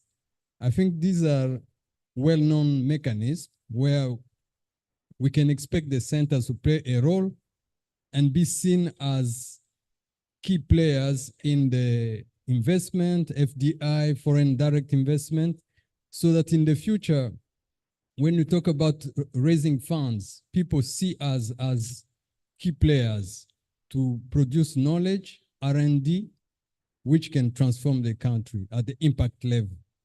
So it's a little bit, as we are closely winding up as a project, to see now the centers as key players in the national economic transformation. Then the Minister of Finance, Minister of Trade and Industry, even foreign direct investment strategies can see us as players. I don't know how to structure it. Maybe we can think about creating a task force at the regional level. We have ICA for the academic and the knowledge creation side, but at the uptake of the knowledge, we need also to include it, and so that we see it as an ecosystem. Because currently we are here, for example, we are all from academia, maybe our players from the World Bank and the ICA, but we don't see private sector here. We've been talking about the private sector, but they're not in this discussion. We are talking it as a project. I think we shall have now another forum where we can showcase the output and listen from the private sector perspective, listen from investors who are coming in our countries. Some of them are not aware about the impact we are expecting from them. I know it's a discussion at the national level, but since we are together, we can open that discussion, because in the future, I do humbly believe that is part of the discussion of sustainability. Because to get money from competitive funding at the national level, we have to fund agriculture, health, and other key priority sectors, but ACEs are very strategic. They can really attract key investments. I don't know if we can have that forum. It's my humble request to think about it. Thank you. I think that this is really very, very important. We can even clap for it. It is something that we really need to think about, so that our centers don't just remain there. They have to be seen, and they have to be seen changing things within our respective countries. And that is only possible if we entice our governments, we entice private sector to work with us together. Thank you. Prof, you had something? Yeah, thank you very much. Could I just respond to the, is that okay? Yeah. Could I just respond to the point made by my colleague, Dr. Eba, about the accreditation?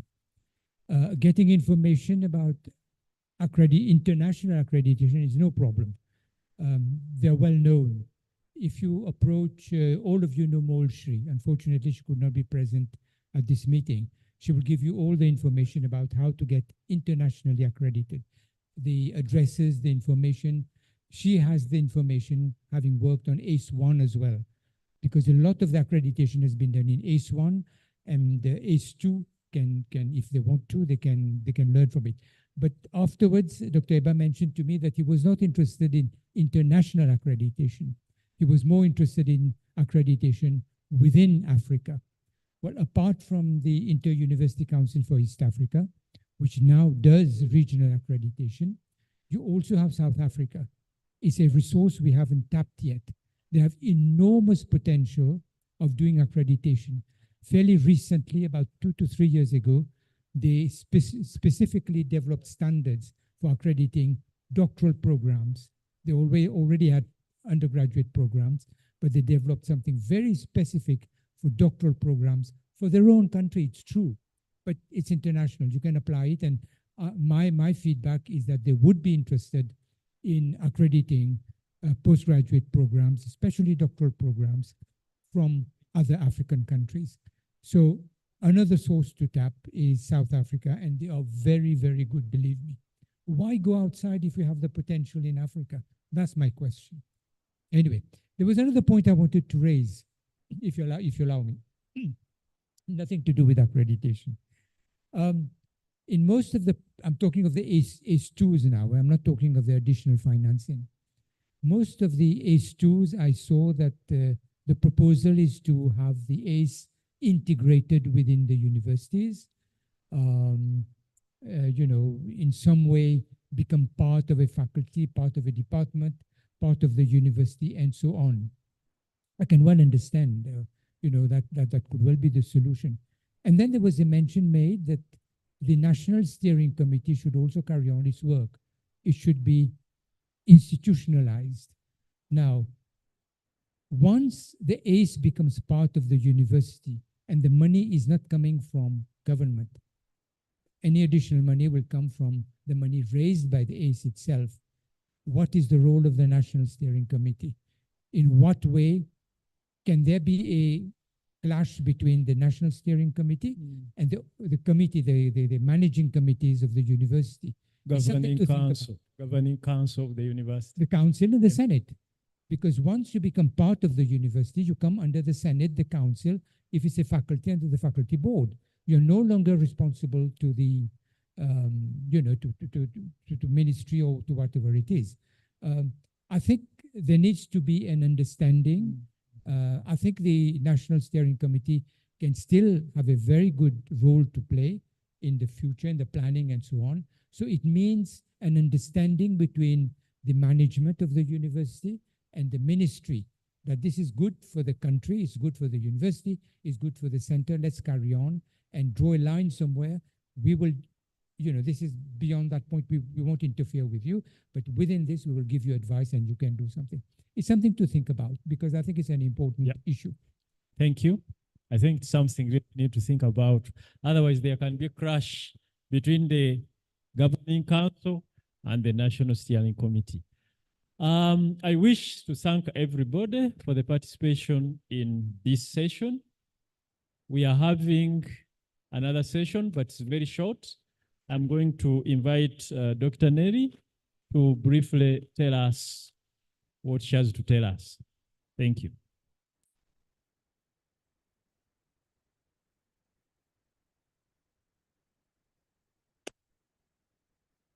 Good afternoon, everyone. Good afternoon, everyone. Thank you. Very brief from me. I know we're tired. We've been here the whole day. It's been long. There have been so many presentations made. So the session we're supposed to have on the academic network discussion will proceed as follows. We have the groups that were shared through email. If you may just allow me to refer to my list.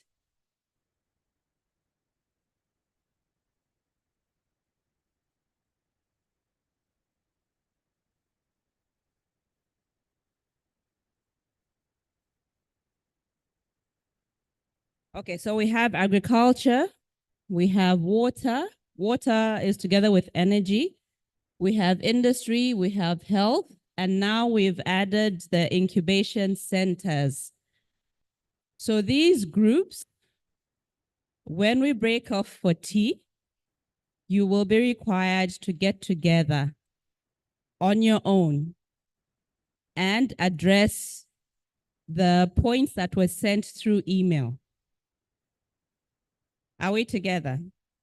You will get together after tea on your own and work on the issues that were sent through email. Then tomorrow, in the first morning session, you will give us feedback on what has been requested of you through the emails. Are we together? So for health, industry, water, energy, and what was the other one? No, the older ones. Agriculture. So for agriculture, health, industry, water, and energy, you will give us updates from the last term meeting, what you agreed to achieve from the last term meeting, And then the 3 additional points, which are key successes. What was the other one? Key successes? It means you haven't read your emails. There was key successes, key lessons learned, and the way forward after 31st December 2023. So we need feedback on those points tomorrow morning. Then for the incubation centers, you give us updates on what has been happening with the incubation centers, as well as those 3 last points: key lessons learned, key successes, and the way forward from January 1, 2024 in the new life of the centers. All right, because the centers are not ending here. That's what we've agreed, I think, so far from all the presentations. Okay.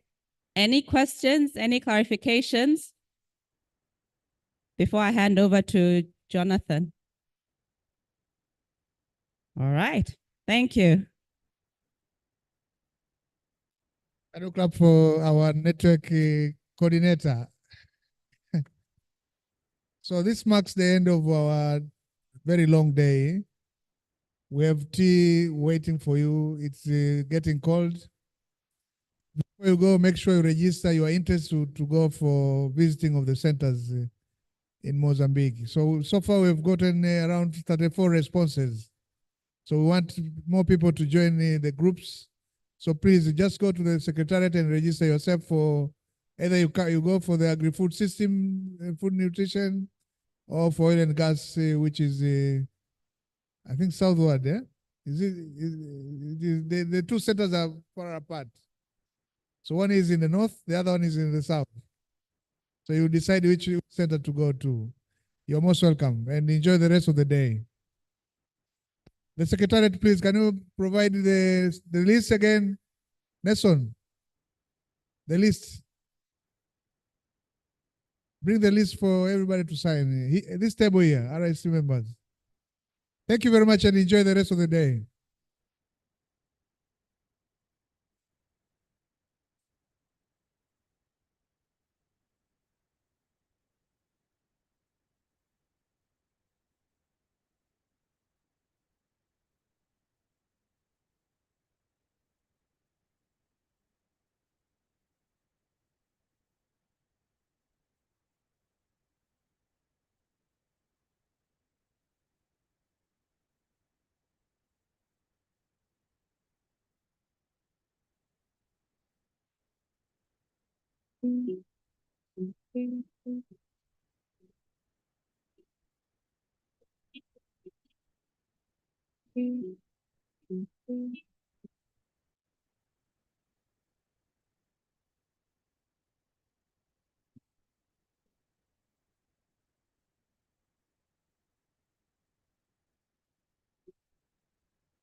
Desenvolvimento, capacidade,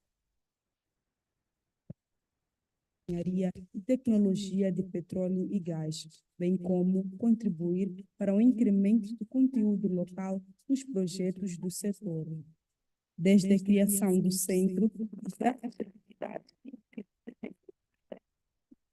para a formação de quadros ao nível de pós-graduação e no apoio institucional das diferentes unidades orgânicas da UEM e não só.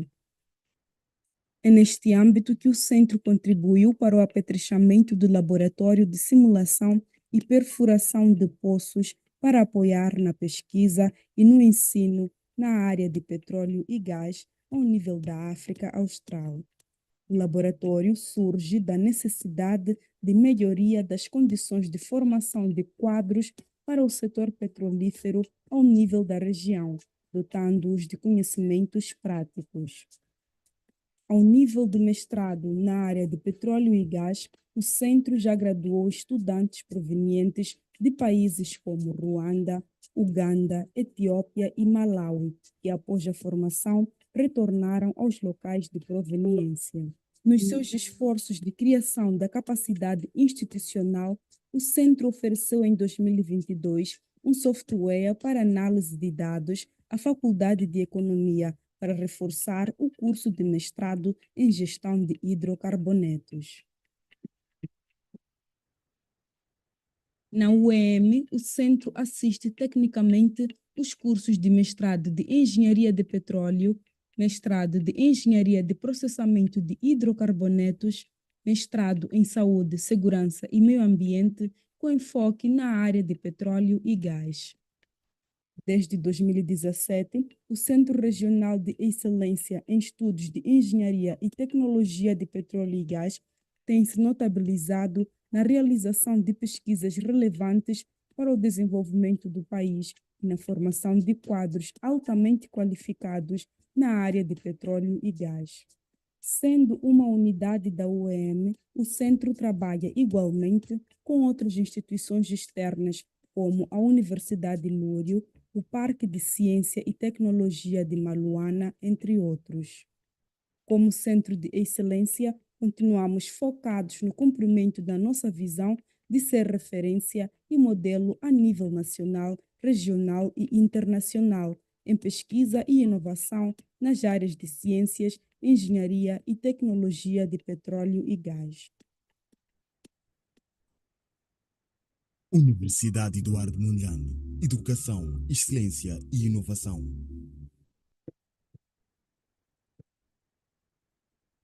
CDT Africa was established in 2014 as a center of excellence for education and research for drug discovery and development. The idea for an InnoCafe, or Innovative Cafe, at CDT Africa was developed in 2018.